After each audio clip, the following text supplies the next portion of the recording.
Here we go. Take myself off of mute. Good morning, good morning, good morning. I hope that all of you are well. Welcome to day 2 of the 2021 virtual conference for the NPA. We're glad that you're able to join us this morning. We will start off today with wellness and you, or wellness with you. I will introduce our presenter for this morning. Her name is Molette Carr. Molette is a personal trainer and presently works with the Department of Social Services. She is the mother of 3 children of 3 and the grandmother of 1.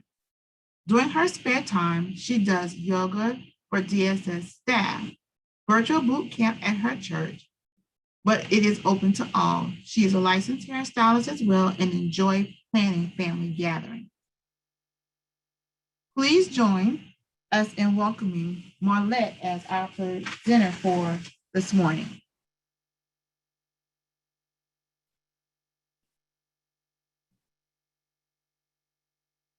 Marlette?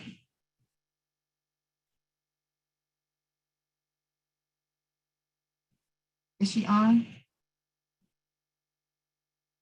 She is on. Okay.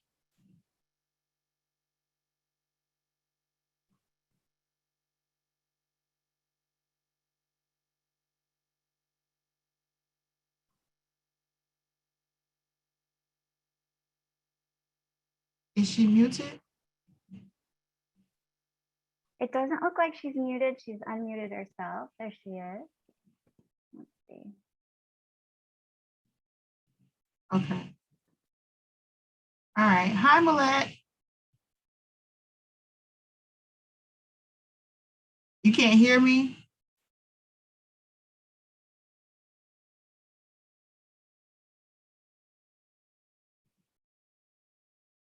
Oh, her mic is not set up. Molette, inbox me what room you're in, please.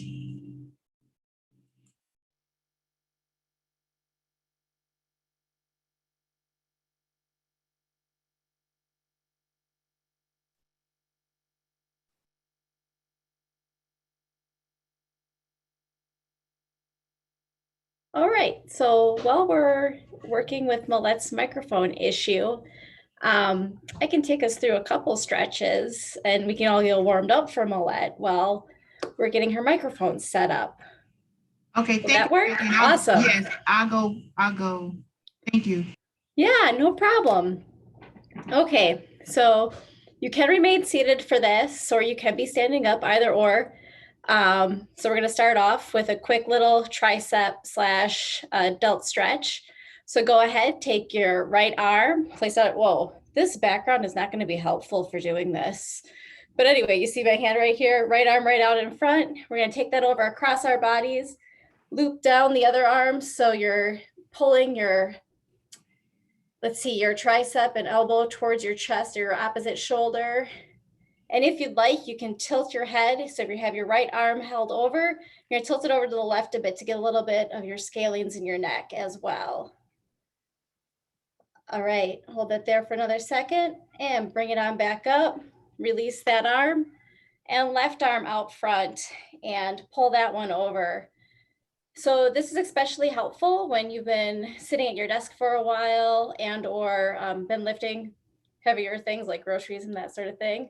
Tip your head on over to the right-hand side now that your left side is being stretched. Hold it there for a second. All right, let it down. Next up, if you are seated or standing, it can be either or. I'm gonna turn off my background real quick just because, you know what, I can't turn it off right now. Anyway, so take your right hand again, put it down by your side and out at about a 45-degree angle. And we're gonna stretch that neck out just a little bit more. So we have the right arm out, head tilted to your left, and go ahead and take a little look down towards your left-hand shoulder. You're gonna feel a little more of a stretch on the side of your neck as well. And go ahead, turn that head back up and release that and then left-hand side. So 45-degree angle on your left-hand side, right ear to right shoulder, and take a look down there as well. I don't know about y'all, but I think a lot of us have probably been spending a lot of time at our computers hunched over like this. So go ahead, take both hands, we're gonna wrap them behind you so they meet and you have them clasped. And it's a little bit of a chest stretch, so you're able to help loosen up some of those chest muscles that tend to get crunched up as you're sitting over your computer. And hold it there. And you can raise it up a little bit too to help bring a little more stretch. 3, 2, 1, and release. Okay, well, this is early morning here on the West Coast, and some of y'all might be feeling like caffeine hasn't quite kicked in yet. So if you're not already standing, you can go ahead and do that. You don't have to have your cameras on for this. Clearly my camera being on and me demonstrating isn't helping anything right now because y'all can't see my feet. But if you like, you can do this seated as well, but let's move those feet. So quick little fast feet. We're gonna go in 3, 2, 1, and fast feet. So a little bit of jogging in place, just a little bit, get those feet moving. I'm sorry if anyone lives below you or trying to be quiet at home. It won't be that long, but we're gonna get that heart rate up just a little bit, so we're able to get ramped up for today. We got a lot of USDA things. And 5, 4, 3, 2, and 1. Bring it back down. All right, so we got a little bit of a fast feet going on there. We did a little bit with our arms. Let's go ahead and stretch out that lower, well, let's see how we do that sitting. Oh, I got it. Okay. Take a seat once again. And if you're able to, this might be a little more difficult for some. That's a really poor idea now that I think about it. Sorry, this is what happens when I'm on the fly sometimes. Excuse me. Yeah. Hey, Back? can we? Yes, we're back. Awesome. I'm with Perfect. Molette. All right, have at it. Thank you, Kathy, for filling in for me. I have a different laptop from everybody. So mine goes to a little different transports because it's a tablet it's a 2-in-1. So I can flip Not it a over. problem. Yeah, so that's how my stuff works. So I don't know if you guys can see me. So good morning, guys, and I'm sorry for the hang up that I put you through this morning. Let me set my little music for you. I'm all off track now without my music. Okay. So I know that my name is Molette. I know that we all sit in our desks a lot lately since we got back to work, trying to catch up on everything and all things. So this morning, I know that some of you ladies may be like me and love to wear a high heel. So just kick your shoes off right now for just a minute and just stand up. And we're gonna do some stretching all of our lower back, our glutes and our hamstrings, those things that locks us into our chairs. So we're gonna stretch that part of our body this morning. So stand up with me, take a deep breath in through your nose, suck all the air up into your stomach, and just exhale through your mouth. Can you hear my music? Just give me a thumbs up that you can hear the softness of the music. Somebody can. Okay. Great, thank you. Take a deep breath in through your nose and exhale through your mouth. And breathe. Just relax your body. A relaxed muscle is the best muscle to stretch. And once we get finished with the stretch, please drink some water. Just fill yourself up with water. Take another deep breath in through your nose and exhale through your mouth. Take a deep breath in, bring both arms over your head. Take your right hand, grab your left wrist. Take a deep breath in and pull. Feel the stretch and exhale slowly and relax it back down. And breathe. Breathe. Take a deep breath in, pulling that arm, stretching it tall. Pull and exhale and bring it back down slowly. Breathe. Take a deep breath in, exhale and release it down. Slowly. Breathe. Breathe. Take a deep breath in, bringing both arms up. Take that left hand, grab that right wrist, and pull as you exhale.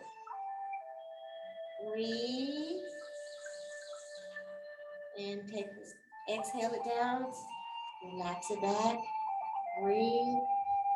Take a deep breath in, pulling, stretching that spine, and exhale and release it back. Breathe. Breathe. Take a deep breath in, and as you exhale, bring it back down slowly.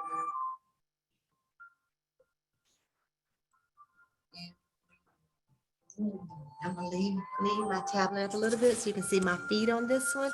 And if you have a chair, put it against the wall or a desk or wherever you're sitting, just for support. I'm not gonna say that you guys are gonna need it, but I just like to have that support near me, just in case I start stumbling and wobbling. So take a deep breath in. And as you exhale, bring your hands together, praying hands, keep them away from your chest, elbows up, and just breathe. Put all that negative energy into those palms. Breathe it through. Breathe. Now I'm going to do a water check to see who's been drinking their water this morning. Take a deep breath in. And as you exhale, lift that right knee up, point that toe down, and hold that balance. Hold it steady, focus on something. Keep your breath going steady. Don't hold your breath. Breathe. Give me 5 more seconds. 4, 3, 2. Take a deep breath in and exhale and release it down. Good job. Breathe. Breathe. Make sure those hands are away from that chest. Elbows are up. Take a deep breath in. And as you exhale, we're going to raise that left foot up. Point your toes down. Breathe. Focus on something. Keep your breath steady. Don't hold that breath. Stay focused. Stay focused. 5 seconds. 4, 3, 2. Take a deep breath in. Exhale and release that leg down. And breathe. Breathe. Take a deep breath in. And as you exhale, take your praying hands up above your head. Stretch it again. Take a deep breath in. Exhale and bring them all the way down to your ankles. Keep your head up as we're stretching that lower back. If you put your head up, you'll feel a nice pull. If you can't reach those ankles, it's okay. Just wiggle your fingers at them. You'll be all right. Breathe. Breathe. Take a deep breath in. And exhale and see if you go down a little bit farther. Remember, relaxed muscles stretches long way. Breathe. Take another deep breath in. Exhale and see if you went down just a little bit farther. I'm sure you did. And I'm sure you feel a nice little pull in your glutes, your hamstrings, and that lower back. Breathe. Just keep a steady breath going. Just keep breathing. Don't you hold your breath. Keep breathing. And if you need your chair, grab a hold of your chair while you bend over, because sometimes the pain can be a lot if you have sciatic. Breathe. Take a deep breath in. And as you exhale, slide your hands to your knees. Lift that head up, and you can feel a nice pull and maybe a snap in that lower back. Breathe. Breathe. Breathe. Take a deep breath in and exhale. Keep that head up. Feel that nice pull. Keep breathing. Breathe. Take a deep breath in. And as you exhale, slide your hands slowly up to your thighs. Roll those shoulders back. Make those back legs touch and just stand just like this with those back legs touching. So you can open that chest cavity up and breathe. Keep breathing. Breathe. Breathe. Take a deep breath in through your nose and exhale through your mouth.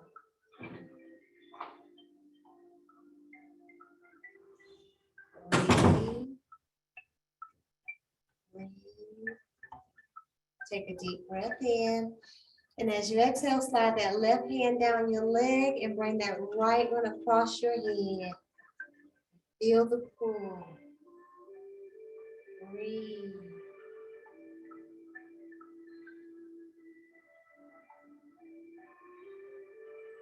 Breathe. Take a deep breath in. And as you exhale, we're going to flip it over. Right one goes down your leg, left one comes over your head, and feel the pull all to the side. Breathe. Breathe.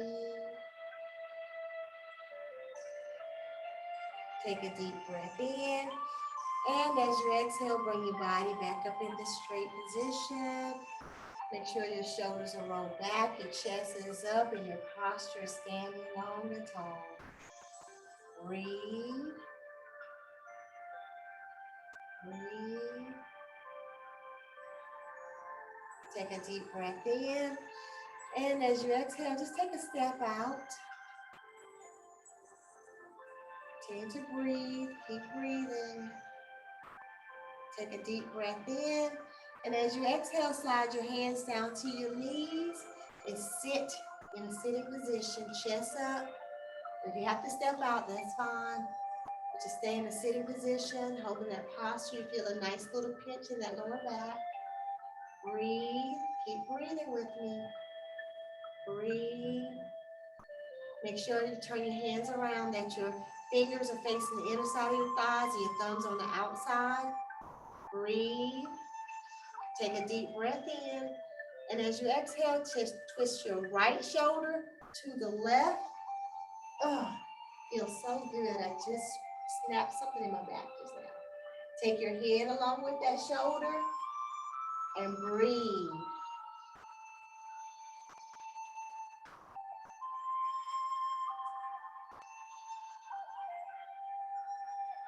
Take a deep breath in.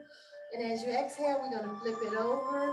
The left shoulder comes forward. Your head goes to the left.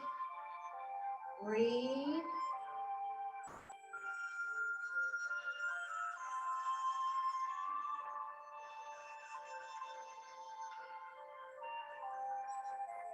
Take a deep breath in. And as you exhale, bring everything back straight. Breathe. Deep breath in and slowly roll your body up. Slide your hands up. Roll those shoulders back. Roll them back wide. One more time, wider. And then roll them back full circle. Take a deep breath in. Exhale. Take a deep breath in and roll those shoulders forward. Roll them again wide, wider, and full circle. And breathe. Breathe. Take a deep breath in through your nose. And as you exhale, bring both legs back together. Breathe. Take a deep breath in, pulling that stomach and everything up here. And just hold it. Hold it. They say if you hold your stomach in for 10 seconds, that's equivalent to a push-up. Hold it, 3 more, 2, 1, and slowly exhale. 8, 7, 6, 5, 4, 3, 2, 1. Take another deep breath in and exhale. Breathe, breathe, and namaste, and may peace be with you. And I promise tomorrow I'll have everything on track and get your full 20 minutes in. Thank you guys for having me. Thank you so much, Molette, for that. I know I definitely felt some muscles. And Kathy, thank you so much for pinch hitting in that session. You did an awesome job as well. Thank you, thank you, thank you, thank you. Hopefully you guys felt that. I know I did. We needed that. You don't realize how much you sit and those muscles need to be stretched until you're actually doing it. So that felt really, really, really good. Okay, so you all, today is, as we said, have indicated that today is USDA Day. We have a full slate agenda. Please remember to, if you need to stand to any point in time, please feel free to do that to help with posture and sitting and stretching and so forth. We will take a break. If you need to get some water, cool off a little bit. If you happen to have worked up a little sweat, cool off a little bit, get you some water, replenish on that, and use the restroom. And if USDA is already on, if Andrea is ready, we can begin a little earlier with their session if need be. Andrea, if you are on, let me know in the chat.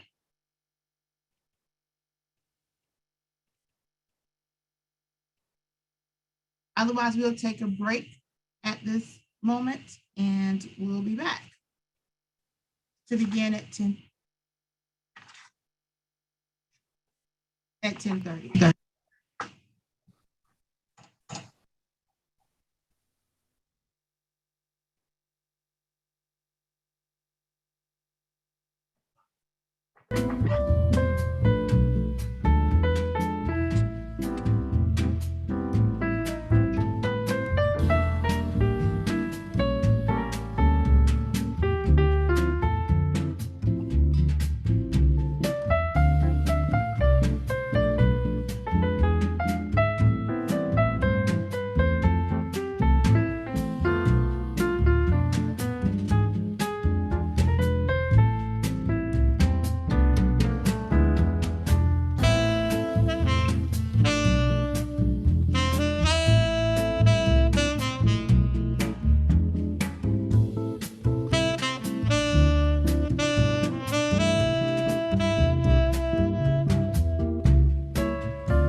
Okay, welcome back and good morning.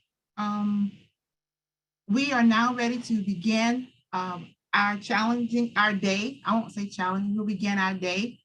We will have each unit or each session will have moderators for that session. I am just kicking off today. I want to welcome USDA and thank you so much for your willingness to present to us and all of your support that you give to the NPA. We really, really, really appreciate you for this. On this, in this first session, we have Andrea Farmer, Alice McKinney, and Alicia White, who will be presenting. I won't, because we want to definitely make sure that we value our time. All of them, of course, are with USDA. Andrea Farmer is currently the chief of the Community Meals Program and Monitoring Branch in the Program Monitoring and Operations Support Division at USDA. Alicia is currently the chief of the Community Meals Branch in the Child Nutrition Policy and Program Development Division within USDA FNS. And Alicia White is the lead development of nutrition training and educational resources under USDA's Teen Nutrition Initiative. Ladies, I turn it over to you. Great, thanks so much. Can you guys hear me? Yeah, okay, great. So thank you all for being here today. Although I wish we were together in person, I'm so glad that we can get together in this virtual environment. As Greta was saying, my name is Alice McKenney. I'm the new branch chief for the Community Meals Policy Branch, and I'm joined by Andrea Farmer from our Community Meals Monitoring Branch, and Alicia White, who's our acting director for the Nutrition Education, Training, and Technical Assistance Division. Before I get started, I wanted to thank you all once again on behalf of myself and all of us at USDA for the extraordinary work that you've done to ensure that CACFP has continued to reach the children and vulnerable adults in your states during the COVID-19 crisis. Looking at the year ahead, we currently have 4 primary policy priorities in CACFP: program access, nutrition and meal quality, the implementation of the American Rescue Plan, and equity. In good times and tough times, USDA's nutrition assistance programs are among the most far-reaching, powerful tools available to ensure that all Americans, regardless of race, ethnicity, or background, have access to healthy, affordable food. The American Rescue Plan Act of 2021, or ARP, builds on the reach and strength of these programs by investing over $12 billion in nutrition assistance to address the immediate hardship caused by the economic fallout of the COVID-19 pandemic. I'd also like to highlight 2 key phrases that the Secretary of Agriculture, Tom Vilsack, has frequently used in recent speeches: food security, or access, and nutrition security, or healthfulness. These 2 phrases encapsulate our priorities for the child nutrition programs, including CACFP. The Secretary is strongly committed to both of these issues, so I believe we'll be looking at both equally as we move forward. First off, let's discuss how we're prioritizing access to healthy meals. Over the past year, we've issued a series of waivers and program flexibilities to help program operators serve their communities during this unprecedented crisis. Current COVID-19 nationwide waivers and additional flexibilities allow non-congregate meals, flexible meal times, parent or guardian pickup of meals, targeted meal pattern accommodations, area eligibility to all at-risk centers and daycare homes, with higher reimbursement for daycare home providers, as well as implementation of virtual monitoring by state agencies and sponsoring organizations. I do want to stress that as the pandemic hopefully continues to wane in the coming months, our goal is to support the reopening of schools and care facilities and move toward regular program operations across all child nutrition programs. As such, some of these waivers are only intended to be used until program operators return to regular operations. Taken together, these waivers and flexibilities aim to maximize program access while meeting health and safety guidelines and maintaining program integrity. Now I'm going to walk through some of these waivers and flexibilities in more detail. Let's talk about area eligibility first. From July 1st, 2021 through June 30th of next year, 2022, FNS is allowing schools and after-school care centers to operate CACFP at-risk in non-area eligible locations. Additionally, all daycare homes, regardless of their location, may receive the Tier 1 reimbursement rate for meals and snacks. We know there has been financial hardship within the CACFP community over the past year and a half, and we really hope this is a big help to daycare home providers. Please remember, states must still opt in to utilize this waiver. Early in the pandemic, we also issued a suite of waivers surrounding meal service in order to allow as much flexibility as possible for program operators, and also to follow health and safety protocols as the pandemic evolved. The newest versions of these waivers are in effect through June 30th, 2022. However, as I mentioned earlier, USDA expects schools and child care providers to use these flexibilities for only the duration and extent that they are needed. For example, child care providers that have returned to traditional child care services for all children would not need to provide parent pickup of meals. In total, the waivers that I discussed here all help us meet our first priority of program access. Now let's discuss USDA's focus on nutrition and meal quality. As you probably know, the transition to determining grain portions by ounce equivalents is just around the corner. This provision, originally scheduled to go into effect on October 1st, 2019, is now scheduled for implementation on October 1st, 2021. I want to assure you that the impact on program operators' daily operations will be minimal. In fact, we've already done the weighing and the calculating. In most cases, program operators will just use a quick reference table or the online food buying guide tool as they might with other meal components. Our team nutrition colleagues have done an amazing job of developing resources to fit every type of learning style. We even have a few states that have reported that they've already made the switch to ounce equivalents successfully. And I also want to remind you that right after this session at 11:10 this morning, our NETA colleagues are hosting a panel on this topic. So definitely tune in to learn how 4 different state agencies have successfully conducted grains ounce equivalent trainings for their program operators. We have issued waivers of meal pattern requirements, understanding that during the public health emergency, waiving certain aspects of the meal pattern requirements may streamline program access. Continued COVID-19 safety protocols at some institutions might require the use of alternative meal service models that allow for social distancing. Certain meal pattern requirements might be difficult to meet when using those models, and institutions may require targeted flexibilities. To that end, FNS has issued a nationwide waiver to allow institutions to utilize specific meal patterns beginning on July 1st and continuing through June 30th, 2022. This waiver is limited to the whole grains ounce equivalency and low-fat flavored milk requirements. And let me just repeat the point that you might be most interested in hearing. If ounce equivalents are safely not achievable in your programs by October 1st, you may be able to use this targeted meal pattern flexibility to waive the ounce equivalence requirement during the pandemic. USDA is committed to supporting CACFP operators and serving the most nutritious meals possible as they transition back to normal program operations. Now, let's discuss our prioritization of the implementation of the American Rescue Plan. The ARP has a number of provisions related to the Nutrition Assistance Program, including increased funding for SNAP and WIC. I'd like to highlight two key provisions in the child nutrition program space in the next few slides.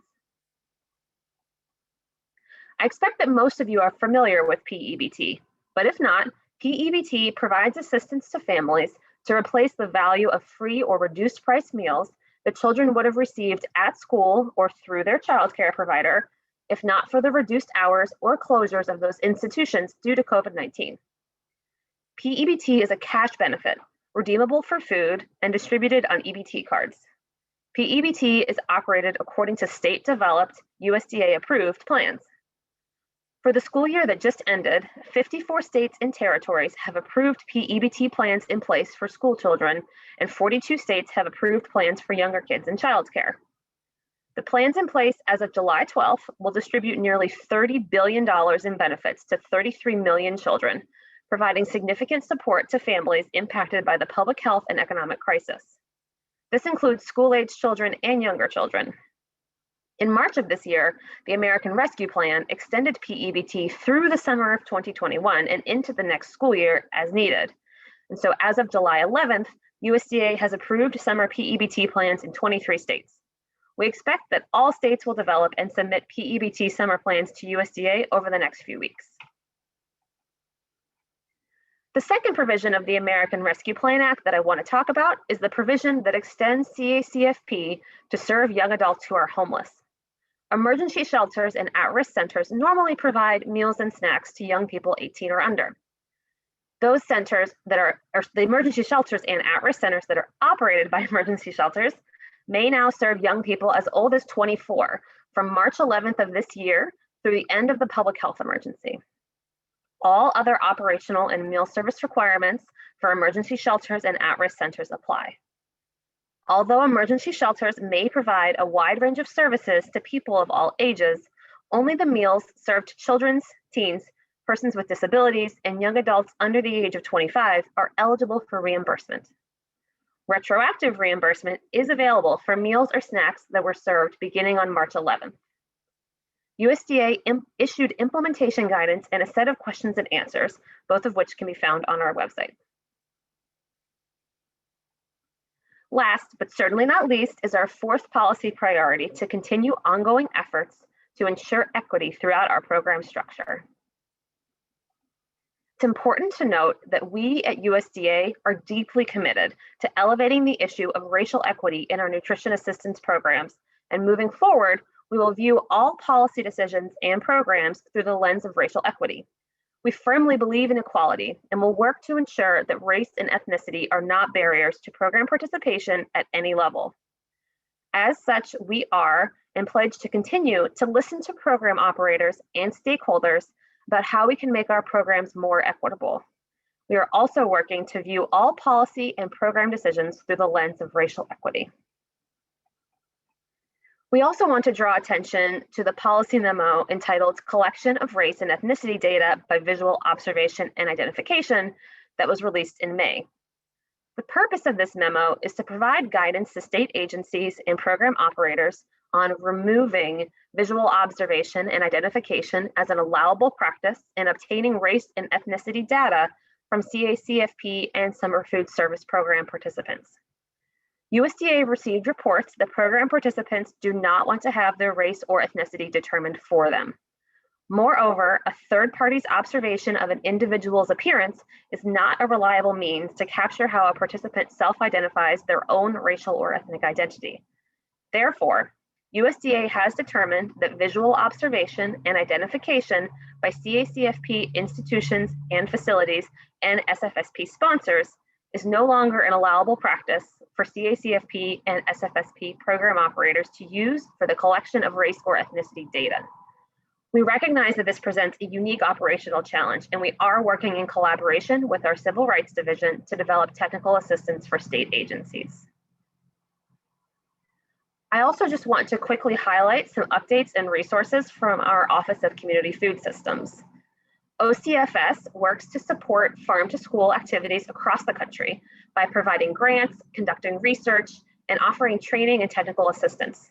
The term farm-to-school includes a variety of activities across all child nutrition programs that incorporate local foods into the meals served, connect children with the source of their food, and inspire youth towards careers in agriculture. Early childhood is the ideal time to establish healthy eating habits. Farm to preschool efforts work to connect early childhood care and education settings to local food producers with the objectives of serving locally grown, healthy foods to young children and providing related food and nutrition education. Incorporating seasonal and locally produced foods is included as a best practice in the CACFP meal pattern. Our Office of Community Food Systems has been busy this year, supporting farm-to-school stakeholders across the country. On the grants front, on an annual basis, USDA awards competitive farm-to-school grants to a variety of eligible organizations as they initiate, expand, and institutionalize state, regional, and local farm-to-school programs. Since the program's inception in 2013, USDA has awarded over $52 million through farm-to-school grants, funding a total of 719 projects across all 50 states, the District of Columbia, the Virgin Islands, Guam, and Puerto Rico, reaching almost 21 million students in 47,000 schools. New for fiscal year 21, institutions participating in CACFP were eligible to apply for farm-to-school grant funding directly. The application period closed in January, and OCFS will soon announce the 21 awards. The farm-to-school grants have grown exponentially over the past few years, and we expect this year to be another historic level of awards. For more information, please visit the OCFS website, and that's on the slide. In regards to research, the Farm-to-School Census is a periodic nationwide survey of school food authorities regarding their engagement in farm-to-school activities. We'll soon be sharing the results of the 2019 survey, along with a brand new Farm-to-School Census website, so be on the lookout. Visit the OCFS website for updates. You can also sign up there for the OCFS e-letter, The Dirt, for the most up-to-date farm-to-school news and announcements. And then regarding technical assistance, I'm excited to share that in collaboration with OCFS, the Institute of Child Nutrition Sharing Site has added a farm-to-school topic area to their resource hub. The farm-to-school submission form within the Child Nutrition Sharing Site allows farm-to-school grantees, state agencies, and other partner organizations to seamlessly submit farm-to-school resources and training materials for inclusion on the CNSS Resource Hub. If you have farm-to-school or farm-to-ECE resources to share, be sure to submit them at the ICN link on the slide. And now I will turn it over to my colleague, Andrea Farmer from the Program Monitoring and Operational Support Division. All right, thank you, Alice. So let's talk monitoring. So as you know, USDA provided nationwide monitoring waivers to allow offsite monitoring or desk audits for state agencies, sponsoring organizations, and school food authorities operating CACFP and school meal programs. And these waivers are in effect now until 30 days after the end of the public health emergency. So in relation to offsite monitoring, this past fall, FNS published offsite monitoring fact sheets for CACFP for both youth state agencies and sponsoring organizations. And of course, these documents are intended to provide clarity regarding existing requirements and to assist state agencies and sponsoring organizations in developing offsite processes. So what are some of these best practices? So when conducting offsite reviews, state agencies should review all the elements of program operations that they normally would review while on site to the best of their ability. And what you see on the side here are some things that can be done. It's also very important for state agencies to thoroughly document offsite monitoring activities.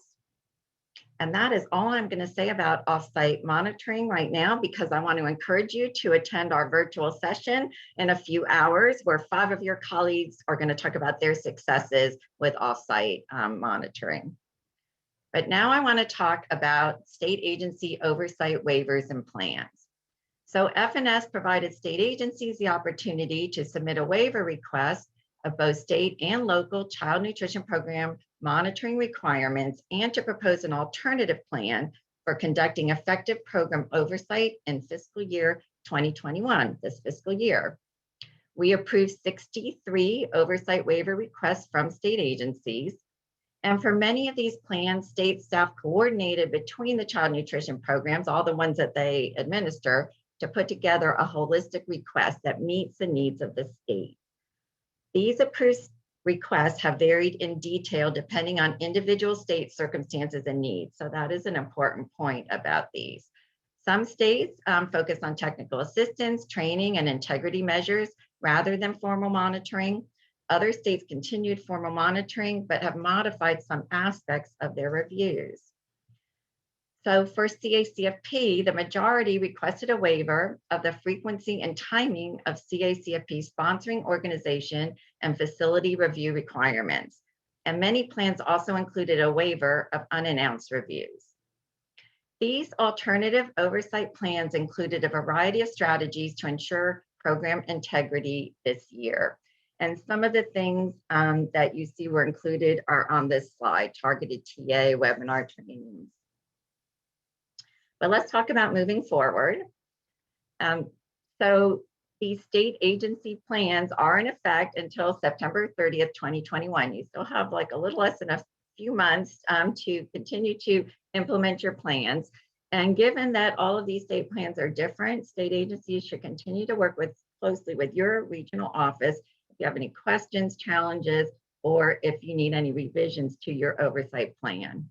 After September 30th, 2021, at that time when those plans are no longer in effect, then normal monitoring requirements do resume. And the big question is, what are those gonna look like? Are the ways that those normal monitoring requirements are implemented, are they gonna be the same as pre-COVID? Or are some of the things from COVID gonna be able to be integrated into that? That is what we are all thinking about, and that is what we at FNS are now in discussion about. We want to be providing some guidance. I want to tell you to stay tuned for what kind of tips, what can we provide on the national level, and then what's going to remain under state agency discretion, because you already do have some discretion about how you fulfill those monitoring requirements. So stay tuned for that. Next, I'll provide a brief update on the Child Nutrition Emergency Operational Costs Reimbursement Programs. So Congress structured these as 2 separate programs, one for school operations and one for CACFP institutions and facilities. And as I think you all know, these reimbursement options are available through state agencies. They were established to assist CM program operators who suffered a loss of revenue due to the impact of COVID-19 and the public health emergency last spring. Eligible recipients include school food authorities, as well as CACFP institutions, unaffiliated centers, and daycare homes. In order to participate in and receive funding under either of those programs, states needed to submit an implementation plan for approval by FNS. All eligible states submitted their implementation plans. And as of July 9th, we have approved 90 of those plans from 48 states and US territories. Out of those 90, 46 are for school programs and 44 are for CACFP. Those approved programs represent a total of $1,324 million in emergency operational cost funding. And we expect to award up to $1.5 billion to states for payments to their local program operators. And I want to assure you, we are continuing to approve plans every week, every day. And our goal is to have all of those plans approved later this month by late July. And then finally, I'll provide an update on an important grant funding opportunity for CACFP that is currently available to state agencies. And this is the Technology Innovation Grant, the TIGS. They support a wide range of technology improvements across all CM programs, including CACFP. And the reason that I'm highlighting this opportunity is because the TIGS are newly transitioned from a competitive grant to non-competitive formula-based grant in this fiscal year. The application process is highly simplified when compared to prior years in which this grant was offered. So we strongly encourage you to apply for and accept these funds. We've allocated $926,000 per state, shared among each state CN administering agencies. But as a reminder, you do have to apply to receive these dollars. So if you are interested in a technology grant and have not yet explored the opportunity, please consider responding to the RFA. And I will now turn it over to Alicia. Thank you, Andrea. Good morning, everyone. My name is Alicia White, and as Alice mentioned, I'm currently the Acting Director of Nutrition Education Training and Technical Assistance in the Child Nutrition Programs. And I'm going to be sharing some exciting news about training and educational resources available to you through the Team Nutrition Initiative. At Team Nutrition, we see the hard work that you and your colleagues are doing out in the states to help CACFP program operators provide healthy and nutritious meals to kids and adult participants. And we have been working tirelessly to provide you with grab and go, easy to access resources that you can use in your efforts.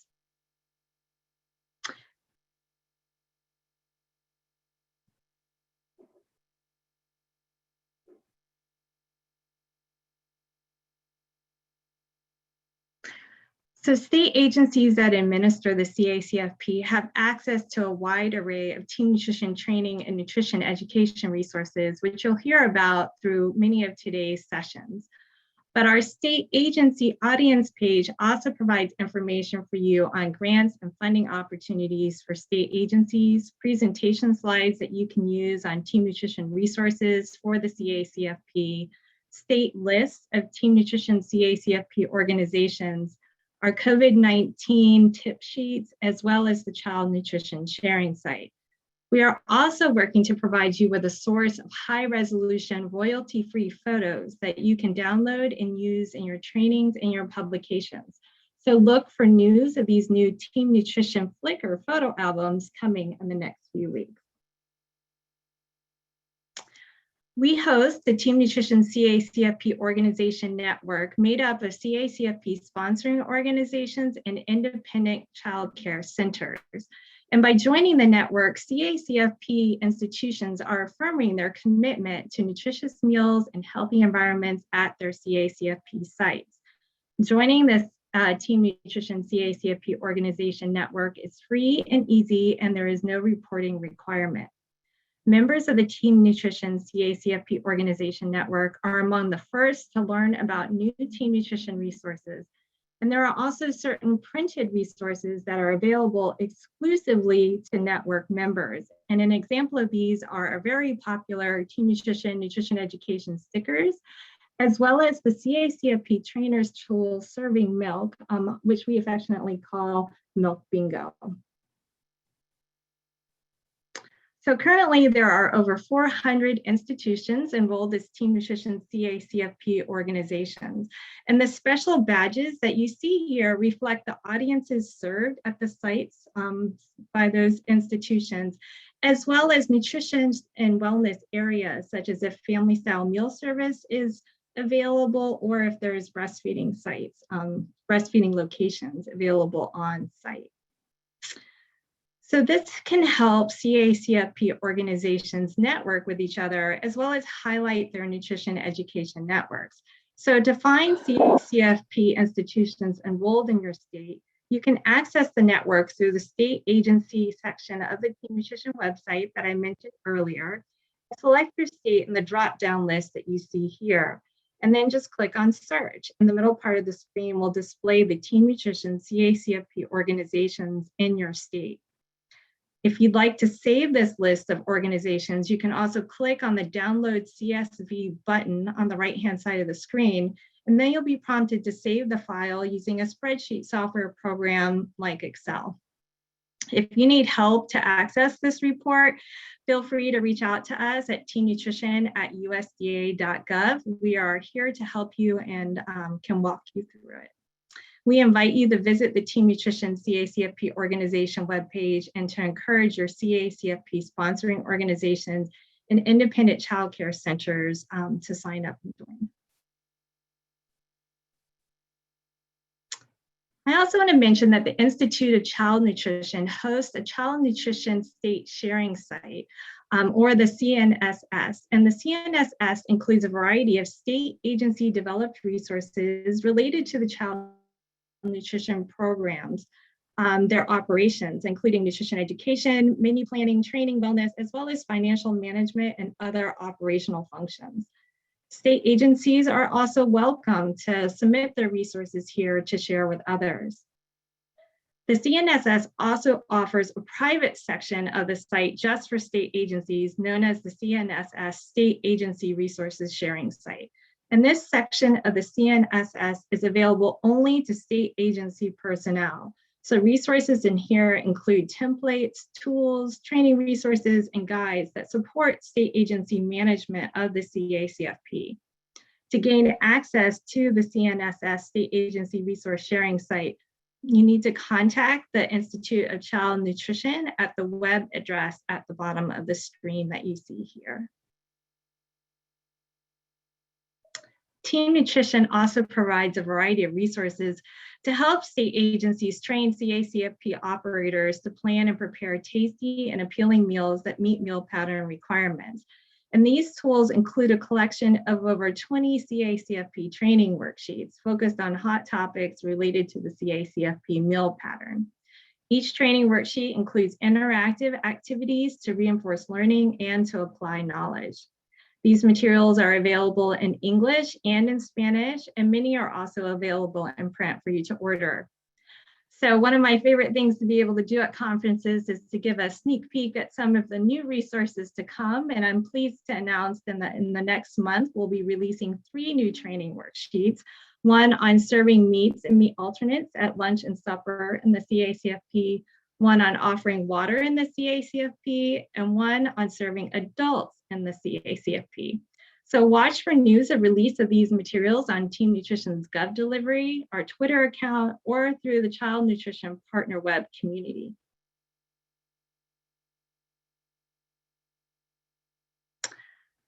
I'd like to make sure also that you're aware of some of our hottest existing training resources, which are already available. And of course, these are related to ounce equivalents for grains. These include training worksheets, webinar recordings, grab and go presentation slides, web-based tools, mobile apps, and more. And we put all of these resources together on a Team Nutrition section of the website called Team Nutrition CACFP Ounce Equivalents as Resources page to make them easy for you to find. I also wanted to update you on our popular CACFP Halftime 30 on Thursdays webinar series. Our next halftime webinar will be held on Thursday, September the 23rd, and the topic will be on serving snacks in the CACFP. As a reminder, we offer this as both an English webinar as well as a Spanish webinar, and we expect registration to open next month. Team Nutrition also periodically hosts webinars as part of its CACFP Trainers webinar series. And the most recent CACFP Trainers Circle webinar focused on training program operators on the use of ounce equivalents for grains, and it is currently available as a recording on our website. Both our CACFP halftime webinars as well as the CACFP Trainer Circle webinars are eligible for continuous education credits through the National CACFP Sponsors Association, as well as the Academy of Nutrition and Dietetics. So it's a great opportunity to brush up your skills. And then as a reminder, our crediting handbook for the CACFP was revised in March of 2020 and is available online from the Team Nutrition website. This handbook provides an expanded information on credible foods for each meal component category, along with practical examples for how to determine whether a food product is credible. The crediting handbook is an important supplemental resource to the food buying guide, which I'll talk about more on the next screen. So the food buying guide, as I mentioned, is an essential resource for food yield information for all of the child nutrition programs. This guide is available as an interactive web tool, a mobile app, and a downloadable PDF. We are constantly revising and enhancing the food buying guide based on your customer feedback. So some of our most recent enhancements include the addition of a What's New feature on the mobile app, the creation of a favorites button for easy access to your favorite foods. In the Exhibits A grains tool, you can now copy and edit saved grain items for use in crediting similar grain products. You can also copy and edit existing shopping lists in the food buying guide rather than creating new shopping lists from scratch. The food buying guide now offers more options for the serving size per meal contribution amounts when crediting fruits and vegetables. So make sure that you go in there, if you haven't already, to download the mobile app and to see these new features that are available to you.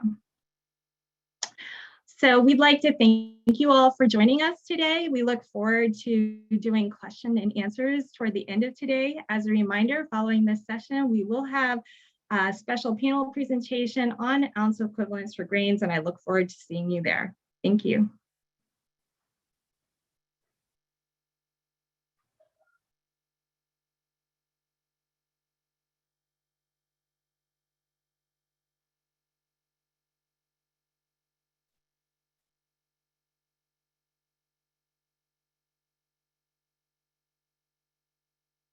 Thank you for those USDA updates.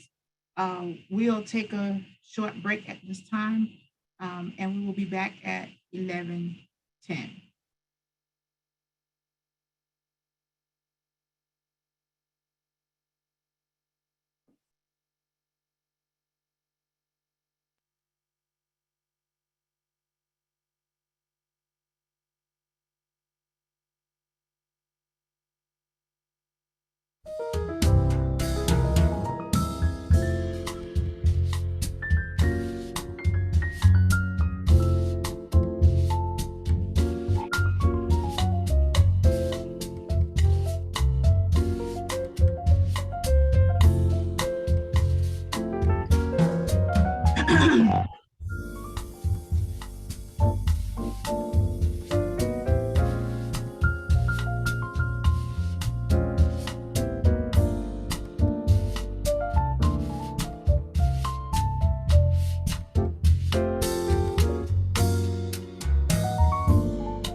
All right.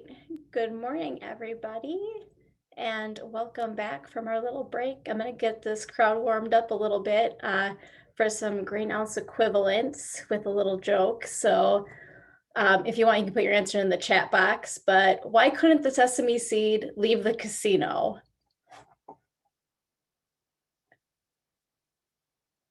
Any guesses?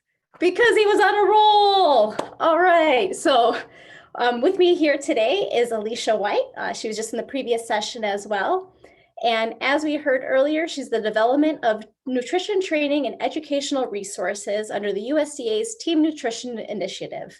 Under her direction, FNS has implemented the CACFP halftime webinar series, expanded access to CACFP training resources in Spanish, and developed key training tools for CACFP state agencies on infant and toddler feeding, recipes, grain ounce equivalents, and more. Alicia is a registered dietitian with a master's degree in nutrition from Virginia Tech. In addition to her experience with SNAP, WIC, and child nutrition at the federal level, she has also worked at the state and county level with the Virginia Department of Health and Virginia Cooperative Extension. So welcome Alicia for me, as well as her wonderful group of panelists. Thank you so much, Kathy. So as Kathy mentioned, I am pleased to be here today to moderate this session on grains ounce equivalents in the CACFP. Today, we have a panel of speakers that will be sharing how their state agencies have provided training for CACFP operators on ounce equivalents for grains. They'll share what worked and lessons learned. They'll also provide an update on how their state is providing follow-up support and training as we get closer to the implementation date.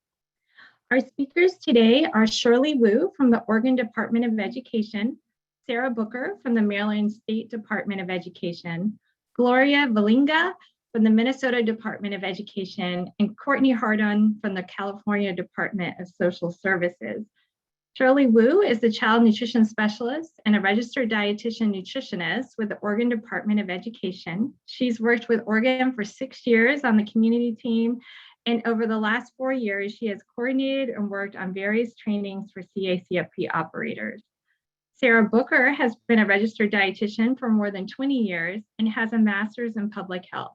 She has worked for the Maryland State Department of Education Office of School and Community Nutrition Programs for over 8 years, providing training and technical assistance to a wide range of child nutrition professionals. Gloria Valinga is the lead nutrition consultant for the CACFP and spearheads training videos, webinars, webpage development, print materials for the CACFP at the Minnesota Department of Education. And Courtney Hardon is a registered dietitian and nutrition education consultant with the CACFP branch of the California Department of Social Services. As part of California's CACFP team since 2013, Courtney provides CACFP meal pattern training and technical assistance and oversees nutrition and meal quality trainings for CACFP operators. So welcome to our wonderful panel. The reason for this session today is that on October 1st, 2021, all grains in the CACFP, including those for infants, will be credited as ounce equivalents. And as you heard during this morning's USDA update, earlier this year, USDA released a targeted meal pattern waivers for the CACFP, stating that ounce equivalents is one of the requirements that may potentially be waived during the COVID-19 public health emergency. During this time, USDA recognizes that waiving certain meal pattern requirements in certain circumstances may help streamline access to nutritious meals while meeting health and safety recommendations. However, the expectation is that ounce equivalents will be implemented to the extent possible, and that any waivers will be the exception and not the rule. We're slowly moving back toward regular program operations, and our goal is for all meal pattern requirements to be met. USDA also reminds state agencies to evaluate requests on waivers on a case-by-case basis. When reviewing requests from program operators, the state agency should consider the requests and if they are targeted and justified with a demonstrated need, based on plans to support access to nutritious meals by minimizing potential exposure to COVID-19.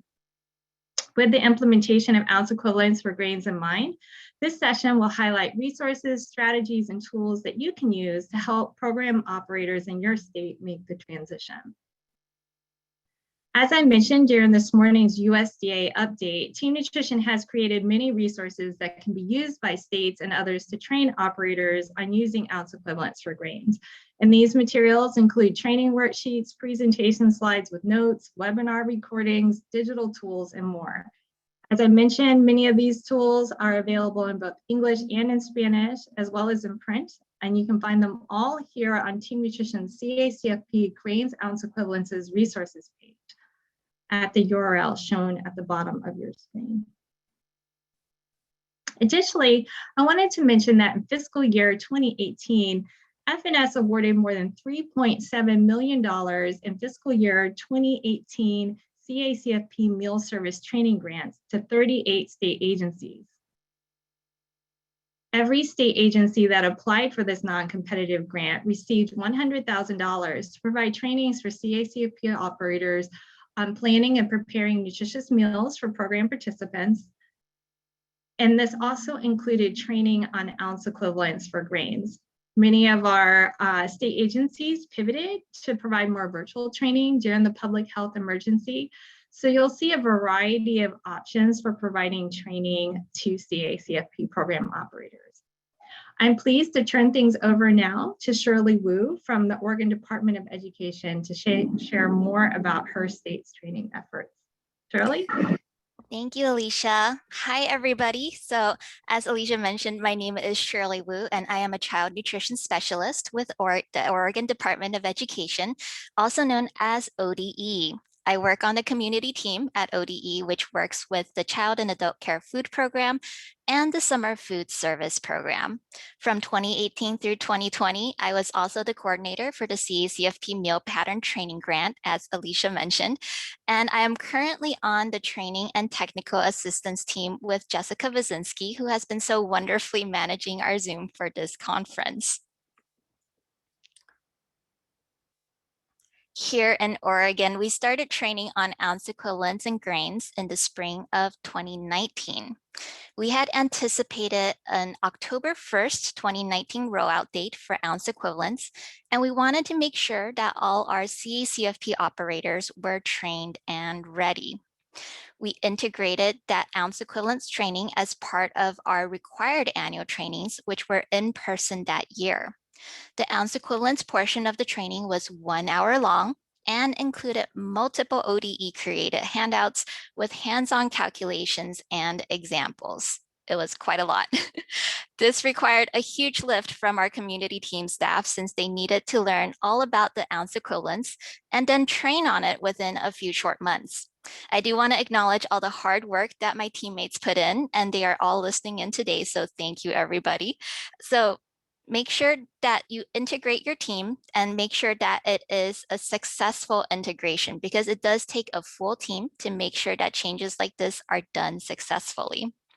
We had a live webinar also for operators who were unable to make the in-person training, and that also included a 1 hour session for ounce equivalents. For this live webinar, we were able to make some adjustments based on the feedback that we received from our in-person training. This included reducing the number of examples and also simplifying our explanations. This also became the first web-based training for ounce equivalents that we provided to our operators. Taking that web-based approach, we moved on to 2020. This was a tough year for many of our Oregon CACFP operators, and I'm sure it was a hard year for most CACFP operators all across the US. We knew that many of our centers were closed and most school districts were focused on serving children through the SFSP. Because of that, ODE's ounce equivalents training for that year was elective only. This was one of a series of supplemental CACFP meal pattern training webinars through that CACFP meal pattern grant. Webinars were recorded and then edited and posted to YouTube for those who were unable to view them live. This video is available to the public, and you can find it by searching for Oregon Child Nutrition ounce equivalents. And I'm also going to put that into the chat right now. For the 2020 webinar, we focused on simplifying our ounce equivalence training even further. We added in an emphasis that the ounce equivalence switch was going to result in very little change to day-to-day operations, since many operators were already serving far more than the ounce equivalent portion sizes already. The main change was going to be on documenting that ounce equivalent portion sizes were served. And we were also able to incorporate USDA's resources, including that team nutrition using ounce equivalents in grains in the CACFP worksheet, and also the USDA Food Buying Guides Exhibit A's grains tool. And you can see images of both of those on the screen. These were great resources, and as Alice mentioned in the USDA update earlier, it helped to simplify the steps for crediting common grain products and eliminated calculations altogether for most products. For 2021, we are requiring all CACFP operators to view our 2020 recorded webinar as part of their 2021 CACFP annual training. We felt that the training was comprehensive for the basics that are needed to implement ounce equivalents. This video went over the basics of ounce equivalents for grains and some USDA resources that were available in 2020 to help simplify crediting. Oregon CACFP operators will need to take this training prior to getting their 2022 CACFP renewals approved, even if they are requesting a CACFP meal pattern waiver for the ounce equivalent serving sizes. In addition, we will have another recorded training with 2021 updates that will highlight the different team nutrition ounce equivalent resources that are out there. And as Alicia mentioned earlier, between these two videos and the training that we have provided in previous years, our goal is for all CACFP operators to feel prepared to implement grains ounce equivalents by October 1st, 2021, by having access to the abundant resources that are out there. Over the last 3 years, we have learned quite a bit about what worked and what did not work for our CACFP operators when it came to ounce equivalents. Here are the 4 main things that worked for us. The biggest hurdle for our operator was a mental hurdle. So ounce equivalents seemed like a scary word to a lot of them. And it felt intimidating for many of our smaller operations, and our school districts were concerned that the process might be entirely different than NSLP. And as we heard yesterday, change can be hard. So getting past that was our very, very first step. And it took some tries for us to get that tone right. Our initial 2019 training seemed to create more questions for our operators than it did answers. So for our 2020 webinar, a large part of that training was reassuring the operators that there was not going to be much of a practical difference. They were not going to have to overhaul all their menus, since most of them already serve enough grains to cover the slightly larger ounce equivalent minimum serving sizes.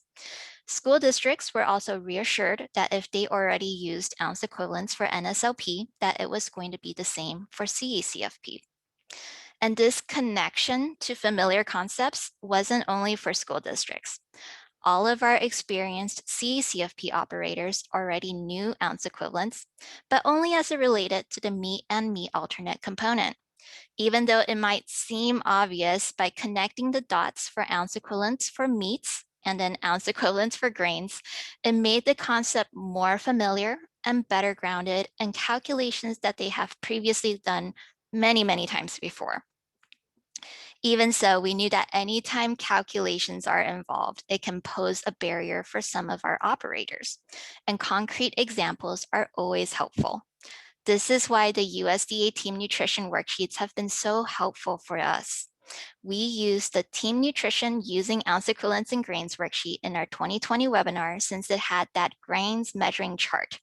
Having an easy, ready-made tool that provides standard serving sizes for common grain items by age group made the shift to ounce equivalents much simpler and much less stressful for many of our operators. Different resources can be provided to different audiences. The Team Nutrition worksheets are inclusive of different scenarios, including worksheets for crediting recipes and serving infants as well. Finally, what worked for us was having our trainings available online 24/7. This provided flexibility for our operators to review information when it was convenient for them. Operators could go over sections that they didn't quite understand and review if it had been a while since their last training. It saved our team, and it's going to save our team a lot of time and will be a useful resource down the line for technical assistance. With any trainings, though, there is a learning process. In our early trainings, we provided too many handouts and too many examples. This led to confusion and overcomplicated what should have been a simple concept.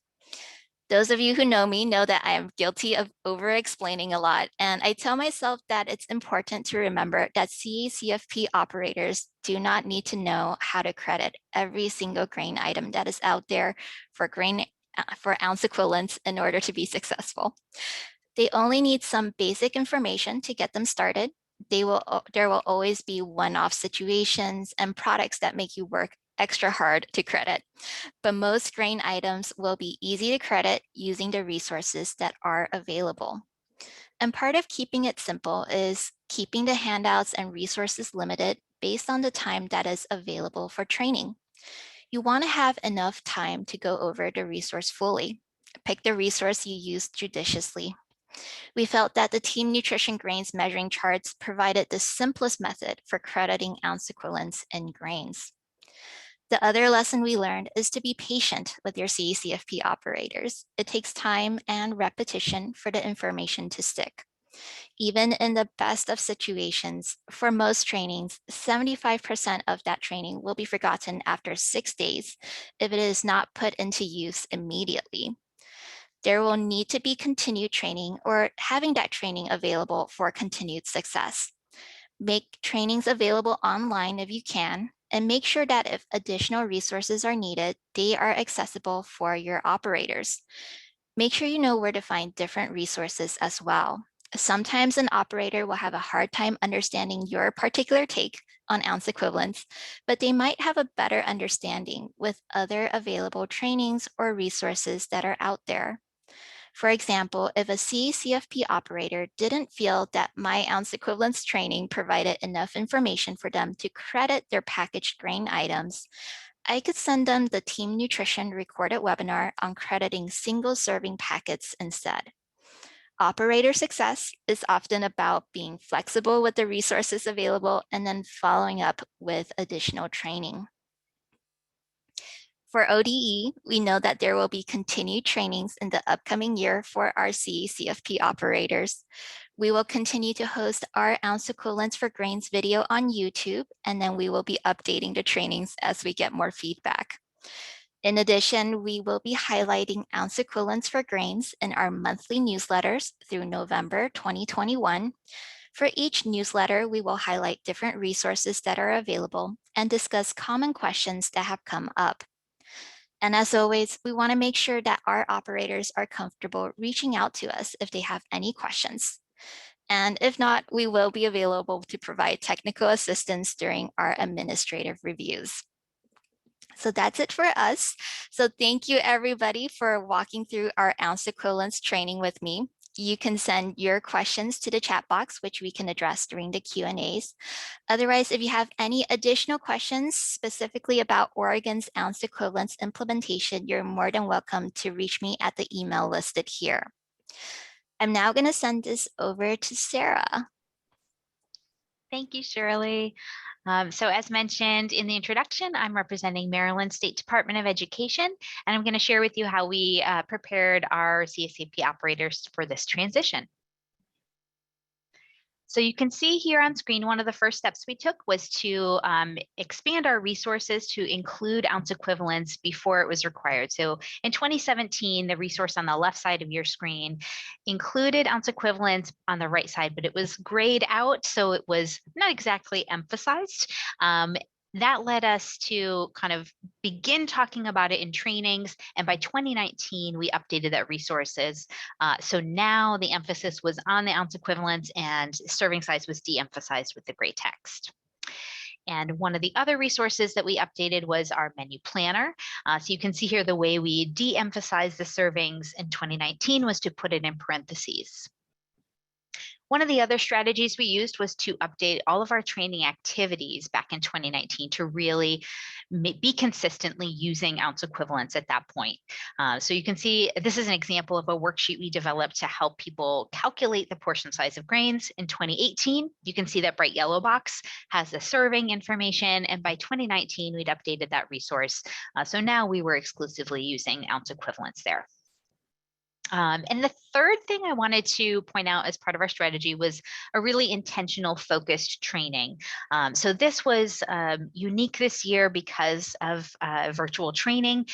We actually invested in an e-learning software. So we were able to create an online course, which was new for our team. But in this, we really wanted to bring out some key resources and provide people a real good opportunity to practice some of the skills at using the resources. So here we wanted to emphasize that this change is not just about terminology, it's about change in some specific areas. Shirley mentioned this before. We really wanted to highlight where change was going to be minimal and some areas not at all. You can see here we emphasize the difference in weight between servings and ounce equivalents. For cooked grains, you can see here we said, if you're measuring by volume, there is no change. But for cereals, you can see that there is a change in the breakfast cereal serving size. Okay, and one of the other parts of the online course, really bringing some of the USDA training resources to life, I'll say making them interactive. So we were thrilled that USDA had released the PowerPoint slides that they'd used for their 30 on Thursday training. So here you can see 2 snips from our course. There's 3 snips, but 2 from the USDA material. On the bottom left corner, our CACFP training specialist, Lucy, was able to make this an interactive activity like you would in person. That grains measuring tool is supposed to be able to move the cracker over that reference circle to compare the size. And so she was able to animate that so that people could actually practice dragging it with their mouse or with their finger on a touch screen over and compare that. So really using that tool as it was intended, but virtually. And on the bottom right corner, this was a drag and drop activity to see if they had read the measuring chart correctly and brought the correct serving over to the dish. In the center, you'll just see an example of where we had people, again, using Exhibit A and a real product package in order to determine their portion size. And I think the next one here, we're going to talk a little bit about some of our successful aspects, the annual training. So this online course was actually a required part of our annual training. And at the end of the course, we prodded them for some recommended next steps to really go back and look at their grains and update their serving sizes if needed. And we thought that this was really helpful to make sure that this was a requirement. Everybody had access to it and it didn't slip off anybody's radar. The second thing you'll see on screen there is that we were able to extend access to this course to additional staff. I'm sure a lot of you find that for your training activities, sometimes the people who show up are not the people who have direct responsibility for that particular content area. So this has been really nice that they can share the course link with other people at their agency. So it deepens the bench of people who know how to handle this kind of content. We were also able to assess understanding before and after the training. And this helped give us a little sneak peek about where we needed to focus more attention during our live training sessions. And so I'm going to show you an example of some of the questions we used in the assessment. Question 1 really, again, is asking them to look at Exhibit A and a real product package to answer a question based on a scenario that we posed. Question 2 was about using that grains measuring chart from USDA, again, based on a given scenario. So on the next slide, we'll show you some of our preliminary results. We were able to have 3 points in time for our childcare providers where we asked them the similar questions that you just saw on the last slide. So before they participated in this year's training, as part of the registration process, actually, they answered the questions. So I'm not mad about those baseline results. Those were already fairly good. We wouldn't want them to stay in this 86 and 77%. But immediately after the training, when we we asked, we saw a good sized bump. Pretty happy with that result. Shirley mentioned that if you don't use those skills, those trained that you've been trained on right away, you do run the risk of them decaying or atrophying right away. So we followed up 1 month post-training with the same type of questions and asked them again. So this is preliminary results. We don't have all of our participants responded yet, but so happy to see that not only did we maintain the results, we actually look a little bit higher than we did immediately post-training. So hopefully this is good evidence that they are using those skills that they've been practicing. Okay, and so I think next we're going to look at what has been our lessons learned. So I'm sure this is a repeating theme you guys are going to get tired of hearing, but change is hard. We can all acknowledge that, not only for our providers, who, yes, are intimidated by these, but I can acknowledge it's hard for our team too. This year, we had to learn how to use virtual training techniques and new software. So that has been a big hurdle to get over. And math is hard. And I say math, not everything needs calculation, but dealing with numbers and changes in numbers, I think just conceptually was intimidating. Shirley acknowledged that as well. So we found it really important to make sure that we could walk through steps together with people, give them lots of opportunities to practice. Okay, and then I think the next thing we wanted to point out is how we're going to proceed moving forward. The first thing is we're going to leave the online course open so that more participants are able to take the course. Again, they can share this with their menu planners, with their staff that might be portioning out things. We are going to periodically communicate with the agencies to highlight and or demonstrate some of the other key resources. And as always, we are available for individualized technical assistance, either through their assigned specialist or our professional development team. Thrilled to have this huge bank of resources on ounce equivalents and grains in general from USDA. So that's been a huge benefit to our team. And so that is the Maryland story. And so now you're going to hear about the Minnesota story from Gloria. Thank you. Thank you, Sarah. And I'm Gloria Vellinga, and I'll spend the next few minutes talking about the ounce equivalent training here in Minnesota that occurred during our meal service training grant. And the work plan for the year 1 was infant meal pattern and infant feeding. And then for year 2, it was on the grains food component. So we actually included the ounce equivalent training in each of those 2 years in anticipation of the then 1st October 2019 deadline. So in the meal service training grant, Minnesota completed 17 workshops and 6 webinars, each containing ounce equivalent content. And trainings were transitioned, of course, from workshops to webinars to improve the outreach to the infant room staff and then to adapt to the required virtual environment. So next slide. In transitioning to ounce equivalents, we updated our website and our handouts.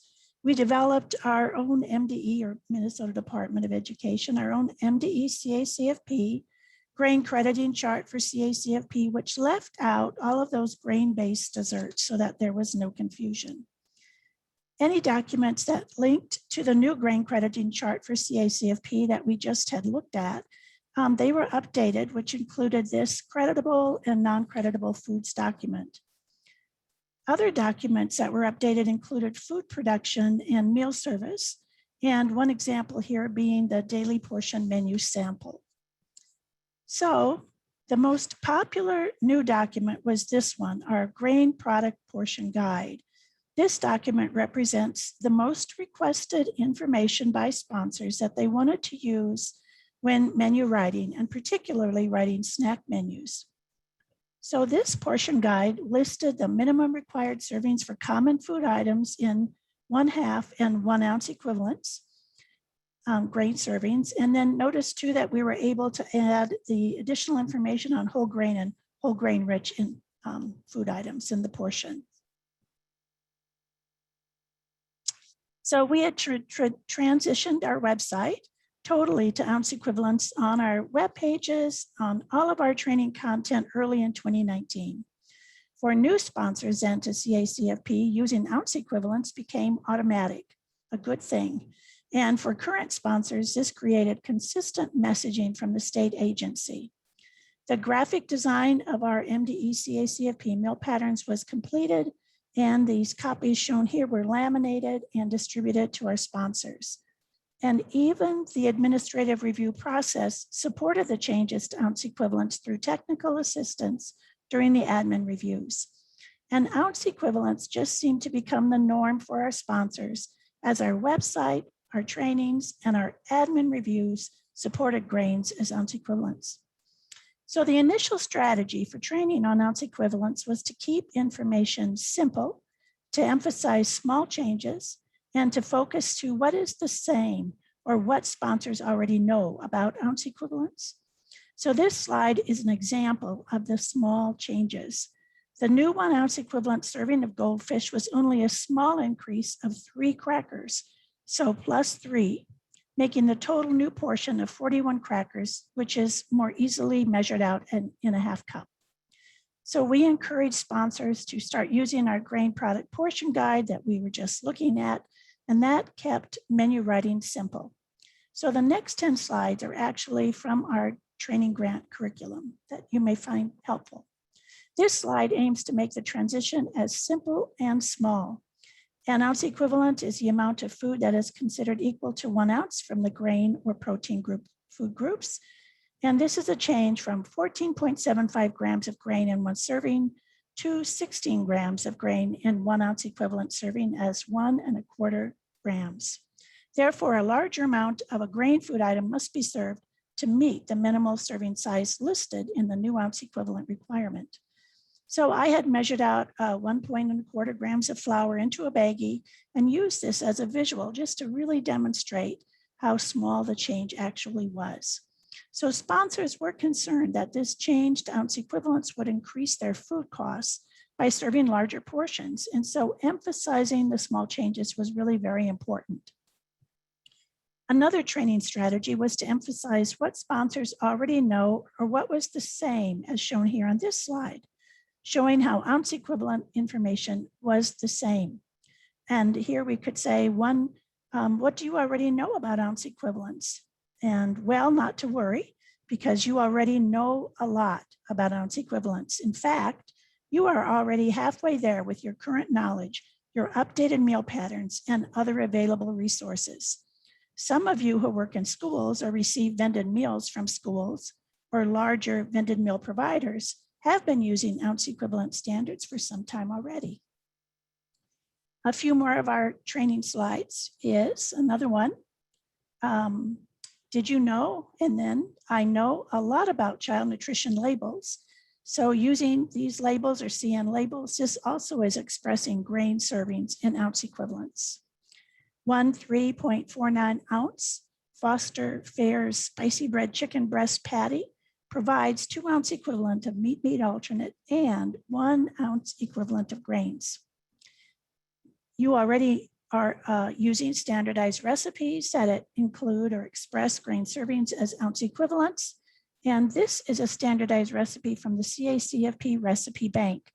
This recipe includes baking the quesadillas, so they are conveniently all done and ready to go at the same time. So notice that the serving is 2 wedges, and it provides a 1/4 cup veggie, 1 ounce equivalent grain, and 1½ ounce equivalent meat alternate. You already know about substituting meat alternates for grains at breakfast up to 3 times a week. You have been using this meal pattern strategy to add variety and good nutrition. So this slide is a good reminder of the USDA worksheet titled Serving Meat and Meat Alternates at Breakfast. The serving size modification to ounce equivalents for these foods listed in the grains component do not result in any change. They stayed the same. Cereal grains, cooked breakfast cereals, bulgur, macaroni, noodles, pasta, ravioli, and rice, they all remain at a 1/2 cup serving for 1 ounce equivalent. There is no change. The ounce equivalent portions of the ready-to-eat breakfast cereals, whether cold or dry, change to better reflect the differences in density amongst these cereals. 1 ounce equivalent is 1 cup for flakes or rounds, 1¼ cup for puffed cereal, and 1/4 cup for granola. We created a handout that identifies these commonly used cereals by name, and then they were divided into these 3 cereal type groupings. So these training strategies of small, simple, and same proved successful as the evaluation results of these trainings on the new meal pattern transition to ounce equivalents were really very positive. So 2 lessons learned on the development and implementation of ounce equivalent training related to weights and volume measures and the virtual training environment. As our focus changed from a grain serving to the ounce equivalents, we needed to clarify information about weight and volume measures as shown. In this slide, we are showing how ounces can be expressed by weight for meat, grains, and cheese. Fluid ounces indicate volume and are used for milk and juice. And cups are typically used to express volume for rice, pasta, vegetables, beans, yogurt, cereal, and fruit. And on this slide, we are explaining how ounces in weight are not the same, nor are they equal to ounces in volume.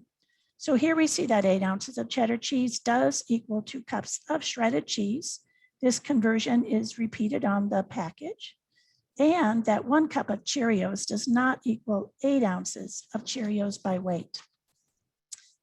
Now, the second lesson learned is really broader, but does relate to successfully delivering sponsor training.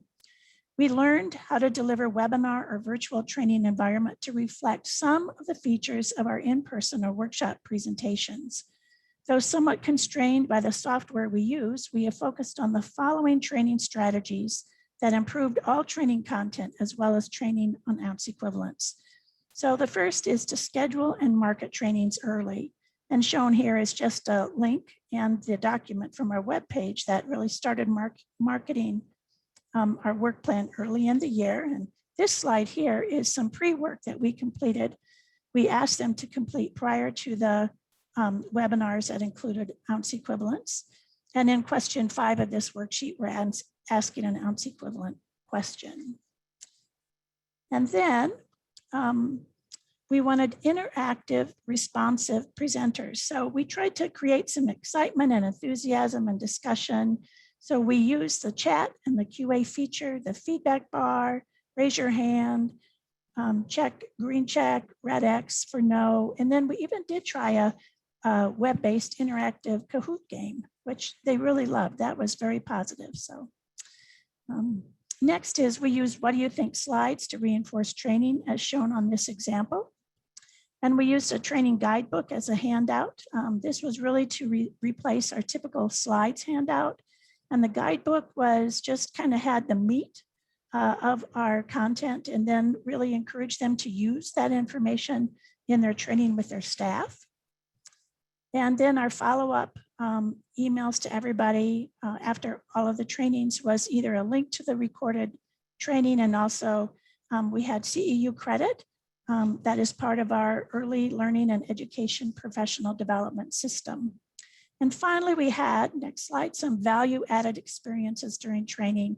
We use those take-home materials, some procedures and instruction handouts for training, and any other value-added information that you could provide. So for example, during our ounce equivalents and grains training, we included visuals. We even had taste testing at our workshops. And what I really liked was this fun music that it's called the Grain Train song. It's so cute. And I found it on Old Ways Whole Grain Council website. So you should take a listen. It's just so fun. And then now coming up is continued training on ounce equivalents in readiness for our October 1st and our September 8th webinars. Excuse me, that's October, September 8, and August 11 webinars.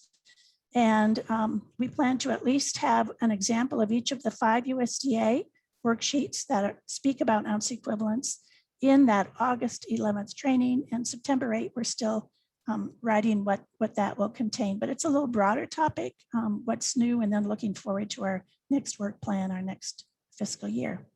So that's it. I've included my contact information on slide 1, and I invite you to call me or email me with any questions.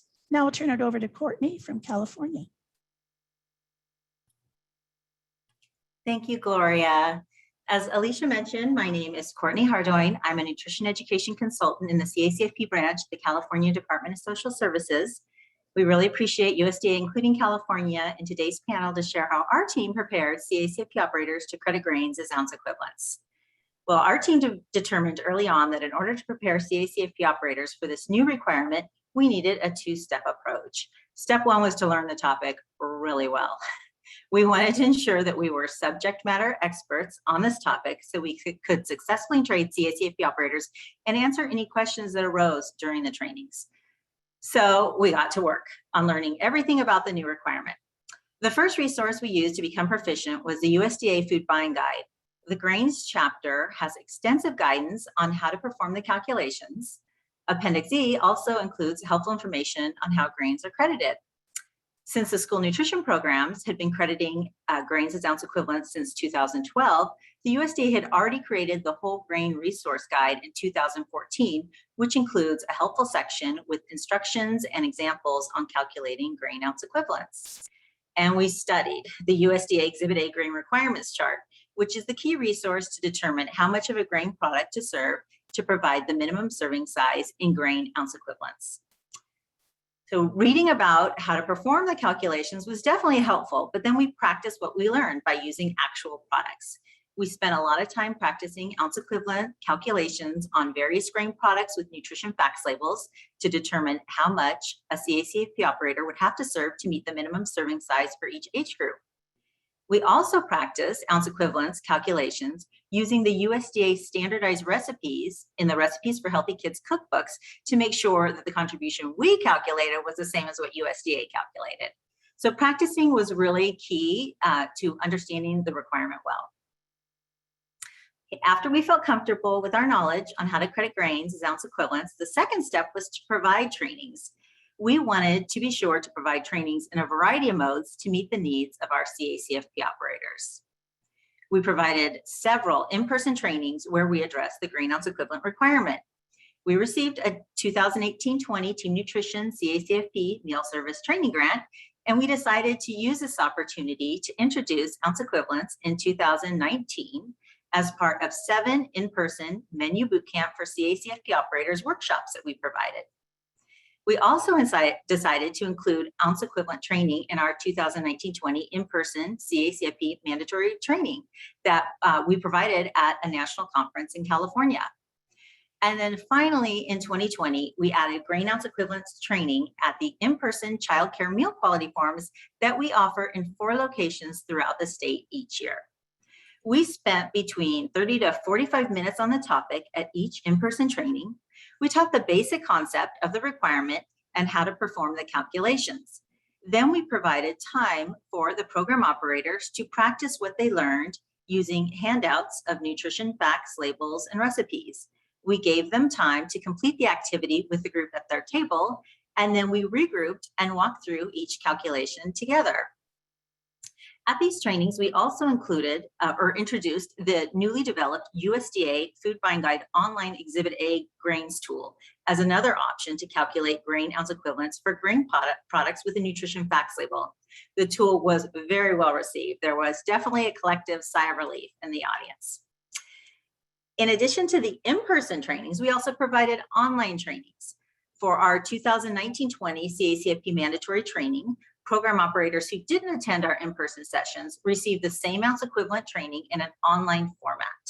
And then for our 2020-21 CACFP mandatory training, since in-person trainings were not an option due to the pandemic, we offered it as an online course only and included a section on crediting grains as ounce equivalents using the USDA online Exhibit A grains tool, since this tool was really well received at past trainings.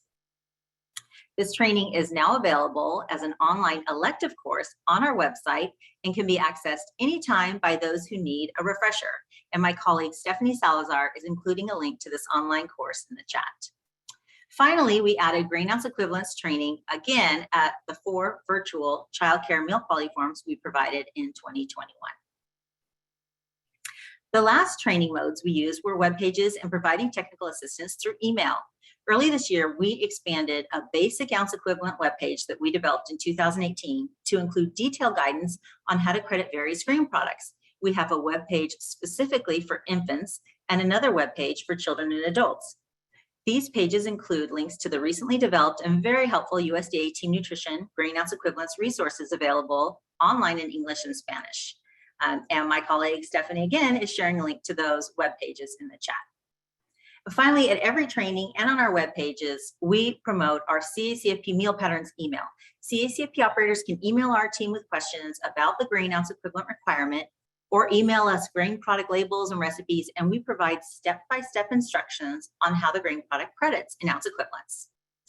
Next, I will share a few successful aspects of California's training approach. One of our greatest successes was that we incorporated grain ounce equivalence training whenever possible.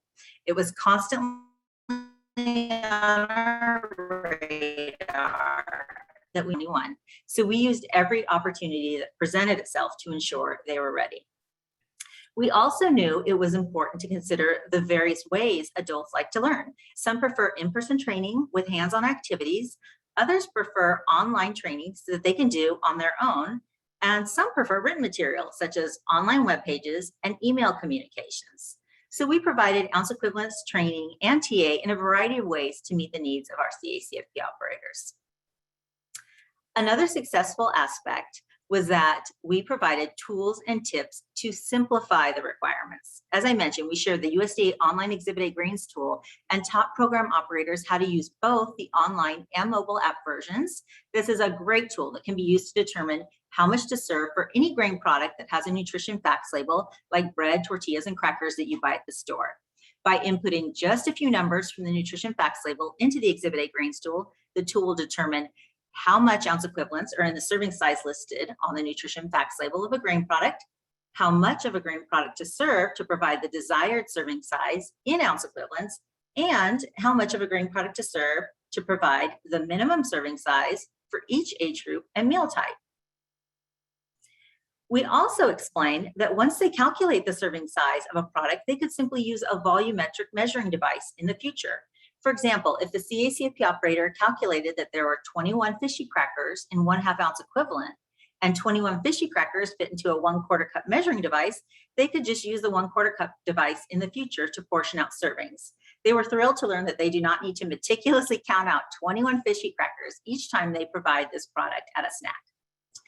We shared that they could simply weigh a grain product like a muffin and then compare it to the weights in the USDA Exhibit A grains chart to see how many grain ounce equivalents are in the grain product.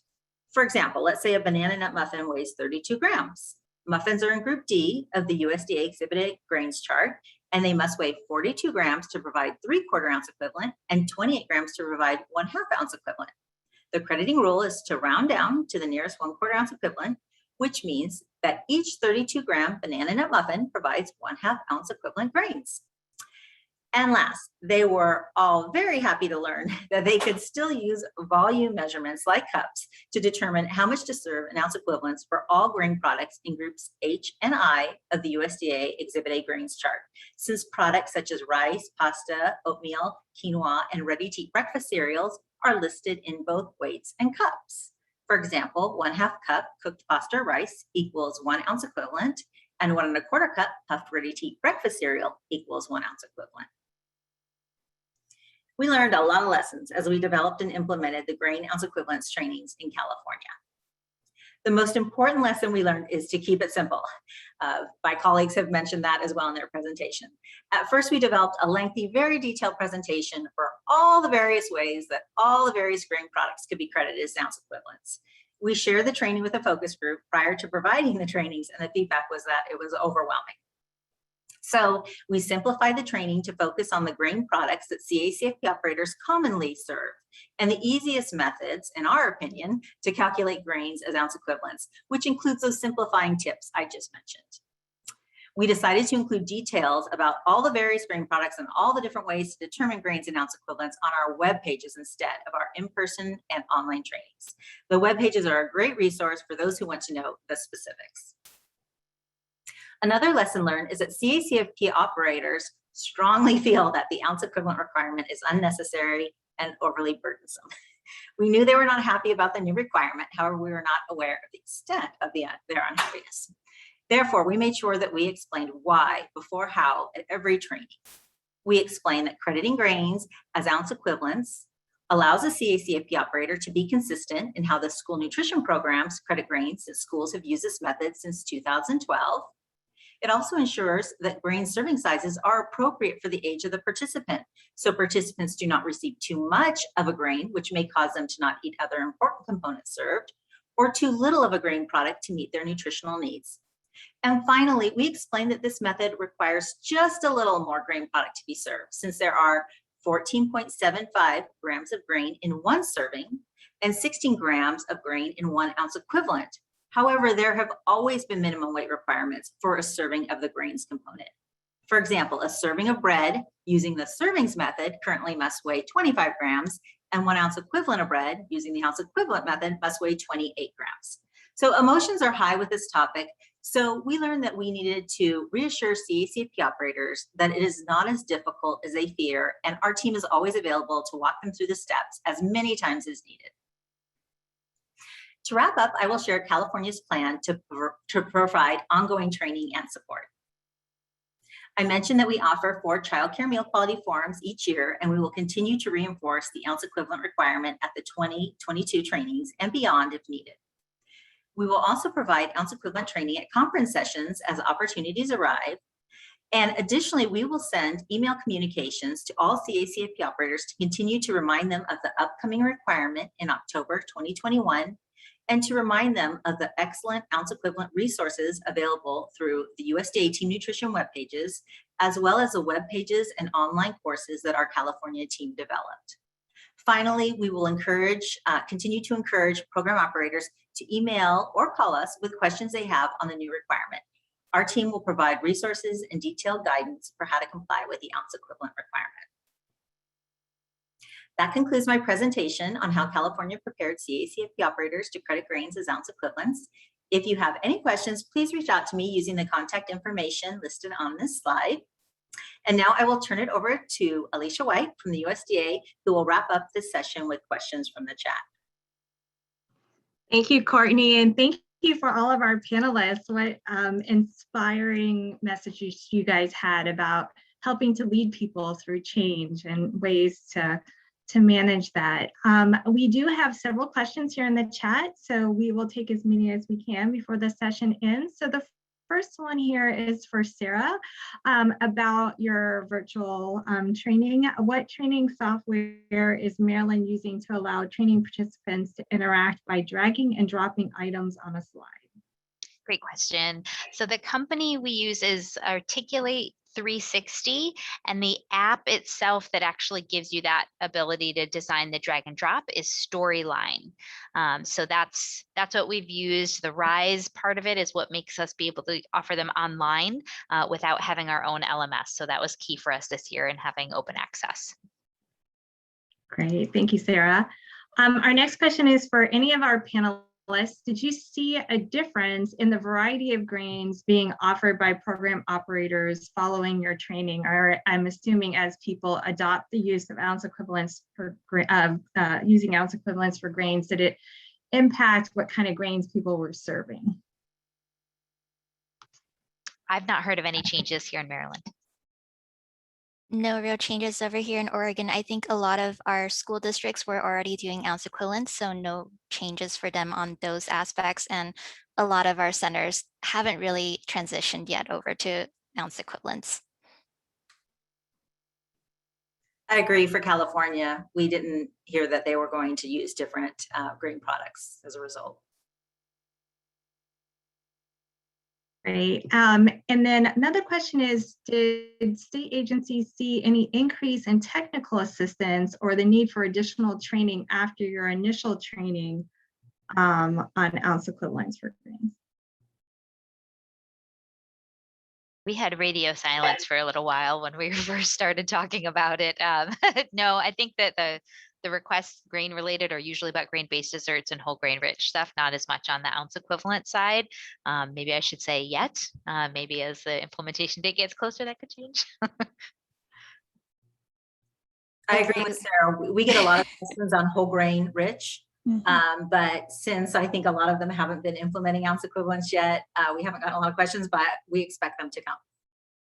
Same here. Okay, let me move down here. So one of our questions are, since all of you state agencies have provided so much training on grains ounce equivalents, do you expect to get waiver requests for not implementing grain ounce equivalents? And if so, what would be some reasons you expect to see people asking for those waivers? California is receiving them. And basically the main reason for the request is that they just, with the pandemic, they haven't had time to train their staff and get really proficient with the requirements. So they would like an extension. I think we've seen a small number, but same reason. And I think also there's a temptation when there's a waiver available. Some people just want to call it if they can delay something. Yeah, we have seen a few waiver requests come through for much of the same reason, for pandemic reasons, but also because some of them are large multi-state sponsors who are finding it hard to coordinate all of the changes in time. And Minnesota is the same. You know, we have great centers and family daycare home providers. That this has been a difficult year. And so it may just be depending on where they are with staffing and opening and still masking and you know, continuing some of those practices. Well, I anticipate hearing more in the next few months. Great. Are there any other questions for our panelists? You can type your questions into the chat box if you have any additional ones. Some of the things that I did note that all of our speakers talked about was about this aspect of managing change and talking about something that's new, and some of the strategies that I think were really interesting and appropriate were relating it to what people already know. So to ground it in something familiar to kind of help it be easier to discuss, to be patient with people as they learn things that are new, and to repeat things often. The information about keeping it simple, so not providing all the information at one time.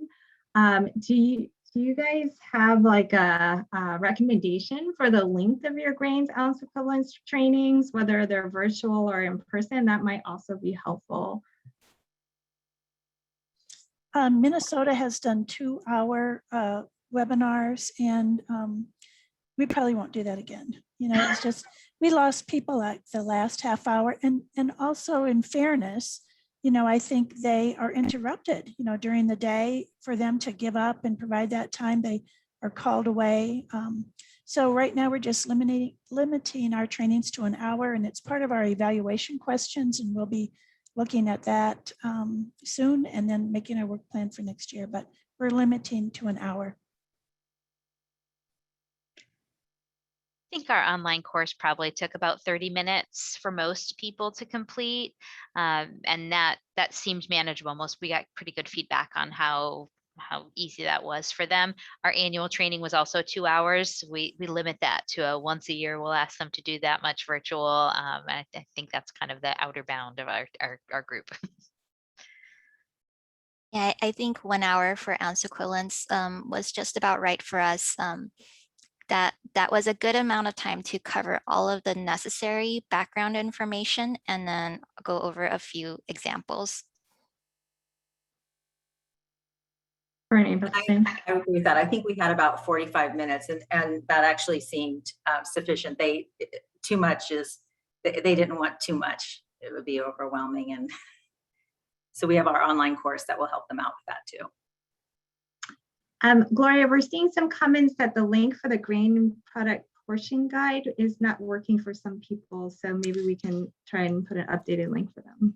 Yeah, I'm having some trouble connecting. So yeah, I apologize for that, but we'll get that corrected. Okay, well, thank you to all of the panelists for taking time to share their training stories and strategies and lessons learned for us today. And thank you to all of you for joining us to hear more about this exciting topic of grains ounce equivalents. And as a reminder, Team Nutrition's resources are here and available for you, and we look forward to hearing more from you. I'll turn it back over to Kathy. Good. Thanks so much, Alicia, for hosting us through that grain ounce equivalence panel. And now I'm going to pass it back over to Greta, who's going to give us a couple notes before we head on off to break. So thanks, everybody.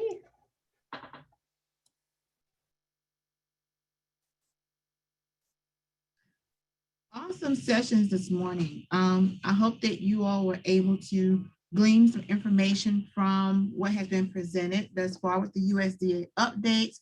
Thank you, Andrea, thank you, Andrea, Alice, and Alicia. And then with the grains ounce equivalent in the CACFP, thank you to our panelists for sharing what you've done with the grain ounce equivalence training. And thank you, Alicia, again for serving as a moderator for that. It is what stands between lunch in 4 minutes is myself. I won't hold you any longer. Lunch will be from 12:15 to 12:45.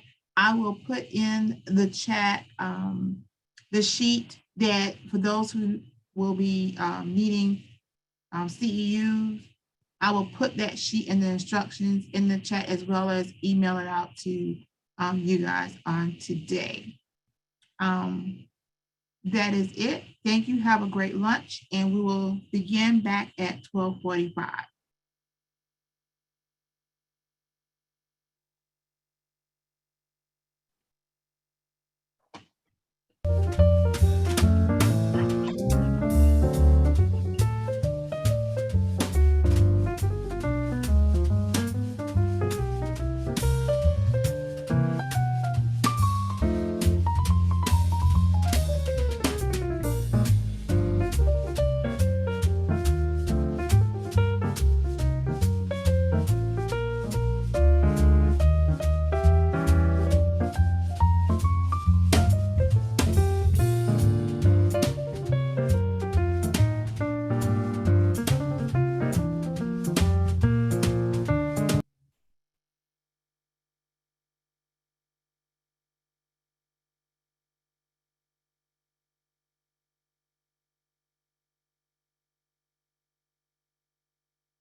Hello, everyone. I hope you guys enjoyed your lunch break. It is my pleasure to introduce our next presenters for our first session of the afternoon. We have with us today Katie Hallis. Katie Hallis is currently a nutritionist with the USDA's Food and Nutrition Service. In this role, she has worked on the development of resources and training materials for the CACFP to support the implementation of the meal patterns. Prior to joining USDA, Katie served as a content specialist for Nemours Children's Health System on Childhood Obesity Prevention Project that assisted early care and education providers in adopting best practices related to nutrition, physical activity, screen time, and breastfeeding support within their programs. She has also conducted nutrition workshops for children and families participating in the SNAP, as well as an extension agent with the Cooperative Extension Service in Washington, D.C. Katie completed her Bachelor's of Science in Dietetic internship through Virginia Polytechnic Institute and State University, and received her Master's of Public Health from the University of Massachusetts Amherst. Also with us is Xavier Davis. Xavier has over 20 years of experience as a nutrition professional. She is currently a program analyst with USDA's Food and Nutrition Services Child Nutrition Programs, where she develops nutrition, education, and technical assistance materials for CACFP operators and participants. Prior to this position, she served as a program administration specialist for the Maryland State Department of Education, Office of School and Community Nutrition Programs, where she also worked with CACFP. In this capacity, she provided training and technical assistance to sponsoring organizations and CACFP operators. She also worked closely with program monitoring and compliance staff.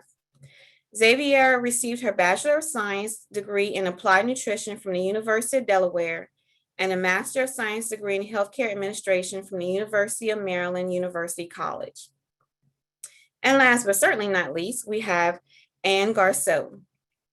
Ann is a registered dietitian nutritionist with USDA's nutrition programs.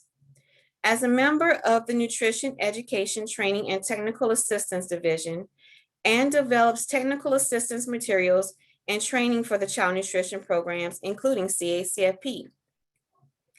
Ann received a Bachelor of Science in Nutrition from the University of New Hampshire and a Master of Science in Nutrition from Tufts University. I turn it over to you, ladies. Thank you.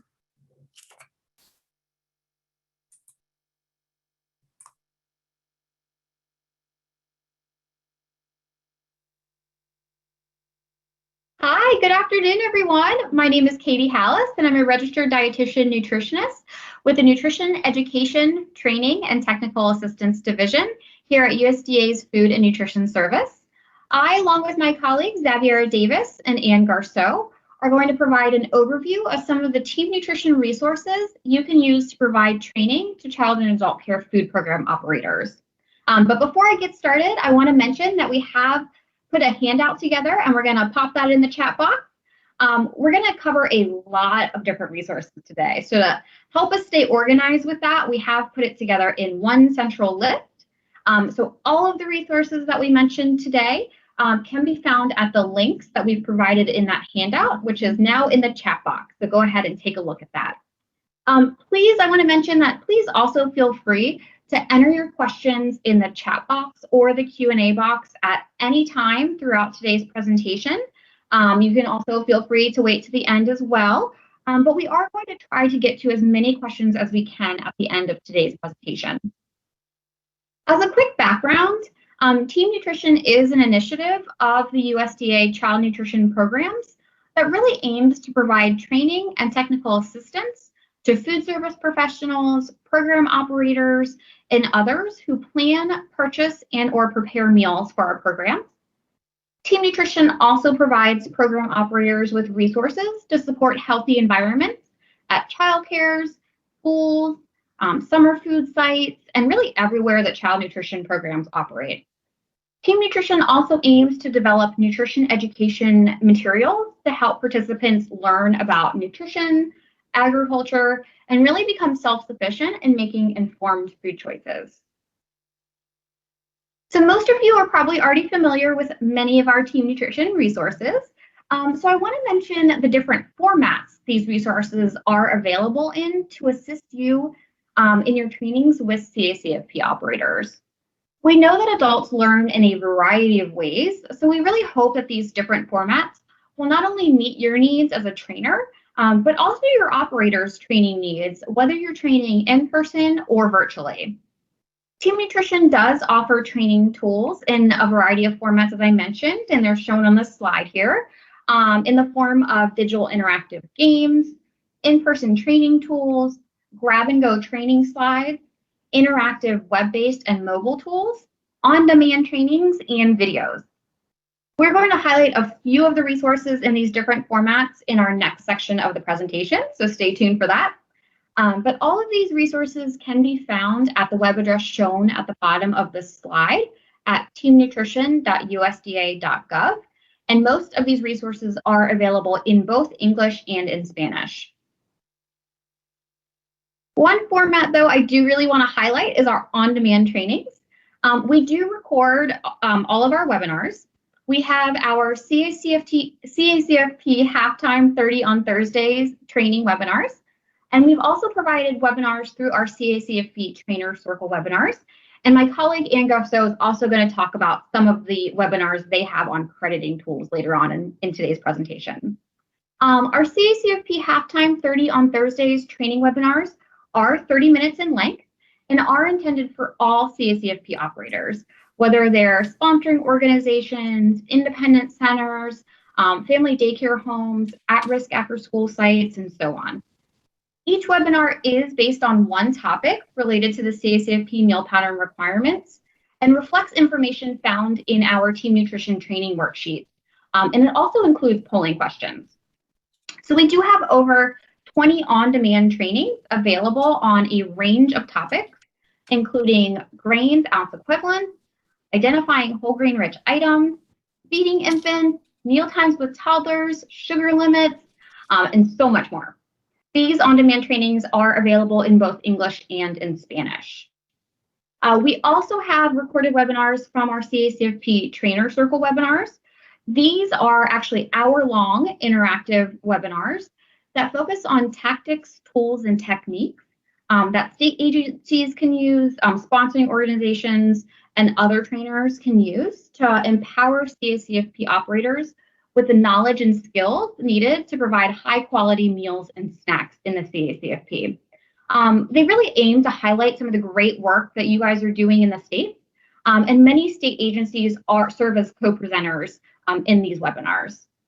We have 5 recorded webinars, including one on how to train program operators to use grains ounce equivalents, one on CACFP trainers tools, feeding infants kit. I'm going to talk about that kit in just a little bit. Delivering interactive in-person trainings, creative online learning strategies to engage providers, and then lastly, one on coaching and mentoring using a peer-to-peer model. The web addresses shown on the slide here are for those 2 webinars, but they're also included in the handout, which is in that chat box I mentioned. So I do want to put in a plug for our next live CACFP halftime webinar. This one will be held on September 23rd. Of course, it's on a Thursday, and the topic will be serving snacks in the CACFP. The English webinar will be held from 2 to 2:30 Eastern Time, and the Spanish one from 3 to 3:30 Eastern Time.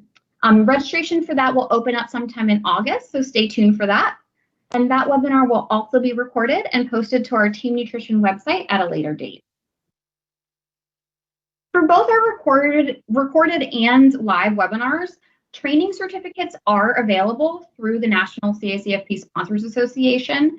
Attendees can visit their website at the web address shown on the slide here. It's also in that handout. And participants can take some post-webinar questions, and they will email a certificate of completion to you. Continuing professional education units have also been approved from the Academy of Nutrition and Dietetics Commission on Dietetic Registration. So after you listen to that recorded webinar, you can actually go ahead and email us at teamnutrition@usda.gov, and we will email you a completion certificate. So most of our Team Nutrition resources are available for digital download, but we also have them as print copies. For all participating in a child nutrition program, of course, such as the CACFP, Team Nutrition's print materials are free to order. To order these resources, you can just go to the resource order form link on the Team Nutrition website to order print copies of the materials. But for bulk orders, as state agencies, you all can email us at teamnutrition@usda.gov and let us know what you need, and we will send that out to you. Okay, so now I want to hear from you guys with our first polling question. To answer this question, please use the chat box or the Q&A box and type poll number 1 and then your answer, just so we can keep things organized.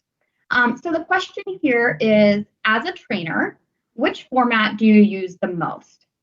So again, please use the chat box or the Q&A box, type poll number 1 and then your answer, and let us know what you use the most of as a trainer. Do you use interactive games, whether they're digital or in-person training resources? And when I say that, I mean things like toolkits or training worksheets. Do you use our grab-and-go training slides, web-based and mobile interactive tools, on-demand trainings, or videos? I'm going to give you guys a few seconds. Again, type poll number 1 and then your answer. And you can type in multiple answers, that's fine. All right, great. Thank you guys for taking the time to do that. We're actually going to summarize those responses for you all at the end of today's presentation. So now let's take a closer look at how we can bundle and use these different formats of resources to train CACFP operators on some of the hotter topics in the CACFP. So when we attend a conference, We do receive a lot of questions on certain topics, such as feeding infants, ounce equivalents for grain, and serving milk in the CACFP. So today we're going to spend some time reviewing the resources that we have available on those hotter topics. So we provide training to CACFP operators. When you do provide training to CACFP operators, you can choose to use a single team nutrition resource, like a training worksheet, or you can bundle resources to provide a more comprehensive training. So first, let's talk about some of the resources available on feeding infants, which personally is my favorite topic. One of our most popular resources is the Feeding Infants in the CACFP Guide. This guide includes information on, of course, CACFP infant meal pattern requirements, CACFP policy guidance, and also the latest nutrition science on infant feeding. This resource really serves as a training tool for CACFP operators as it presents information, practice scenarios, and check your knowledge questions on topics such as the infant meal pattern, handling and storing breast milk and infant formula, developmental readiness, hunger and fullness cues, solid foods, and what is creditable in the CACFP. This guide is available in English and Spanish, and it's available online and in print.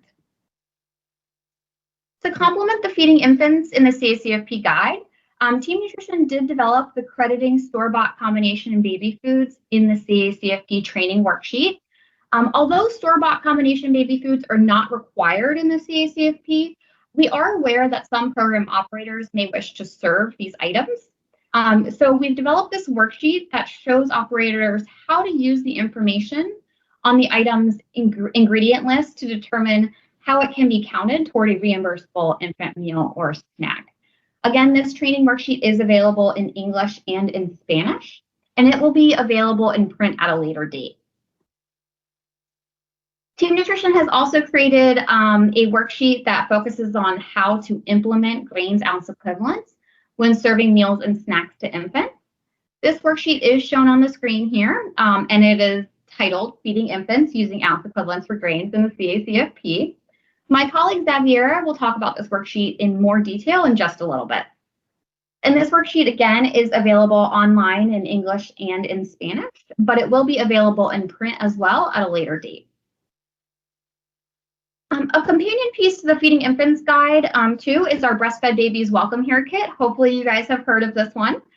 This is really a communication tool that CACFP operators can use to help them talk with parents about how they support breastfeeding at their site.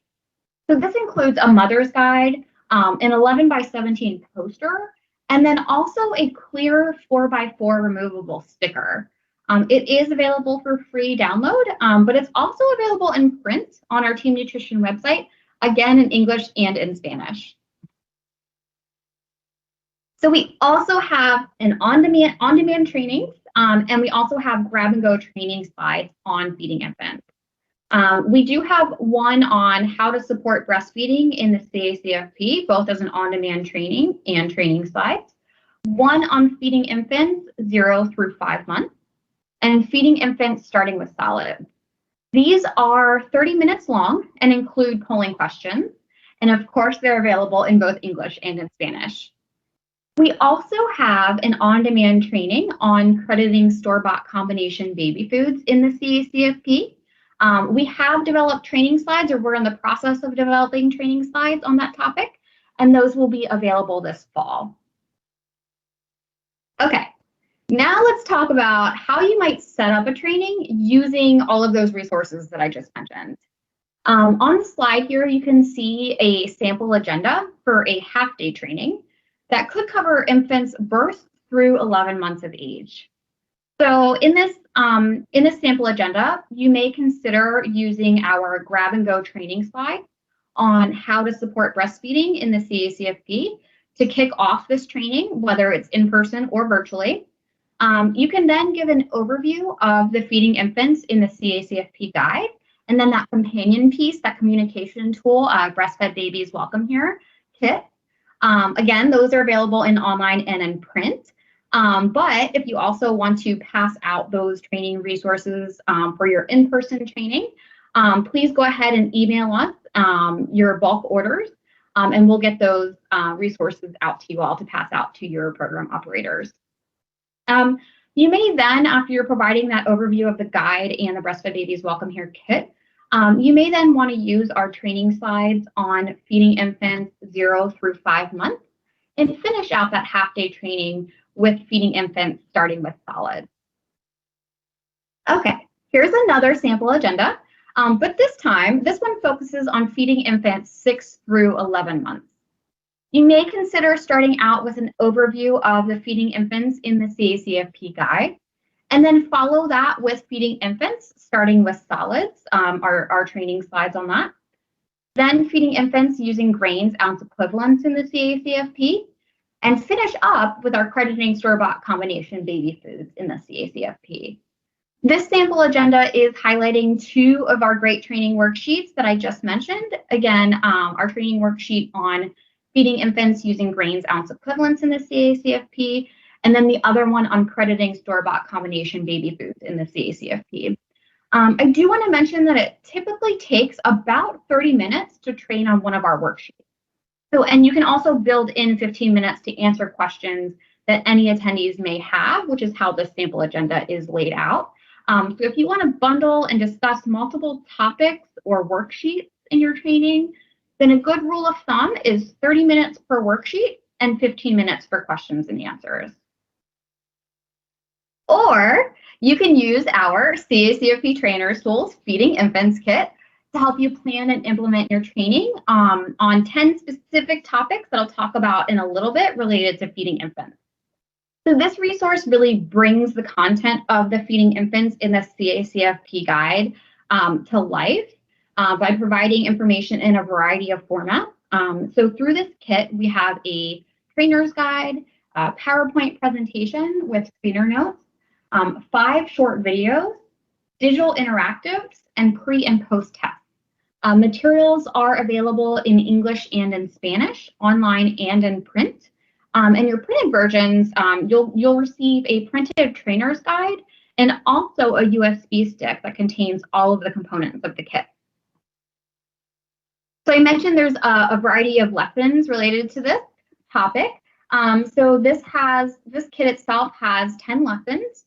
And these lessons cover, again, a variety of topics, including an overview of the CACFP infant meal pattern, identifying and responding to hunger and fullness cues, creating a breastfeeding-friendly environment in a childcare site, storing and handling breast milk and infant formula, bottle feeding and introducing a cup, developmental readiness for solid foods, infant feeding skills and modifying food textures, and then also lessons on creditable infant foods, part 1 and 2. So if you do train on all 10 of these lessons, the training will take approximately 5 hours. However, within the trainer's guide, there are suggestions for lesson groupings for 1 hour, 2 hour, 3 hour, and even 4-hour trainings. Again, depending on your participants' needs and the time allocated for your training, you can really pick and choose the lessons to make it your own. So here are the different components of a lesson. Each lesson does contain a pre and post test. And of course, it contains the main lesson content and at least one small group activity. Many of the lessons then include those items as well as a video, large group activity, and or a digital interactive game. So I mentioned videos.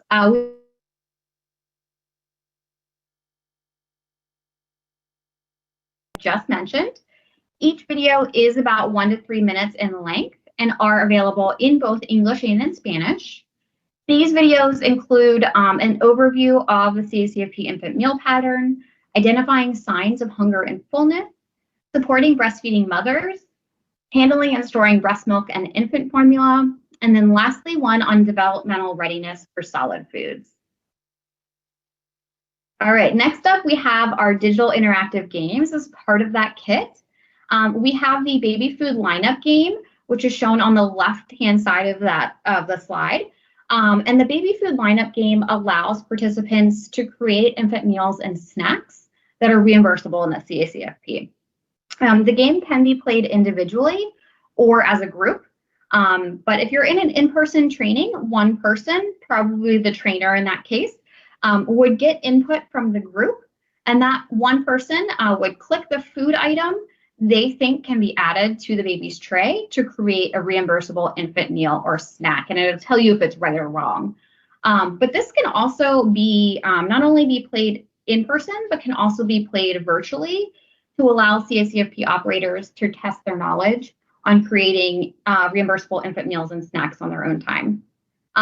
We also have one on titled the Feeding Babies Game Show, which is shown on the right-hand side of the slide.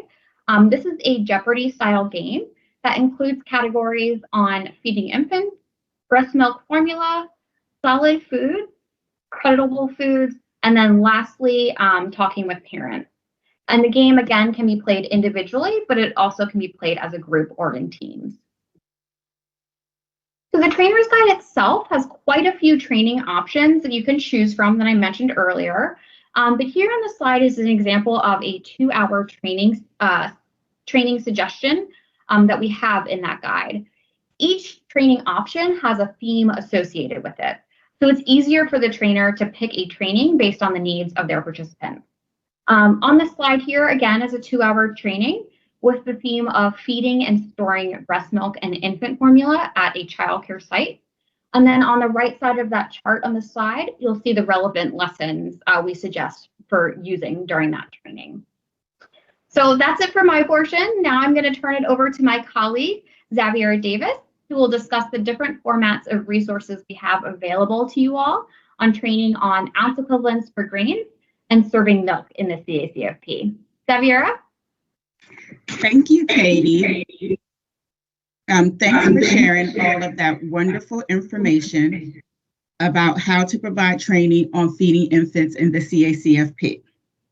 Now let's take a look at the training resources we have available to help you train on grains ounce equivalents in the CACFP. Team Nutrition knows that grain ounce equivalents continue to be a hot topic. As a result, Team Nutrition has a webpage dedicated to this topic. The webpage contains all of the training resources that are available to help CACFP operators transition to the use of grains ounce equivalents. And the web address for this page is shown at the bottom of this slide. One of the tools on that grains ounce equivalents resources page is our using ounce equivalents for grains in the CACFP training worksheet. This worksheet starts out by giving you a picture of how much of a grain item you might need to make up 1 ounce equivalent. For example, you may need 20 small cheese crackers, 12 thin wheat crackers, or 5 woven whole wheat crackers to make up 1 ounce equivalent of grains. That is on page 1, which is shown on the left-hand side of this slide. Pages 2 to 4 of the worksheet include a grains measuring chart that provides household measures for over 40 common grain items listed in alphabetical order. The charts provide amounts of foods to serve in common language, no food scales required, and again, no guesswork. Pages 5 to 6 of that worksheet include additional guidance for using the charts, as well as a section called Grains Measuring Tools that you can use to see if the item you want to serve is the same size or larger than what's listed on the grains measuring chart. You will see that there are some shapes for common sizes of crackers and other grains, such as circles and squares, as well as a ruler at the bottom. If you have a grain item that matches the shapes in the grains measuring tool, you could measure the item with the ruler on the bottom, or by placing the grain item over the shape and seeing if the item was the same size or larger. If you wish to just train on this one topic, you could pair the training worksheet with the training slides for either an in-person or a virtual training. As a rule of thumb, it takes about 30 minutes to train on one of these worksheets. Those 30 minutes include polling questions but do not include time for questions and answers. So you'll just have to factor that into your overall training time. We also have this available as an on-demand training. It is 30 minutes in length and includes polling questions as well. Now let's take a look at the crediting single serving packages of grains in the CACFP training worksheet.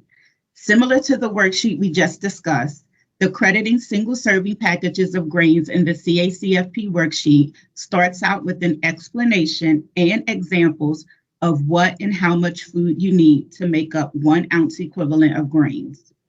The remaining pages of the worksheet include the grains measuring chart for single serving packages and try it out questions that allow the reader to practice what they've learned.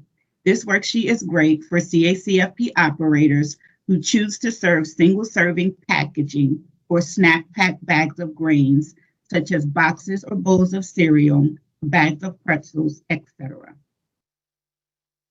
Again, the crediting single serving packages of grains in the CACFP is available as a training worksheet, and we'll have training slides available later this fall.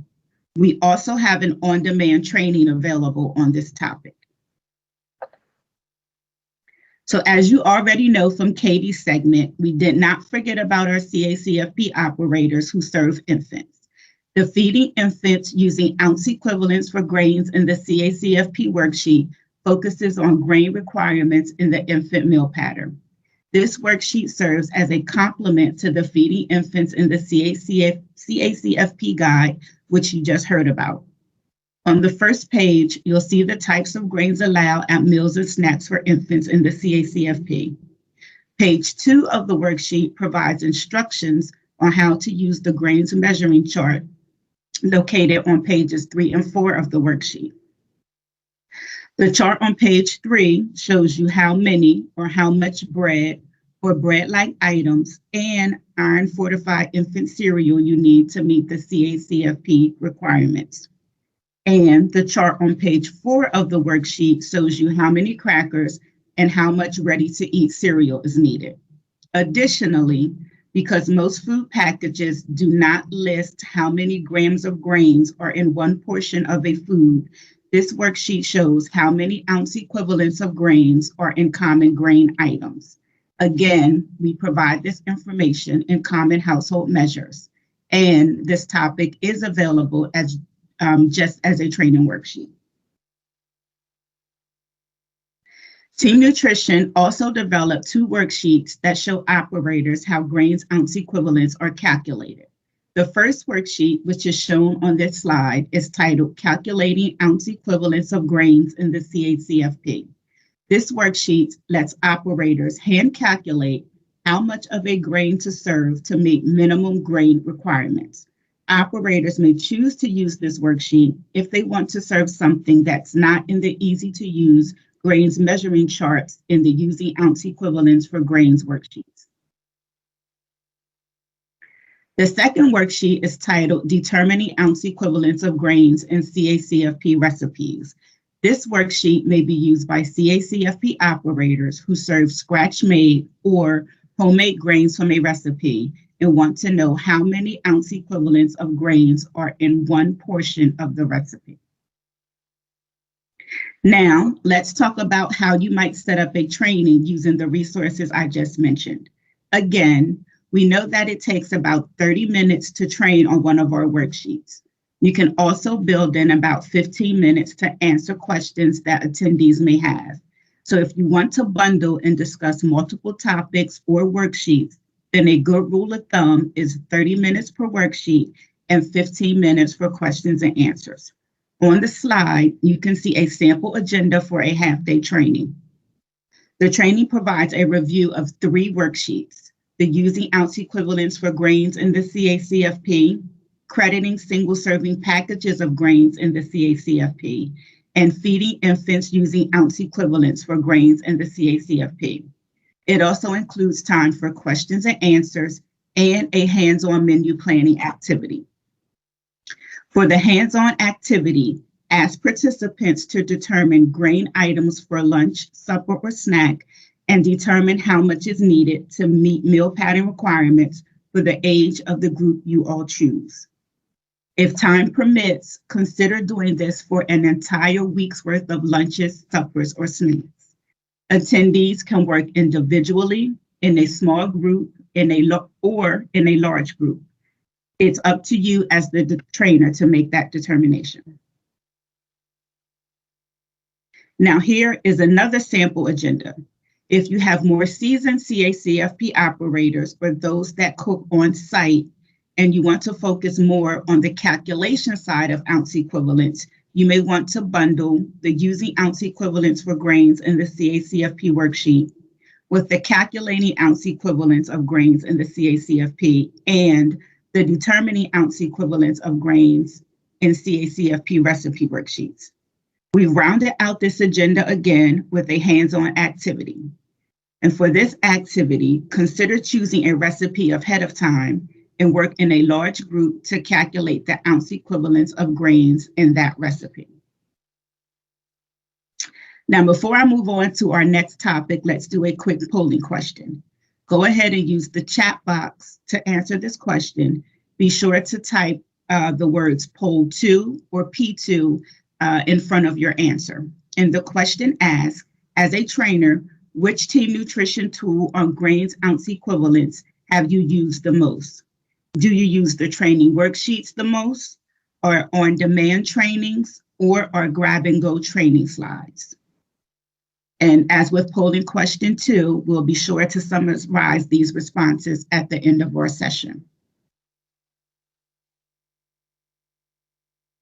Now, let's take a look at the training resources available to help operators serve the correct type and amount of milk in the CACFP. When providing training to CACFP operators on serving milk, again, you can choose to use a single team nutrition resource or bundle resources to provide a comprehensive training. The resources can be used for in-person trainings or virtual trainings. The first resource I want to discuss is the training worksheet titled Serving Milk in the CACFP. The first page of this worksheet provides an overview of the milk requirements for participants of different ages in the CACFP. The worksheet provides information on the different types of milk allowed for each age group: newborn through 11 months, 12 months through 23 months, children 2 years through 5 years of age, children 6 years through 18 years of age, and adults.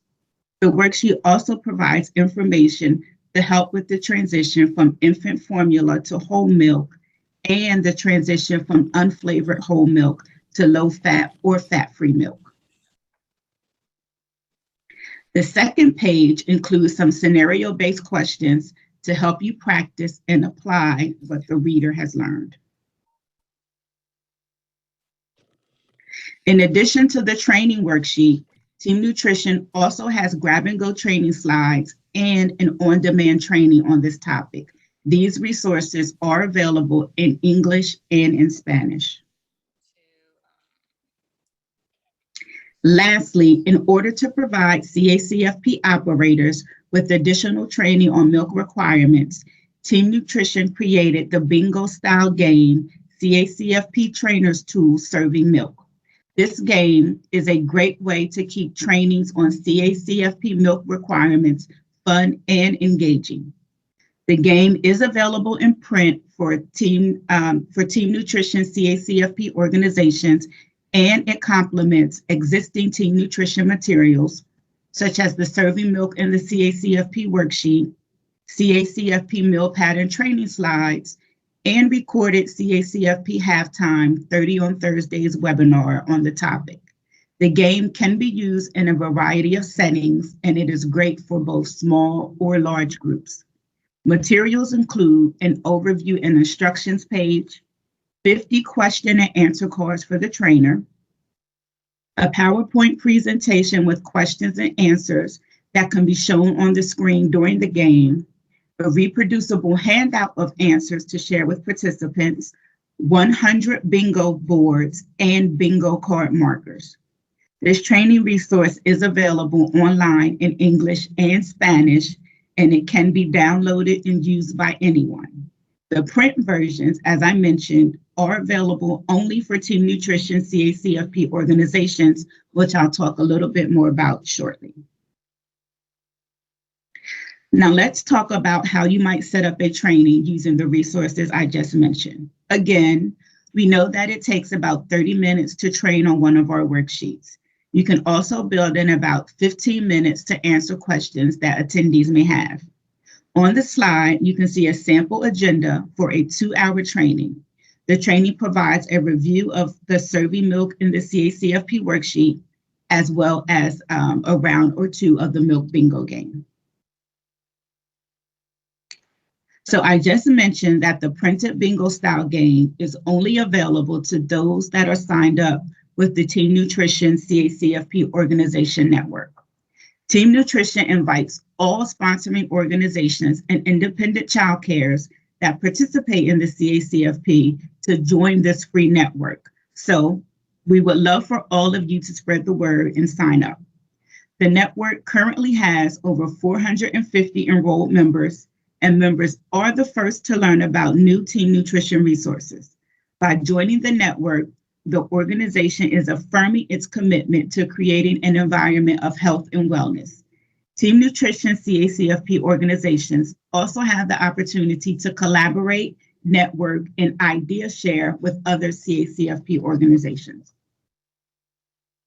When enrolling, they can choose the age, group of the participants they serve, such as infants, 1 through 2-year-olds, or 3 through 5-year-olds, etc.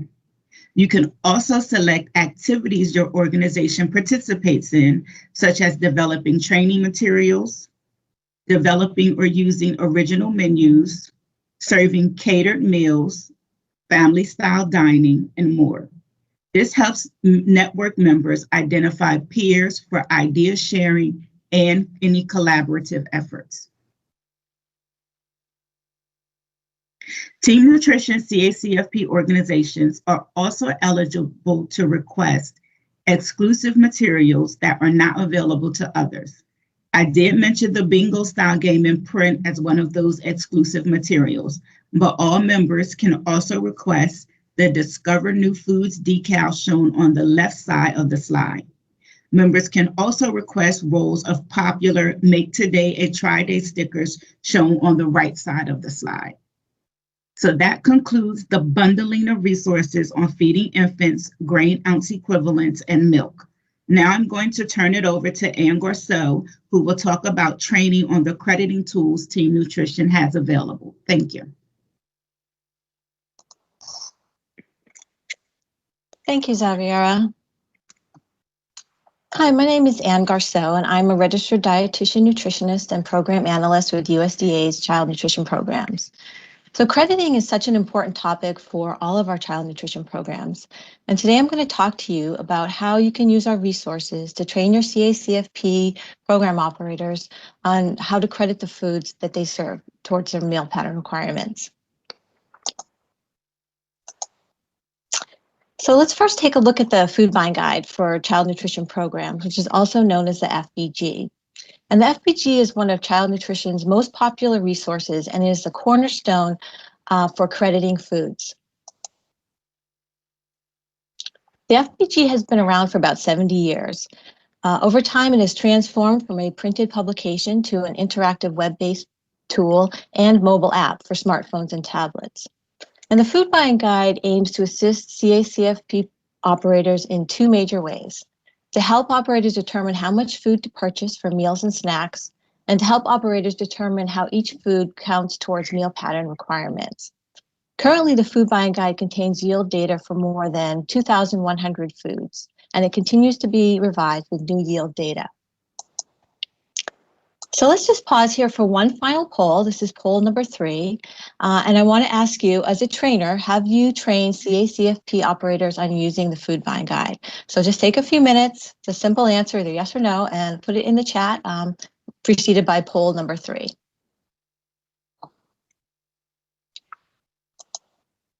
Okay, so let's take a look at what this yield data looks like in the food buying guide. Here is an example of the information that you can find in the FBG. Now, this example is for popped popcorn.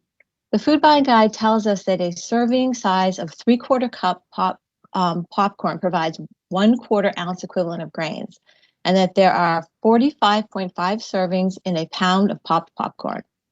And if you wanted to serve 100 children a 3/4 cup serving, you would need 2.2 pounds of popped popcorn. And popcorn is also an example of a newly creditable food in child nutrition programs, and it was added to the food buying guide in 2019. So you can access the food buying guide as either a guest user or a registered user. So anyone can access as a guest user. But in order to become a registered user, just follow the instructions on the food buying guide login page.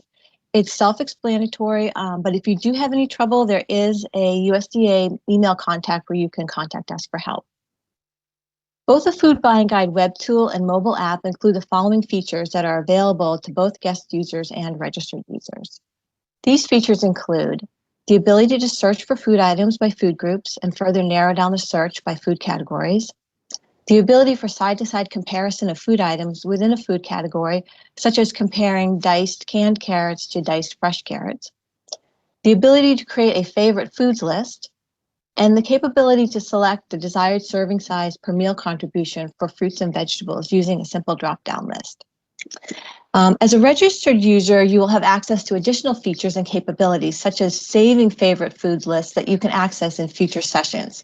Now, guest users can also create a favorite food list, but the list can only be accessed during that session. So registered users will use the same login for both the interactive web tool and the mobile app, allowing access to saved information on both tools. So as of June 2021, the Food Buying Guide mobile app has been downloaded over 31,800 times. So I really encourage you to give it a try. It's great for on-the-go access. So 4 other built-in features of the Food Buying Guide digital resources include the Recipe Analysis Workbook, otherwise known as the RAW, which is available to guest users. The Product Formulation Statement Workbook, which is available to food vendors with registered accounts. The Food Buying Guide Calculator, which creates a shopping list to assist CACFP operators in ordering and purchasing foods for their program. And the Exhibit A Grains tool, which helps operators determine the amount of ounce equivalent grains in a product. And this tool also helps operators determine how much of an item to serve to meet the meal pattern requirement for grains at CACFP meals and snacks. And let's take a little closer look at each one of these tools right now. So the RAW allows you to determine how your standardized recipe credits toward the meal pattern requirements.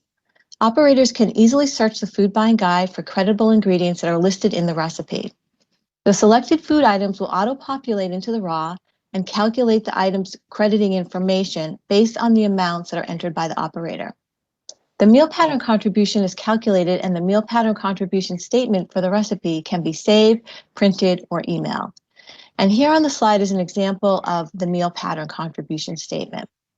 So you'll also be able to recreate RAWs for multiple yield quantities, add recipe notes, and as I just mentioned, determine the expected meal pattern contribution and crediting statements for a recipe, and create folders to organize your RAWs. Registered users can create and save a RAW on the web tool, and then they can access it and view it as a PDF file on their mobile app. The Food Buying Guide Calculator allows operators to create a shopping list to assist in ordering and purchasing food for their program. The calculator is available on both the web tool and the mobile app. And registered users can create and save a shopping list on the web tool and access it on the mobile app, and vice versa. To help CACFP operators transition to the use of using ounce equivalents to measure grains, Team Nutrition developed the Exhibit A Grains tool. This tool is included in the web tool as well as the mobile app, and registered users can save their product results within the tool for future use.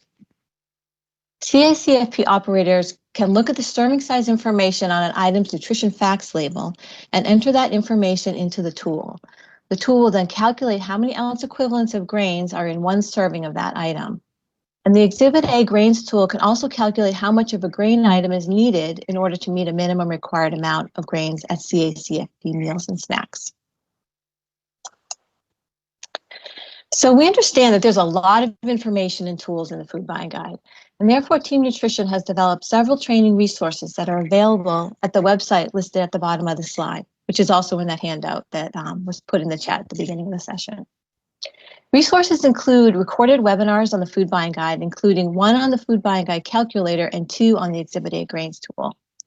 Additionally, operators can find short training videos within the food buying guide web tool underneath the help section or the help tab. And finally, the Institute of Child Nutrition's iLearn portal includes 3 interactive training modules on the food buying guide. These modules can be found on the ICN website at the address also listed here on the slide, as well as on your handout. And these modules there are 3 modules. One provides an in-depth overview of the food buying guide. Another one provides a step-by-step instruction on how to use the recipe analysis workbook. And the third one provides information on how child nutrition labels and food product formulation statements can make meal planning easier. So in order to fully understand and use the information and various tools in the food buying guide, an in-depth training on each topic would be required. However, it's recommended to begin training on the food buying guide with an overview so the program operators can really understand which information and tools would be the most beneficial to them. So this is a sample agenda here on the slide for an overview of the food buying guide. And it's recommending to review them in 3 40-minute increments. And you can also build in 10 minutes for answering questions. So on this slide, you can see this is an agenda for half-day training. And as I said, it provides a review of the food buying guide in 3 main sections. So after a welcome and introduction, the first main session is a review of the information that's contained in the food buying guide. And then the second session covers both the Exhibit A grains tool and the food buying calculator. And a third session takes a look at just the recipe analysis workbook. And then for the hands-on activities, I highly recommend that you have all of your attendees bring their laptop computers and or a mobile or tablet. And prior to training, make sure that they register so that they become registered users on the Food Buying Guide website. So that way they'll have access to all the tools, including the raw. So next training resource we want to look at is the Crediting Handbook for Child and Adult Care Food Programs. The revised Crediting Handbook for the CACFP was made available online in March of 2020. This publication serves as a supplement resource to the Food Buying Guide. It provides information on the CACFP meal pattern requirements, as well as specific food items that credit in CACFP. Now, the Crediting Handbook is divided into several chapters. There's an introduction, a section on definitions and explanations. As I mentioned, there's a section on the CACFP meal patterns. And the main body of the handbook is organized by meal components and contains charts of creditable foods.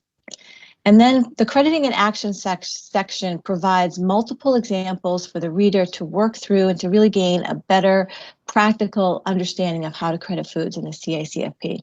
And then finally, there's a resource section for further reference. So each of the meal component sections, as I mentioned, provides details on the CACFP requirements for that particular meal component category. And as I mentioned, each section also includes a chart listing examples of creditable and non-creditable foods within the meal components, and including foods that were made newly creditable in 2019, such as coconut, hominy, tempeh, surimi seafood, and popcorn. Now, whereas the Food Buying Guide provides detailed information on many foods, the handbook provides guidance on common food items specific to the CACFP for both creditable and non-creditable food items, and gives some explanations as to why this food is creditable and why it's not creditable. It also points out some foods that may be creditable with further documentation. The handbook's crediting and action chapter, as I mentioned, provides step-by-step instruction and real-life examples to help CACFP operators determine how much of an item they need to serve in order to meet meal pattern requirements as CACFP meals and snacks. On this slide, you can see a sample agenda for a half-day training for the crediting handbook. After a welcome and introduction and icebreakers, the training provides a 20-minute review of the meal pattern requirements for CACFP. The next section is 60 minutes and covers each of the meal component categories, allowing about 10 minutes for each category with some extra time built in since some categories, such as the grains, may require a bit more explanation. Time is allotted for 2 additional sessions that focus on grains topics, namely calculating sugar limits and identifying whole grain rich. And finally, the remaining 40 minutes are devoted to hands-on activities, which can be found in the crediting action section of the handbook. And there are some additional crediting resources that may be helpful to your CACFP operators. Child nutrition labels, or CN labels, list the crediting information per serving right on the CN label. The CN label also provides a warranty against audit claims if the product is used according to the manufacturer's directions. However, vendor participation in the CN labeling program is voluntary. Therefore, not all vendors participate. And CN labels are not typically found on retail food items. So for food items that need additional crediting documentation and do not have a CN label, CACFP operators may choose to obtain a product formulation statement from the manufacturer. The product formulation statement is a signed document provided by the vendor to demonstrate how a product contributes to the meal pattern requirements. Now, we realize that for some CACFP operators, it may be difficult to contact manufacturers and obtain a product formulation statement. So it's recommended in these cases that the program operator reach out to their state agency for assistance. As I mentioned before, the Institute of Child Nutrition offers an in-depth training on both CN labels and product formulation statements. You can find these trainings at this website listed on the screen, which is also on the handout as well. And Team Nutrition also has a collection of standardized recipes created especially for CACFP CACFP centers and homes, and each recipe states how a serving credits toward the meal pattern requirement. And these recipes can be found on the Team Nutrition Recipes webpage at the web address indicated on this slide. These recipes come in yields of 6 servings, which are perfect for childcare homes, as well as recipes for centers that yield 25 and 50 servings. And also here you can find recipes available in Spanish. And Team Nutrition also has a collection of recipes standardized to meet CACFP meal requirements for adult participants as well. So this concludes our presentation. We will leave the slide up so that you have our information. And please check out our website at teamnutrition.usda.gov. Follow us on Twitter and email us at teamnutrition@usda.gov, and also sign up for our newsletter. And so now I will turn it over to Katie to go over the poll results and some questions. Thank you. Hi, good afternoon, everyone.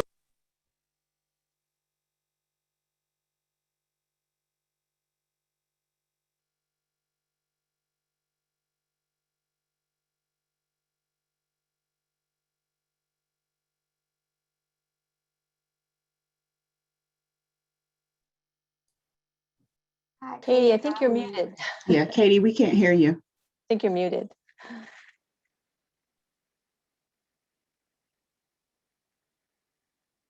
Okay, it looks like Katie's having some issues with her sound.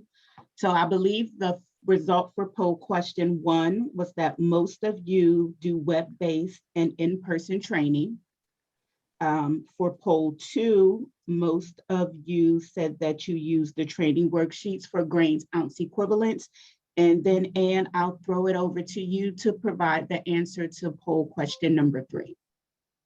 Okay, that was an easy one. Everyone who answered said yes, so that's wonderful because it is, Food Buying Guide is really a very important and comprehensive resource. So I'm glad to see everyone's using that. I think I was going to throw it back over to Katie to answer the first question, but we'll see if if we can do that. No, I don't think so. Okay, looks like Katie's sound is still out. So one of the questions we had come into the box was about cottage cheese in infants. And I believe the answer is that cottage cheese is creditable as a meat alternate for infants 6 through 11 months at breakfast, lunch, and supper. We do acknowledge that I believe it's the crediting handbook also mentions snack. So that is something that we will take a look at clarifying prior to the printing of that publication. And Anne, I'll throw it over to you to answer the question about snack puffs. Hi, yes, we got a question that says operators often use infant grains like baby puffs, and would this be considered a cereal? So the answer to that is it's really up to the program operator to determine whether it's easily recognizable as a ready-to-eat cereal. So does it look like a puffed rice cereal or a whole grain O? It should also be very easily dissolvable in the infant's mouth and not contain any hard pieces or nuts or seeds or anything that could contain a choking hazard. You do also want to keep in mind that it has to be within the sugar limits, which is 6 grams per ounce of dry cereal. So that's something to consider. And it should be something that's they're developmentally ready to eat it. So, but the answer to that is it's up to the program operator. Okay, great. So I think there was one more question that came in for Anne. So I'll give you a minute to take a look at that to see if that's something that can be answered today. And while you do that, I will encourage everyone to sign up for our GovDelivery distribution list. The link is on the handout that was provided in the chat box. And we'll be sure to send out a notification through the distribution list when any of the handouts that we mentioned that are not currently available in print become available. And just continue to check our website as we do release and update resources there. Thank you, guys. Okay, so there was one question here about CN labels. And it says, can they use CN label verification reports? And that is true. We do have our CN label verification reports that you can get on our website and look at, and those are updated every month. And that does have the crediting statement for each of the products that have a CN label. However, just one point is that you want to make sure that whatever product you get actually does contain the CN label, that it's actually on there. So that's just one thing, and you'd want to keep a copy of that as well for your documentation. Great, thank you, Anne. And if you think of any questions that you have after this session ends, please feel free to reach out to your regional office to have those questions answered. Thank you for your time and attention today. Just one more thing. I just wanted to put in our box. If you have any questions about crediting, if you're a program operator or other questions, we always encourage you to go to your state agency first, or your regional office, but you can also contact us, and I'm going to just put our mailbox address in here. It's our technical assistance mailbox, and we will answer your questions there. So I'm just going to type it in here so everybody has that as well. Just a moment.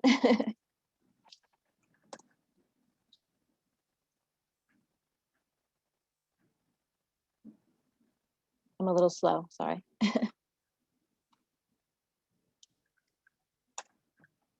Okay, great.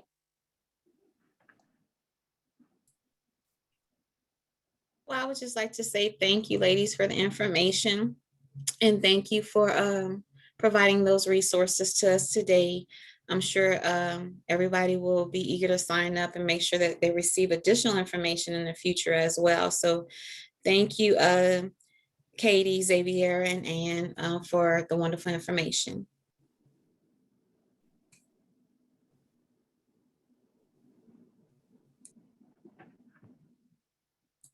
And I think up next we'll, unless we have some other information, we'll have a break before our next session.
Okay.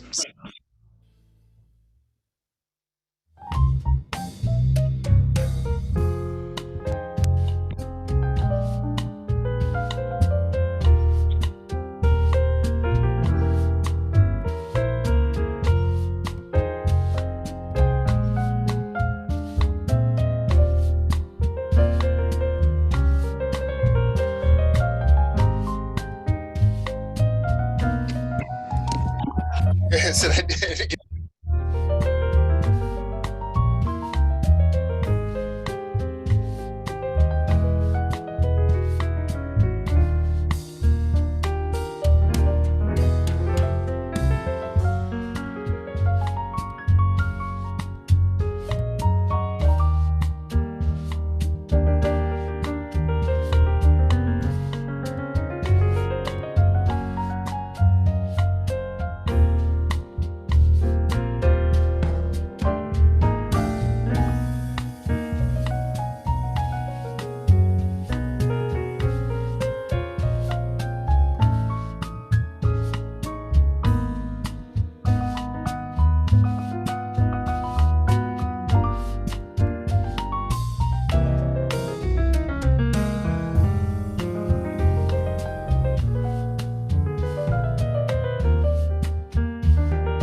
I'm Melanie. I'm a fun, caring, and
Welcome back from break, everyone. We're now going to get started with our next afternoon session on virtual monitoring. So I want to welcome back Andrea Farmer, USDA's FNS Branch Chief of Community Meals Program Monitoring in the Program Monitoring and Operational Support Division. Andrea will present the current monitoring waivers and guidance, as well as lead a group of 5 state agency staff who will share their experiences on waiver implementation. As a reminder, the chat's going to be monitored throughout the session for any questions that you have for panelists or USDA. So I'll now hand it over to Andrea to lead that session with our state agency colleagues. Hey, thank you very much. Let me share my screen here. Am I sharing my screen? Hold on. There. Hopefully now I am sharing my screen and you see a slide presentation. I'm going to hope that, okay, good. Good to know.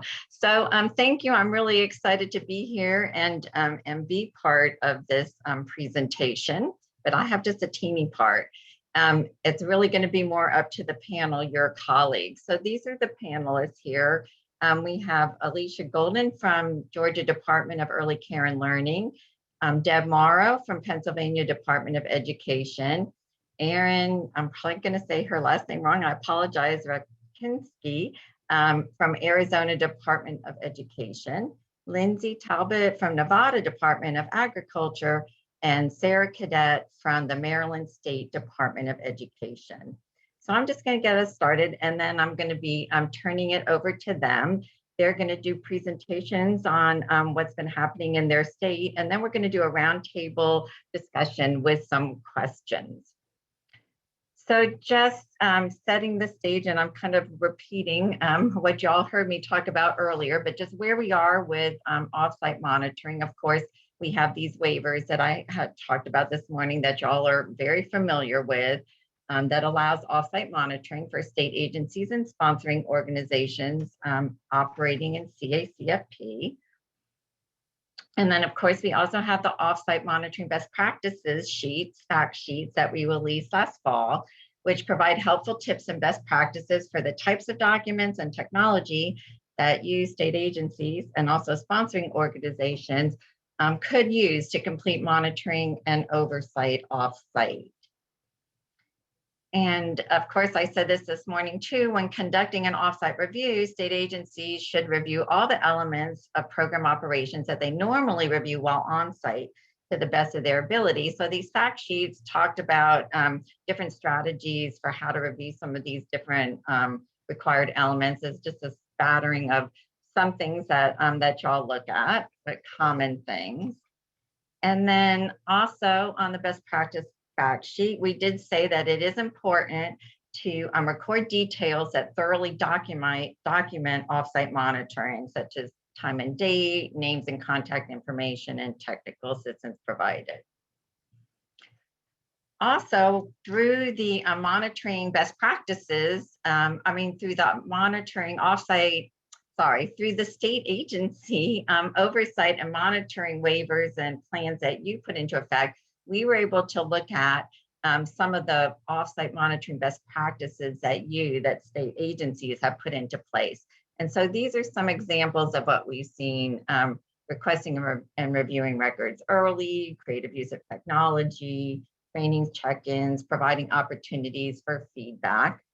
But this is just what we know at our level, which is why I am so excited to turn it over now to the panelists, because they are going to just dive in and give you some more examples of best practices and things that have been going on in their state. So the first person I'm going to turn it over to is Alicia. Okay, good afternoon, everyone. Thank you, Andrea. Appreciate it. This afternoon, we get to talk about virtual monitoring, right? And so in Georgia, we definitely took the virtual offsite monitoring waiver and kind of needed to make it our own, right? There was some guidance that was kind of developed, but then it was kind of left up to the state agencies of how we're going to implement that. So for us, we thought that it was just as important that we develop a consistent offsite virtual monitoring process for not only our state agency that included a record request checklist, a certificate of authenticity, especially if we were doing photos and things like that, but we took it another level and developed a standardized monitoring guide for our sponsoring organizations as well. So then it really helped us in Georgia that, you know, the institutions and the sponsors were aware of how we were going to be conducting our virtual monitoring, and then they were given guidance of how they could actually utilize our template and follow the guidance that we had developed for them in order to conduct the virtual monitoring themselves. And this waiver definitely allowed us the flexibility to continue our monitoring while maintaining program integrity in the program. So some of the things that we did and included in our monitoring plan included a definition of what we considered an announced and unannounced review. We included that to assist not only our staff, but also our sponsoring organizations so they could meet that federal regulation in 226. And then we also included what the regulatory and waiver information was and what had came out in the recent months and kind of ongoing months. We also included information on how they could prepare for virtual visits and conduct a pre-planning to essentially determine if they were going to be doing an unannounced review and how to set that up. This also included conducting virtual visits and reviews that included the meal prep and the observation options. And so we actually gave them more than one option to be able to do the observation. We also included a record request template and checklist that they could submit to the institutions. And then we developed a certificate of authenticity, of course, if the observation was done by submission of photos or video. And then, of course, like I mentioned, we also developed guidance for our sponsors, and then all of our information was continuously updated as any new guidance or information came out from USDA, and also included all the links and resources, COVID-19 resources that were published on our website. Okay, so what did the definition of announced and unannounced look like in Georgia? Basically, we define that as meeting the unannounced review. For us was that you called, it was not prearranged, you did not notify them that they were going to have this review. You called and of course informed them that you would be conducting this review, and then you would proceed to either set it up, you know, virtually, request the photos, and then at that point your record request started. And then if anything was announced, it was defined as you called, arranged a certain time and date for that review to be conducted. And then, like I mentioned, for us, especially because, you know, there might have been technological issues with conducting a virtual visit only by video or by pictures or conferences. So we gave our staff and institutions multiple ways that they could meet the meal service observation. But of course, if anything had, you know, pictures or recorded video, then we did ask for, you know, the certificate of authenticity that included, you know, timestamps and dates, if all possible. But our preference and recommendation to our staff was definitely, we preferred there to be a video conference. And then, of course, if there was any technological issues, then we allowed the other two options. Okay, so some tips and best practices for Georgia. Well, we never knew that we would be still in a national pandemic, right? And the onset, we thought, well, we're going to be dealing with this a couple of months, and we had to implement a virtual process. But in doing so, we all know how many CACFP records there are for the institutions to keep up with, for us to review, you know, a whole month of records. It could be more than 1 month of financial records, receipts, and invoices. And so it was a little daunting for our staff to go from obtaining records on site, the on-site review, to now needing to be request those, as well as it was a huge burden on our institutions, because instead of us being given the documents and being able to scan or upload any documents ourselves, it turned the work to the institutions. And so they were already trying to adapt and adjust to the pandemic. Well, one thing that I can definitely say was a best practice for us is that we looked for a program that would allow us to upload as many records as needed, and we basically could just send a link to a specific institution. So, because what we were finding during our record requests initially was that it was through email or fax. Well, our emails are set up, they can only accept so many records. Staff and institutions would say that they received only bits and pieces, and they would say everything was sent.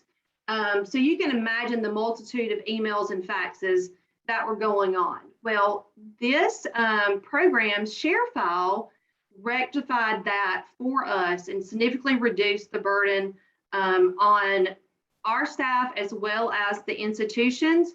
And the great thing about it is that the program is online.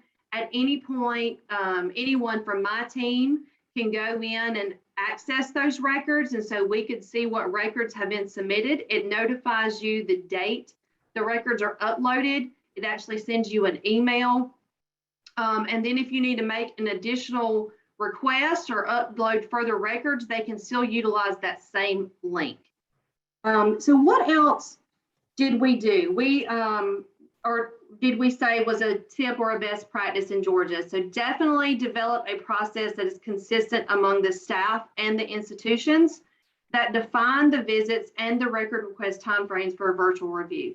So if I could say anything that was a best practice for us, it was definitely being consistent and having that communication consistent for all of our staff and our institutions. So it really cut down on any confusion when we had multitude of waivers going out. We also, as a best practice, developed that record request checklist that included what your alternate request would look like if you needed to request records, videos, and/or pictures. And then we would recommend our staff to conduct a virtual meeting and test it on each other, but prior to scheduling that with an institution. So one, make sure that you are comfortable with the program that you are utilizing, and know how to use the information, share your screen if necessary, so on and so forth. So our staff found that very beneficial while they were very nervous to use a virtual platform. Once they did it and they tested it out themselves, we really got positive feedback on that. And then for a best practice, we definitely relied on feedback from our staff and our institutions as far as what was working and what was not. Okay, and then for Georgia, this is just resources that we have, and they're posted also on our website. But this is our state agency monitoring guide, as well as our record request checklist and the certificate of authenticity that we developed. And then I also included our guide for our sponsoring institutions and their record request checklist. And the great thing for us is that we also utilize Atlas, which is a Collier web-based system.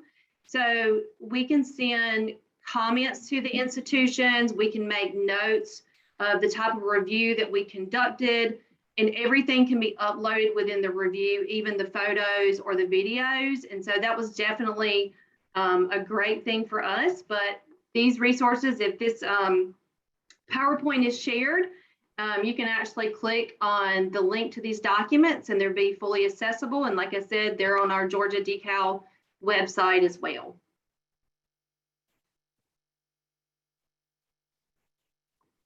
Okay, and that's it for Georgia. Thank you.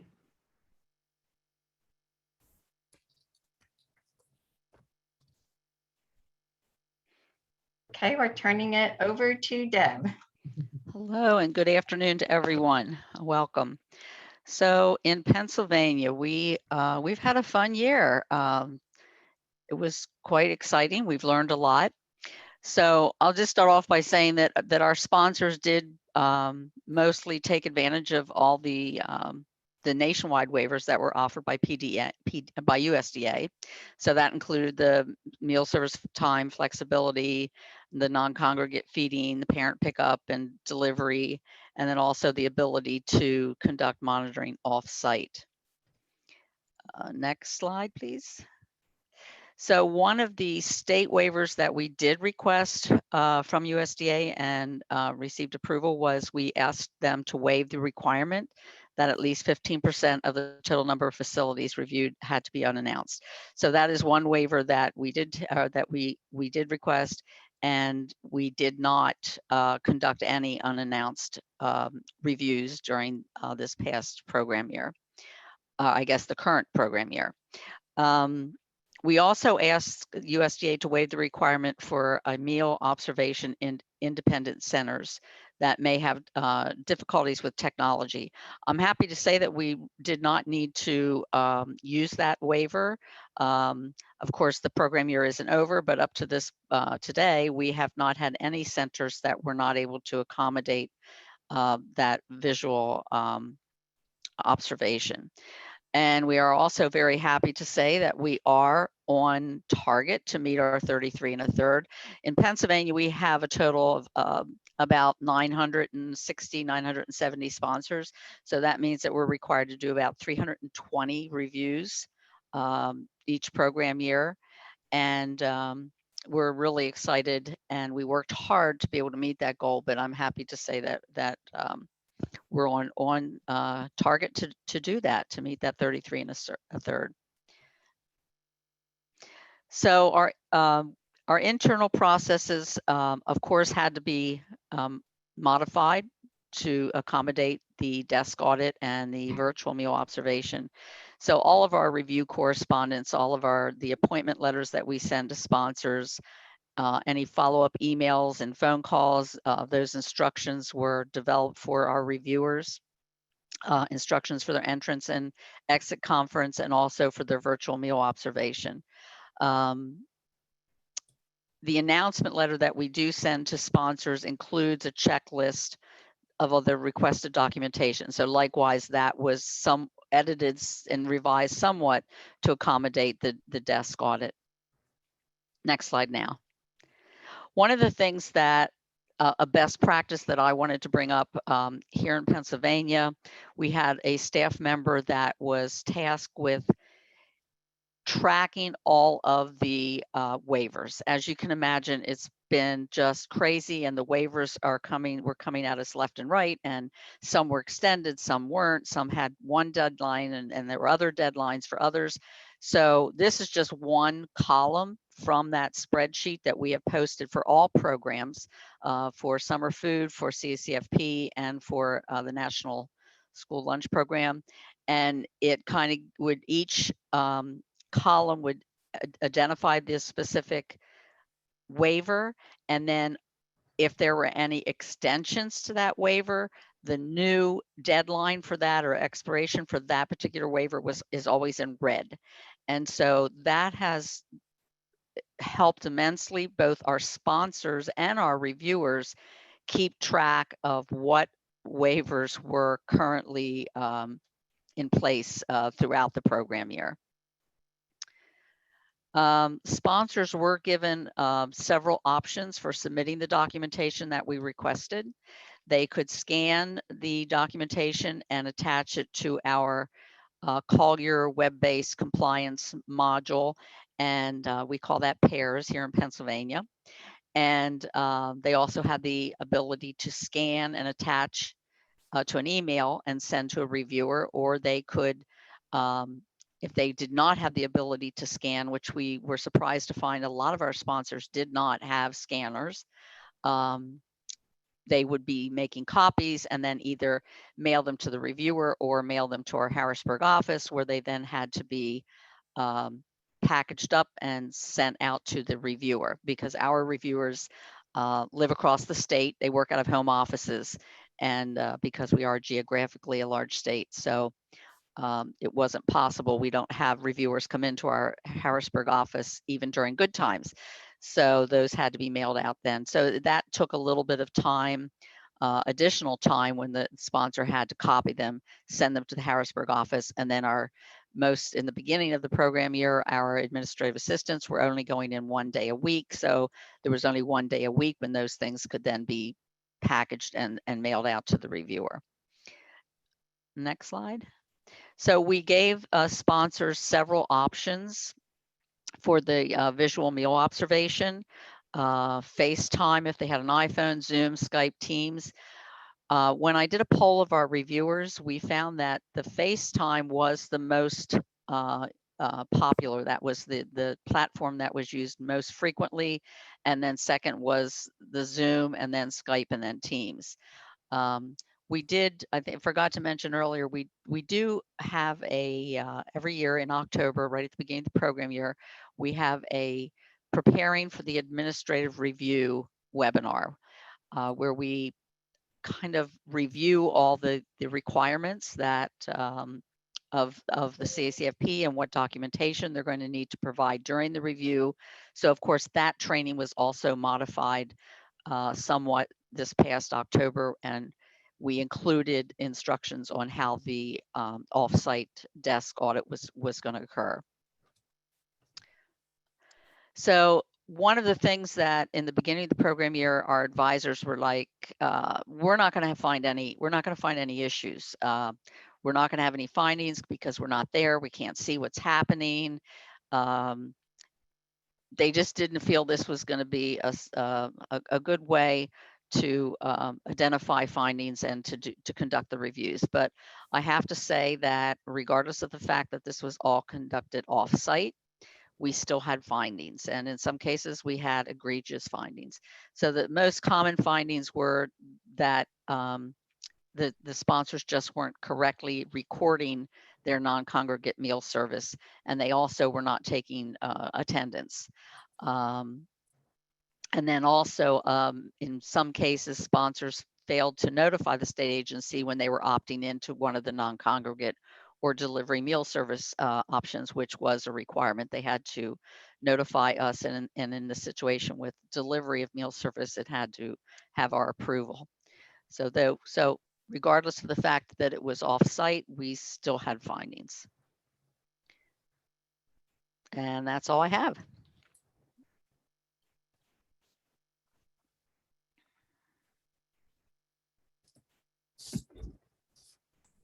And all right, good afternoon, everyone. Okay, good, Erin, yeah. Can you hear me? Okay, great. My name is Erin Rosinski, and I am representing the Arizona Department of Education. For our virtual monitoring, yep, there we go. For our virtual monitoring, we had 282 institutions approved to operate, and which means we had 93 reviews planned. This year, about 53 of them, so roughly about half, were conducted virtually. We've got 44 reviews still in progress, somewhere between either started virtually and finishing up, or will likely be done in person. And I just put a note here as well. Our team that does our CACFP reviews was also responsible for a large number of our SFSP reviews. So we prioritized those January through June. But when we look at our CACFP review process, what we did, we defined our unannounced very similar to how Georgia did, in a sense that it was unannounced. We contacted the institution to say, you've been scheduled for review. It's happening, right now. We're going to do an entrance interview in the next couple of days. Please submit your documentation to us within 3 to 5 days. And I believe it was much like Georgia did as well. We used a secure file transfer system so that things weren't lost via email. We conducted the interview, which was kind of a virtual interview / it could be over the phone. We looked at the review documentation. We did an unannounced virtual meal observation, and then we wrote up the review and conducted the closeout interview and wrote up our letters the same way we would typically do in normal times. Some of the modifications we made, instead of, a lot of times we would go on site and there was so much that we could observe. Instead, we added open-ended interview questions to help answer questions on our review form. We did a comparison of claim data for January, April, and July compared with statewide data. We did an unannounced virtual meal observation, and then we did a menu self-assessment. So I'll talk about each of those real briefly here in depth. So our open-ended interview questions, essentially we did an entrance interview. This isn't something we had typically done for CACFP, but we found it was a helpful way for us to get a sense of their operation. So we would ask them things like, please explain your meal preparation process. And we'd be listening for cues about how they keep their food safe, or making sure that they take temps, or how they plate and make sure that the proper amounts were prepared. We would ask things like, how do you ensure your refrigerator is keeping foods at less than 40 degrees, or describe the infant feeding processes. So it was really allowing the staff to describe to us how their operation looked. And from that, we could follow up as needed or answer the questions on the review form that we would typically be observing on site. Then the review of claim data, we really used this as almost a scan, if you will, to scan partially for fraud, but also to look for those centers that just maybe we needed to look a little further. So we looked at our statewide claiming trends from this slide here, excuse me, shows January through August. And you can see, like in March, there was a decrease in statewide claims, takes a big dip in April, and then starts to recover for May, June, and July, as we saw, more centers opening up, the stay-at-home restrictions lifted. It's important to note this data is as of September 25th. So not all sponsors had submitted claims potentially for July or for August. So we expected over time that kind of recovery process would continue increasing as more centers submitted their claims. So then we added a section to our review data, or to our review form, where we knew that the state trend kind of took a dip and then recovered. We had them look at the center or the site specific data to make sure that they were following that same trend. And if we didn't see a trend from January to April and a dip and then a little bit of recovery in July, we would really ask a few more questions. We didn't assume that that was fraud happening, but we wanted to dig a little deeper and say, can you tell us, how did COVID-19 impact your center operations? Did you close? Did you have to, furlough some staff? Did you have a decrease in enrollment? And oftentimes we didn't see that this came up often. There were very few centers where the center's claim data did not mirror our state trends. And in those instances, it was often explained because they had an influx of school-age children during that time. And our state had a lot of funding that they put into enrichment centers. So oftentimes if we noticed an anomaly, it was because they often said, well, I was an enrichment center, I had more school-age children than normal. And that for us was reasonable enough, but it was also enough of a scan for us to have eyes on integrity and be looking at the claim data for each site that we reviewed compared with our state trends. Then we did an unannounced virtual meal observation. So we would contact them and say, we're doing your review, submit this documentation, let's do the interview. And we said at some point in the next month, we're going to contact you. We'll contact you before 8 a.m. And these are the things that we need you to send us by the close of business that day. We felt like that helped us get a real snapshot of what was happening in the moment. So we looked at the posted menu for the day, meal service for that day, some photos or videos, a timestamp. We asked that the photos represent at least one classroom for each age group that they were serving. And then photos showing the meal, what was on the table, a couple photos or videos of actual meal service, and any receipts showing foods that they were sending pictures of were recently purchased. Again, for us, just to get as broad a picture as possible of what meal service looked like. And then we also had originally developed a menu self-assessment as a resource for all institutions to use at any time. And we made that a required resource. For this year, we said everyone needs to complete a menu self-assessment to promote menu compliance. This is going to be collected as part of that. Sorry for the typo, it should be FY22. So when they submit their renewal application this fall, everyone will be required to submit their menu self-assessment. And we've done some ongoing reminders via email and during some of our ongoing Staying on Track webinars about this requirement. This here is just a quick snapshot of what that looks like, but it covers things like, do you only serve creditable foods? Do you meet the daily requirements? Do you have the required statements on your menu? What do you have in your binder as documentation? So the next slide is just a little bit more a close-up view of the questions we asked. And really we wanted them to go through and say, is my menu free from grain-based desserts? Does my yogurt not have more than the 23 grams of sugar? So really giving this as another tool for them to promote compliance, especially for those centers where we weren't going to be able to be on site because they weren't due for review this year. Documentation, as I mentioned, was submitted virtually through our secure files system. Our review forms were completed by the specialist in part through listening through the interview, documenting some of the answers in the interview form, and then also we just did our corrective action and our fiscal action letters the same way we did pre-pandemic, of course, slightly more virtually, but really we didn't change a whole lot to our documentation process on the state agency side. And then while not mentioned here on our slides, the other resource, much like the other states that we did, is we issued a what to expect from your review training. It was an online self-guided training that we sent out with the announcement of the review so that they would know what it was that was going to be expected and how the review was going to work. So really trying to give them that top to bottom support and resources, both for the review, trying to monitor for integrity, and then also providing support for those centers who weren't reviewed as part of our compliance monitoring plan. And that's it.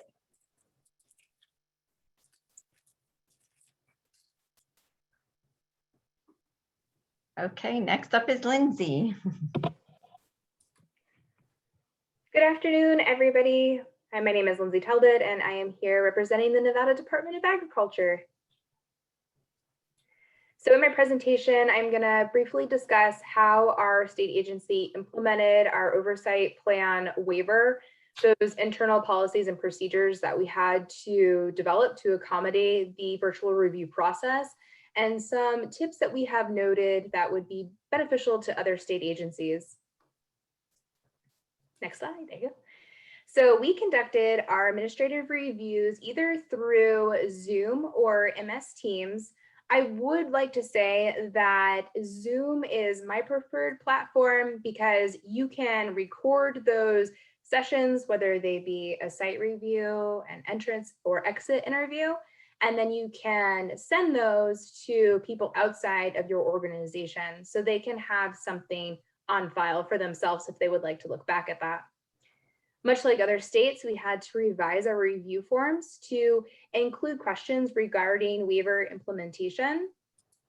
For our entrance interviews, we had created an interview process where we asked, much like Arizona, open-ended questions so we could gather more of a full spectrum of what's going on within that organization. We held some monthly meetings for our SFSP sponsors, and I'll talk a little bit about those later in the presentation.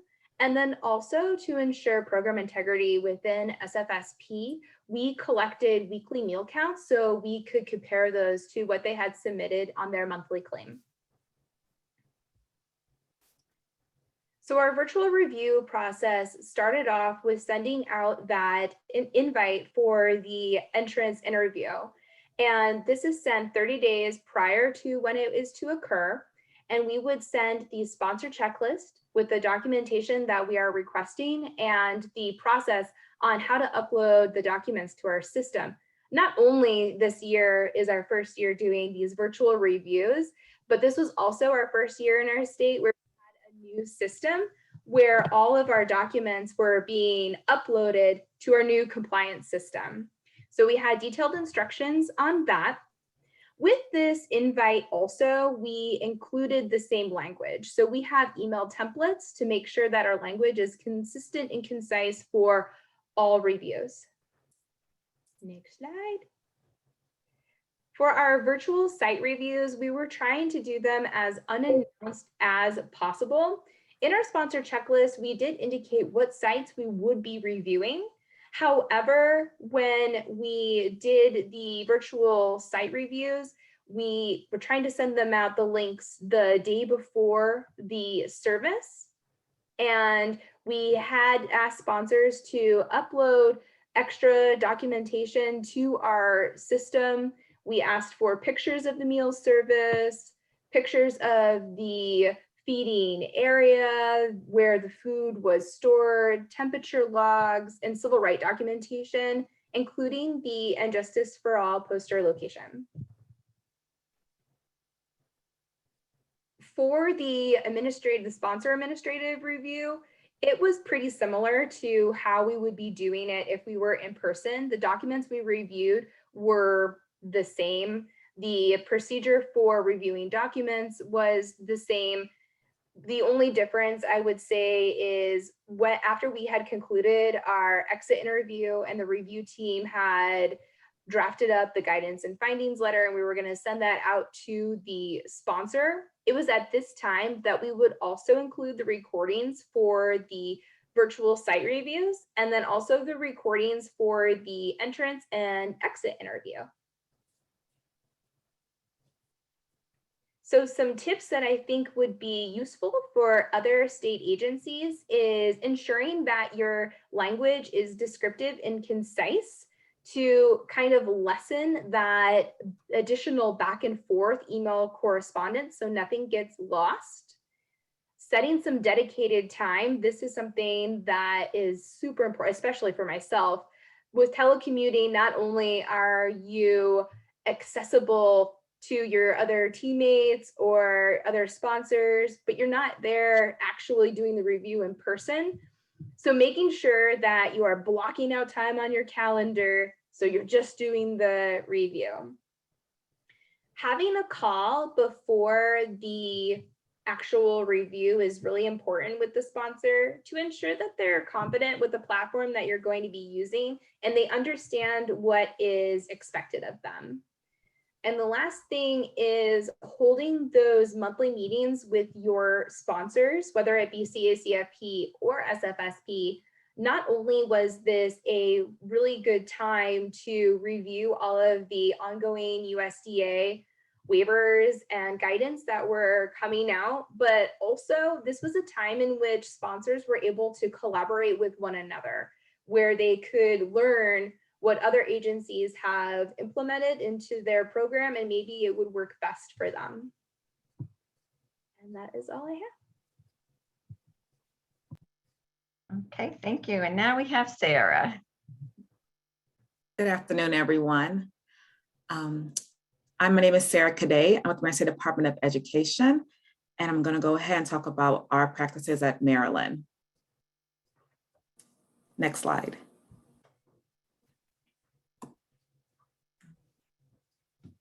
Hold on, for some reason, I'm not getting it to advance and I do not know why.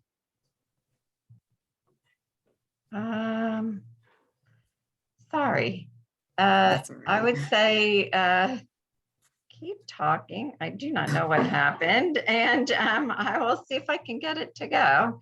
No problem. That's all right. Thanks.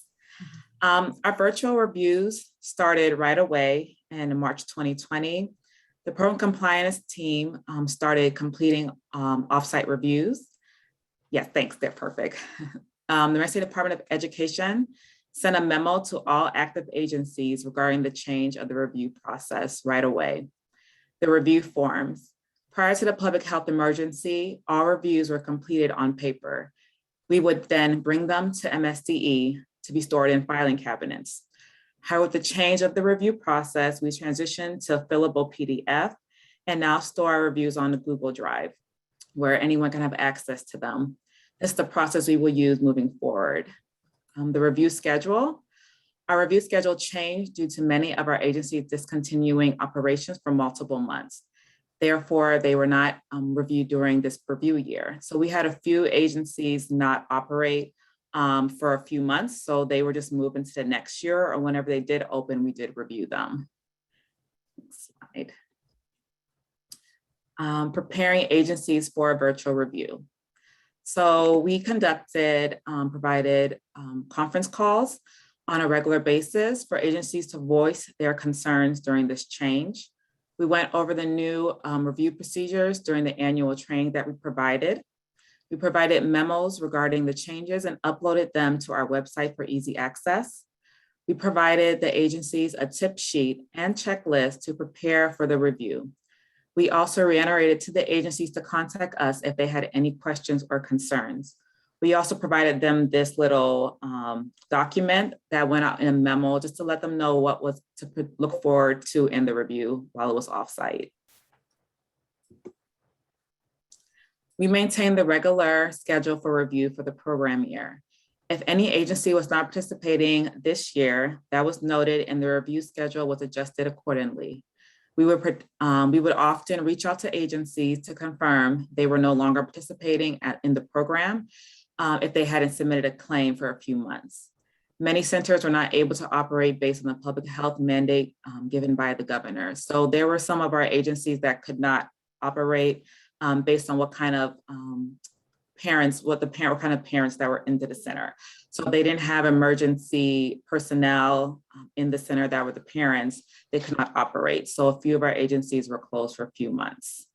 Next slide. So this is how we notified the agencies. We did no longer conduct the typical unannounced reviews. We sent an email requesting documents for review. The agency had 14 days to submit all requested documents. Receiving documentation. We provided multiple options to the agencies. They were able to submit electronic files accepted via email or shared drive, which is the Google Drive, hard copy mails to MSDE, or scheduled a contactless pickup. And that happened pretty often. For the ones that couldn't scan anything to us, we would just go to a particular location, pop open our trunks, they would drop the documents, and we would take them back to our locations to review the documents. Next slide.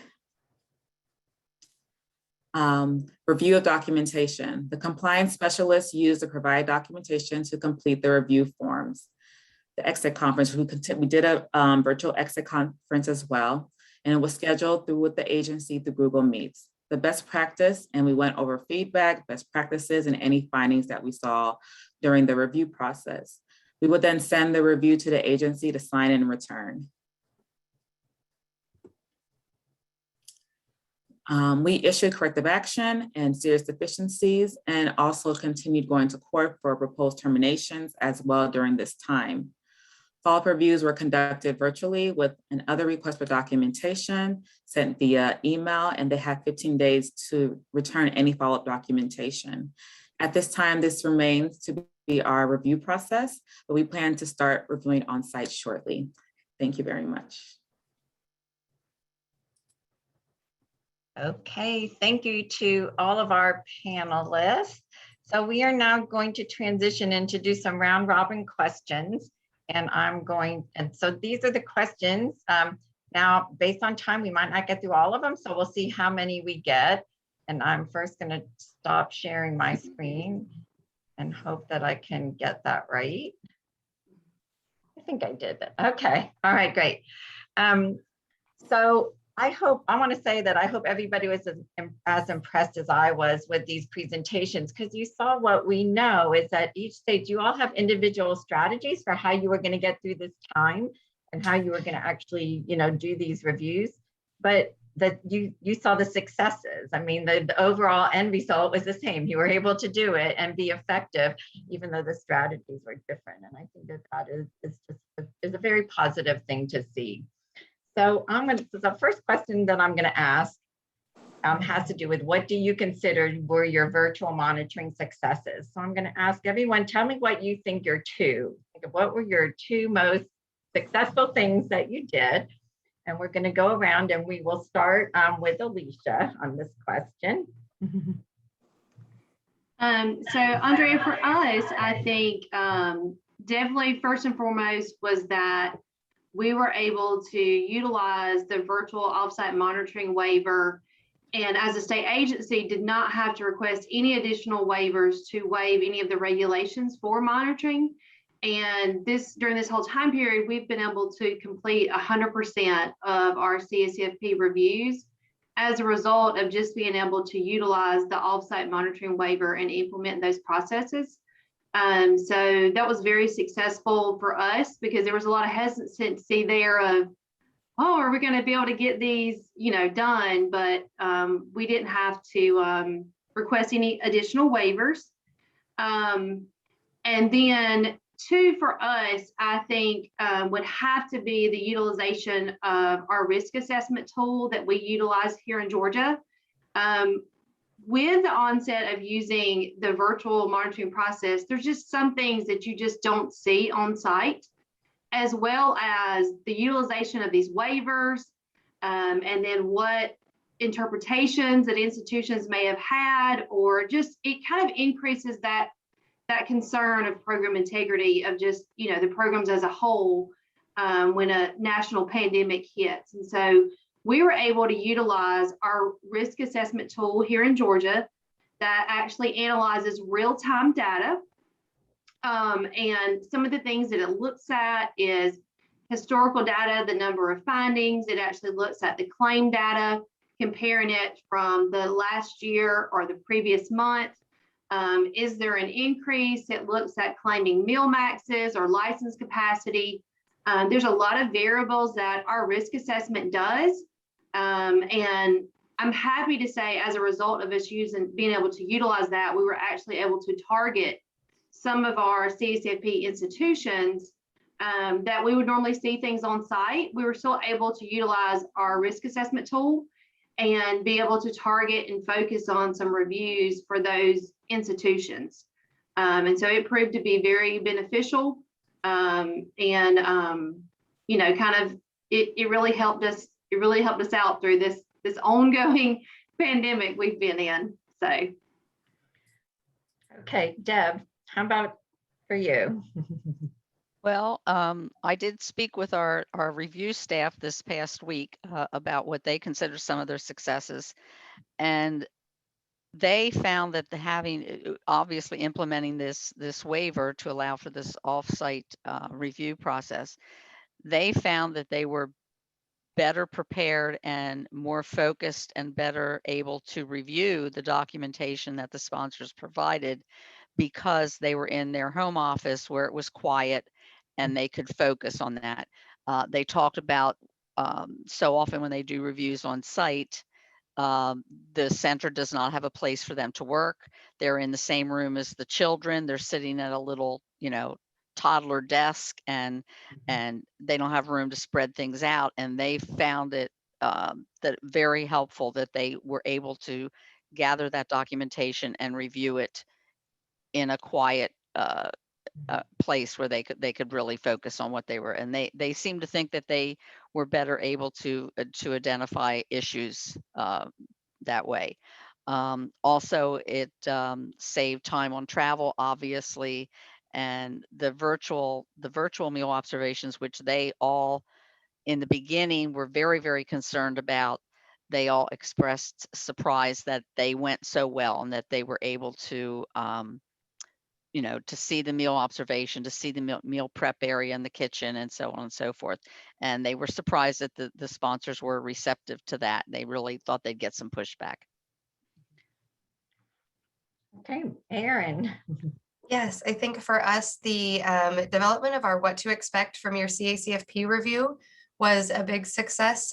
We had a version or something similar in our NSLP side of things for a few years, but had not really had an opportunity or a push to be able to get one done for CACFP. And so we were able to use kind of their model or kind of the bones that they already had. And then we also did one for SFSP. So it helped us get consistent across our agency with all of our customers and across all of our programs. And I think it was really helpful for the institutions as well, because they obviously knew or had an idea of what to expect. It was like, we're starting your review. Oftentimes it was sent with the review announcement.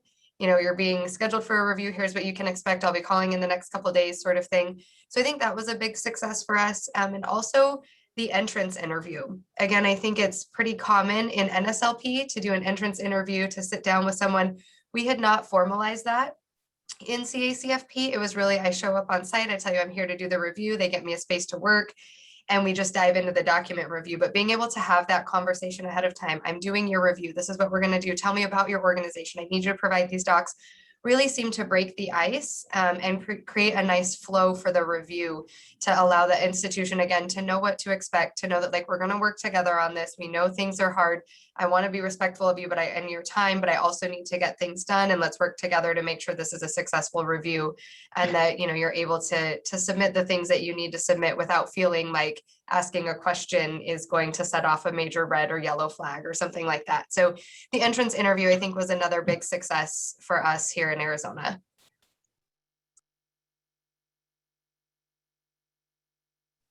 Sorry, Lindsay. So here in Nevada, not only just having that flexibility with these virtual offsite reviews that was very successful here. Being able to see parts of the state that are kind of hard to reach typically. In Nevada, we have very rural and frontier counties. So being able to be a part of those meal services was really great to see and very successful. And what we did here was we took our entrance interview that we utilize for SFSP. That's a normal function of that review process, but to implement it over for CACFP has been something that we will most likely continue because it's just been so beneficial to understand really the ins and outs of an organization. All right, thank you. And Sarah. I would say one of our successes was becoming more efficient. We took this time to really look at some of our long-standing procedures and really change them during this time, just to be more efficient with us as a state agency and with the sponsors, and definitely eliminating the travel time. Our compliance group is only 5 to travel the whole state of Maryland. That could be in your car for 3 hours. So having individuals scan items to us or mail documentation to us, it really cut down on the 3 hours in the vehicle. So I would say that was some of the great successes during this time. Okay, so now let's move on to tell us, what was your biggest challenge with virtual monitoring? And I'll start with Deb. Can you jump in and start for us here? Sure can. So the biggest challenges, oh my list of challenges is a little bit longer than one. I'll try and pick all right, one. so maybe you can say 2. That's all right. Yeah. I think the biggest challenge was getting the documentation because sponsors, some didn't have the ability to scan. The larger sponsors had such a large volume of documents that they had to scan or either copy. Just getting the documentations, and I know this, our reviewers said that there was a lot more back and forth than there was when you're on site, because we send the checklist, we tell them exactly what we need, they send it, the reviewer looks over it, okay, something's missing, you got to email them again, something's still missing, or it's not what you really wanted. So that back and forth, they felt really drug out the review. And when you're on site, you can just say, well, this is what I'm looking for. This isn't the right document. This is what I need to see. And they go get it and it's there, hopefully. So I think the biggest challenge was the documentation, getting the documentation. And for the sponsors, it was obviously the time that they had to spend copying and scanning that documentation. Okay, Erin. Yeah, I would second that. I often would check in with staff saying, how's your reviews going? Like, I'm waiting on like 2 receipts because I have just about everything I need. And it wasn't that the sponsor was fraudulent or creating anything. It just was they didn't know, or they got me all but 1 doc and I'm waiting on 1. So I think the challenge for us was that they took longer. And they seemed to be drug out, not by anyone's fault, or just the sheer nature of needing that 1 more doc. I also think what was a challenge for us was that we didn't necessarily have an online file structure set up. And I think that we will likely continue to struggle getting our files organized because everyone got sent home. Everyone set up their own structure to where they saved all of their documents. Prior to this, we had been very manual and hard copy. And so I think this year we're going to have a mix of like, well, so-and-so didn't print all the docs. Do I really need to print them to scan them back in? Can I just move them? So I think establishing more of a digital file structure for saving it, and then figuring out which of these documents need to be saved as part of the review packet. It was a little different when you had a full file cabinet and you could print, all 7 or 10 or 25 of the meal benefit forms that were incorrect. But it's like, now do I have to save them and label them? And, so I think the digital review tracking and filing for us, because unlike most states, we don't work with CTS. And we don't have an online compliance manual. It's been hard copy docs that we save in hard copy. So that will probably be another challenge for us. Okay, Lindsay, how about you? To kind of echo what has already been said, just the sheer length of these reviews has not only doubled but tripled, especially with the back and forth, which kind of goes back to making sure even if you are so clear in your communication and descriptive, you're still going to have some of that back and forth. But I would say something that has been mentioned a lot is we had our new system this federal fiscal year. And so not only were we trying to learn the proper procedures for virtual reviews, but the proper procedures on uploading the documents to our new system was a little bit of an administrative burden to some of our sponsors who are less, I would say, technologically savvy. But even those that were, the sheer volume of some of the organization's documents were over 1,000 pages. And when you're on site and you're reviewing those documents, it is more of a seamless process. But when you're having to go through them electronically, it becomes a little bit more of a challenge. Okay, Sarah. I would say definitely for us was documentation and just the lag time in between, just constantly waiting, just maybe like one CN label, like Aaron said about receipts, like waiting for a CN label, them sending us the wrong document, asking for it again, waiting 10 days. And I would say usually when we go on site, we would start the review, and if no one had the documents, it would be non-compliance. So when we did it by virtual, being able, the person responsible, if they were like sick or they were not available, we had to wait for a response by email, and that could take forever. So it was a lot different with that as well. Also, I don't know if anybody else experienced this, but when we would return the review back to them, if they were in non-compliance, to sign it and return it back to us, they would write comments in the comment section for the state agency. Or they would change the form, or they'll like put in different, they wouldn't do this on site. So we had that a few times. So that was really difficult. I was kind of shocked that they would actually change, like even scratch out some of my comments and say we are in compliance. And so that was something different. So that was the difficulties that we had in our state. Okay, and Alicia. So just something different than what everybody's already shared, because I believe we've had those same challenges. Two additional that I could mention would just be conducting the virtual visit really limits you to the full picture and the view of really what's going on. So, what you see during virtual is going to be limited to what they want you to see, and so that does limit some of those capabilities. And then another one for us would be an institution's interpretation and misuse of the waivers. And so a lot of times they had requested the waivers and said they were going to do X, Y, Z, and we had documentation of that.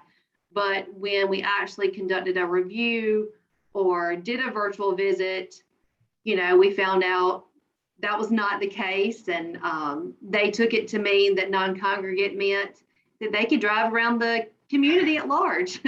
So that brought on some true challenges, because it was hard to realize the volume or the number of discrepancies in their interpretations of the waivers when you could only see that, virtually. So. Okay, now we'll have Aaron start off with how did your institutions respond to these changes in monitoring? Overall, I think they responded really well and positively. I think that they appreciated, I would say we were probably more flexible, kind of as Sarah alluded to, like we were more flexible than we would have been. You have 3 to 5 days to get us your documents, and if they're looking for one more, there was that back and forth before finally we're like, okay, hard stop, I need it by this date or it's non-compliant. So I think that they appreciated some of that flexibility. I think there was a little bit of pushback or grumbling, if you will, around I have to scan all of this in. I don't have a scanner. It's taking me so long to get all of the docs. I don't have the heavy duty. I have to do it doc by doc and send it in. So I think that was probably a bit burdensome, but it also, we didn't hear, oh my gosh, we love the offsite review. Keep doing this. We didn't hear a lot of that. Nor did we hear like a lot of, this is terrible, I can't believe you guys would do this. We didn't really hear either way. They complied, they provided us what we needed them to provide. They were mostly amenable. They were receptive to technical assistance. I mean, it's not like, I wouldn't say they rolled out the red carpet like, woohoo, I'm getting a review, but overall they complied, they worked with us, and we didn't hear a ton of major grumbling other than it was a challenge for them to get the docs to us, not because they didn't have them, but just the volume and the needing to single scan, I think was probably the biggest feedback we heard. Okay, how about yours, Lindsay? So although our sponsors appreciated that flexibility with the virtual monitoring, and like Sarah and Aaron mentioned, where we were more flexible with the time allowed to get the correct documentation to us, our sponsors did not enjoy them very much. We have been asked when we're coming out back in person. They miss that face-to-face connection, and they feel as if when we're doing them virtual, they don't get the complete process as they would if we were in person, where we have that immediate feedback with them. Okay, Sarah. I would agree with the other two, is that it was kind of mixed. They knew they had to do it. They sent us the information.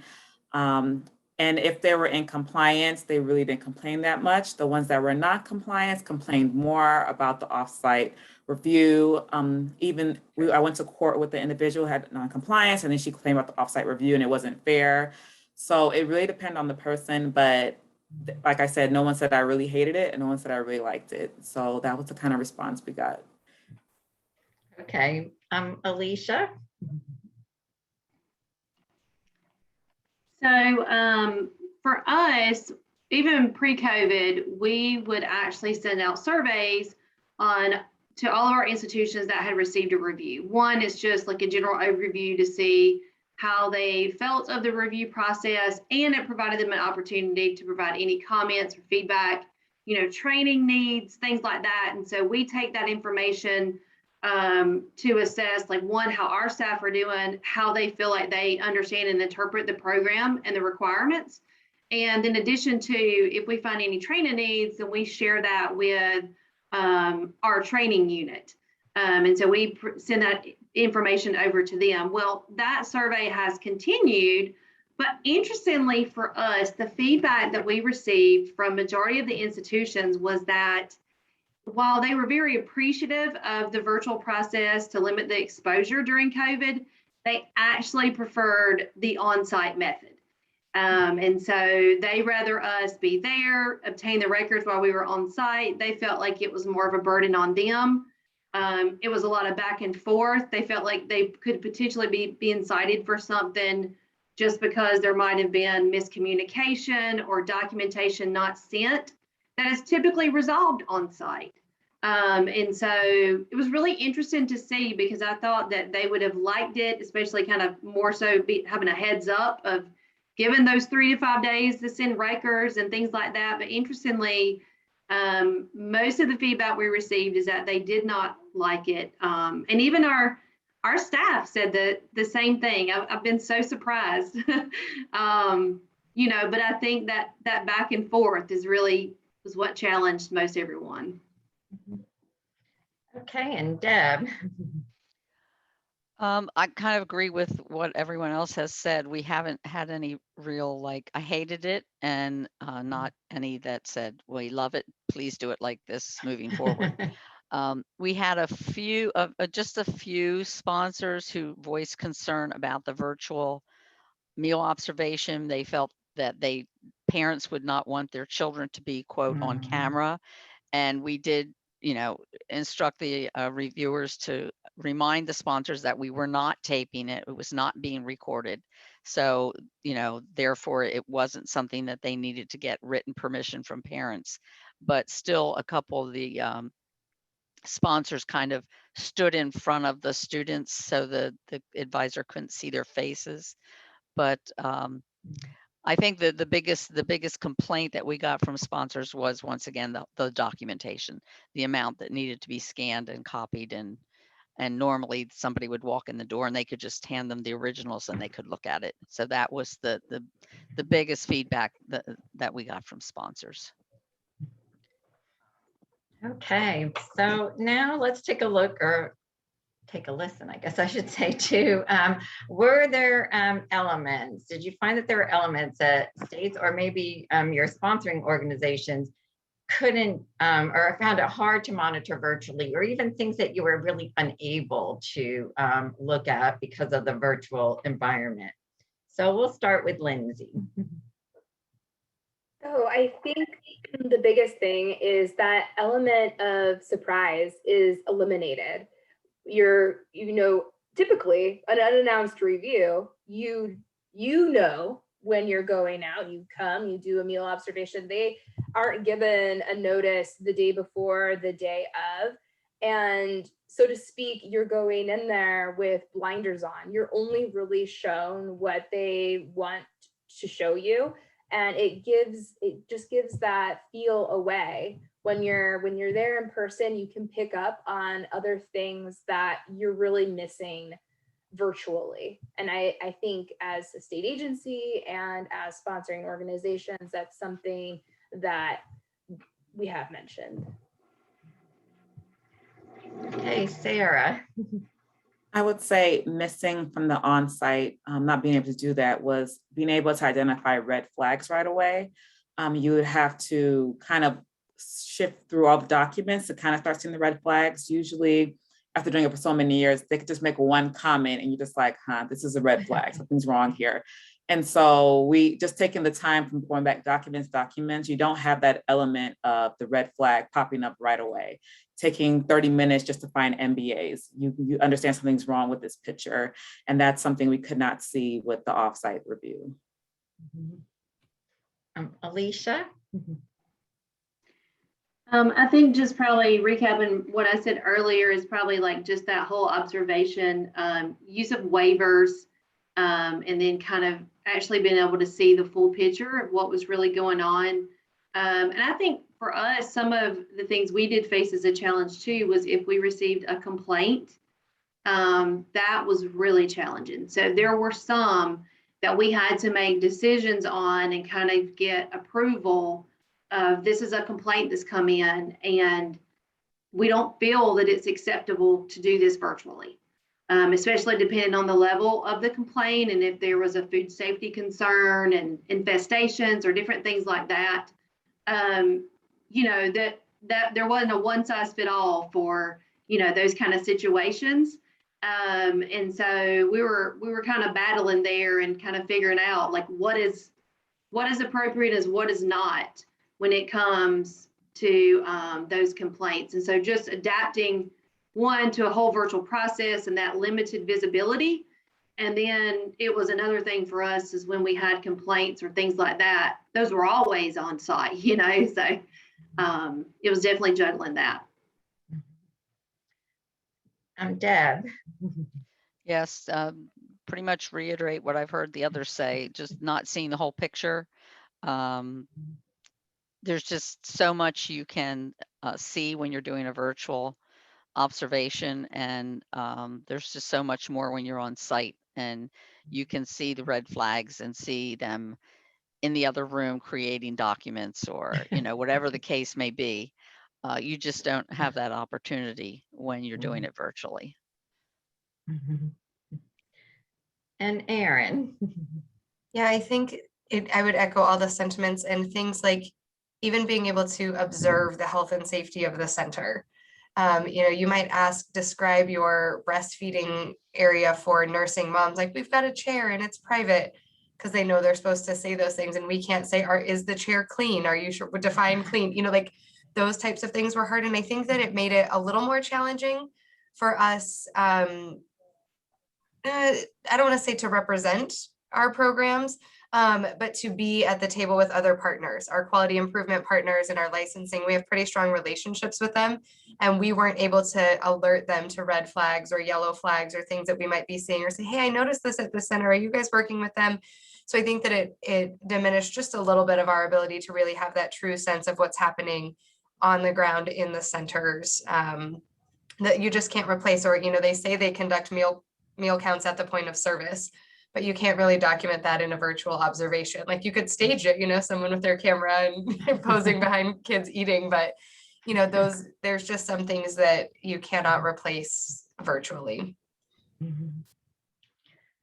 All right, so we've heard about successes, we've heard about challenges, we've heard about how your institutions responded. What are some of the things that you're not sure really there was an effective way to do virtually? So this has all been happening. So now let's look at how can we kind of learn, or what have you learned from the past, and how can we look to the future? And are there positive things that could be applied to the future? I think we want to try to leave it on a positive note. So I will say that, and we will start with Sarah. Okay, so similar to Aaron, everything was paper for us, and now we have gone 100% electronic. We're even focusing on purchasing a web-based tool to do all of our reviews electronically, because paper didn't transfer well into the virtual reviews. So we're definitely going to go 100% and keep it that way. We even got tablets to do the reviews on site now. So we'll continue doing that. Also being patient and flexible with our sponsors and with ourselves as well.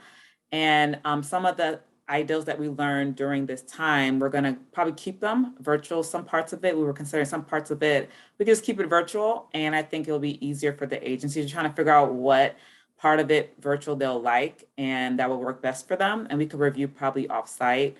Counting point of service on site could take a very long time. So we're trying to think about, they could send that to us in advance so we could start counting the point of service and then go on site. So we're trying to bring some of that technology and keeping it with us as we move to the future.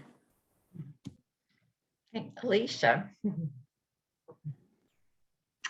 So first of all, let's say like this past, right? Who knew what we were going to be up against, and the amount of time that we would still be in a pandemic, but hopefully we are on the end of that. But I will say, like, what an amazing thing. Look at what all of us have accomplished. It's amazing that we were able to still continue, you know, somewhat business as normal. The program was still able to operate. We were able to somewhat, you know, still complete the monitoring requirements, alter our processes. And so it's amazing that, you know, as multiple states across, you know, multiple divisions and regions, like that we could all implement that and pretty much successfully still do that, as well as for our institutions and our sponsoring organizations. But for future, I would say for us, it's definitely, I think, you know, utilizing the data and the tools that we have. Our whole application claiming compliance review process is all a web-based program. And then we have a web-based program that is a risk assessment tool that we utilize for CACFP and summer food. And so during this time, this past year and a half, we've been able to look at additional measures and create those that have enhanced not only our web-based program that houses the compliance review and applications, but also our risk assessment. And so we've been able to create some new scenarios and things to look at while we wasn't on site, that maybe we wouldn't have necessarily done, you know, without being able to see, like, okay, you can't go on site. And so, you know, what is another measure, or what's something else we could look at? So that's been definitely a positive and I think a great thing for our future going forward. Okay, Deb. Yes, I think moving forward, we will most likely continue to request some documentation prior to the review, such as the meal count rosters and menus. I don't think we'll continue to request a large volume of like enrollment forms and income eligibility forms. But I know when I spoke with our reviewers this past week during our biweekly conference call, they said they're hoping that USDA would allow them to continue using a virtual meal observation in the future in situations where it was a sponsor that they know is usually in compliance and that they should not have any issues with.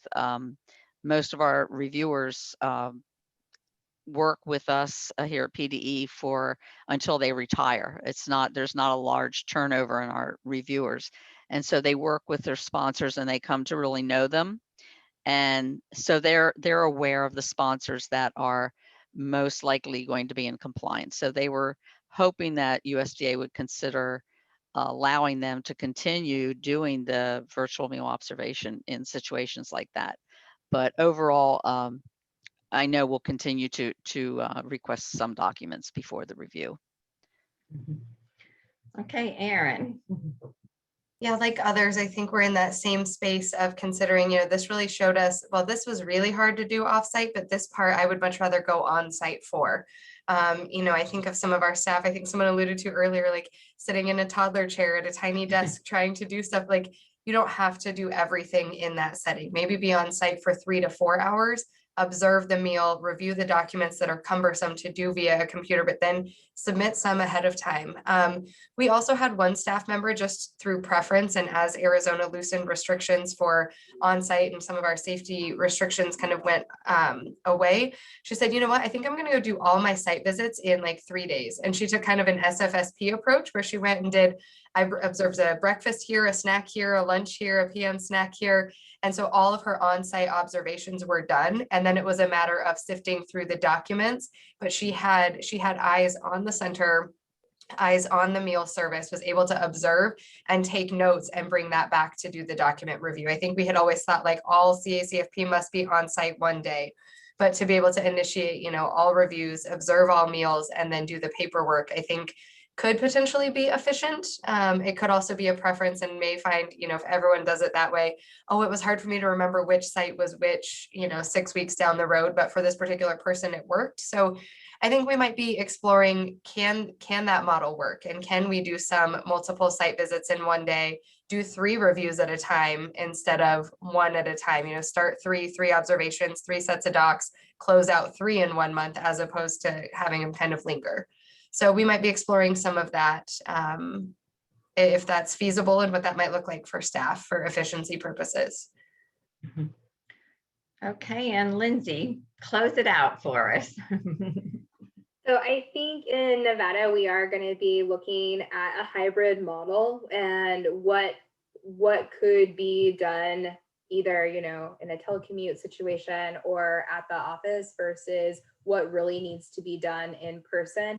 I think everybody agrees that the meal observation is best done in person, whereas some of the documents, now that we are moving towards a web-based compliance system, can be asked for prior to the review, and then maybe we just spend a couple hours at the site if there are additional documents that might need clarifying questions or revisions to them. And I think since our state is so rural and so frontier, I think we might also be implementing some TA visits that are done virtually because they can be difficult and time consuming to get to. So it would be nice to see those sponsors more frequently than every 3 years and doing virtual site visits on them that way. I think we're also going to be keeping our interviews with our CACFP sponsors, as we have gained a lot of knowledge that way. And also our sponsors, they want these town hall meetings. They have asked that we continue them for SFSP. They find that they're a wealth of knowledge, and it's a really good check-in as a state agency to ensure everybody is on the same page. Okay, thank you, everyone. I know we are a few minutes over, but thank you. I really appreciate all of you for what you shared, and I know everybody that listened in appreciated it as well. So thank you. And Katrina, is there anything that you need to close with? Nope, just thank you again to Andrea, and especially Alicia, Deb, Erin, Lindsay, and Sarah. It was really engaging and insightful. And I know if we were in person, the state agency tables and hallways would be buzzing with how we can use your ideas and experiences in our systems. So now we are going to start our 15-minute break, and we'll see you all back at 3:30 for our last USDA session of the day.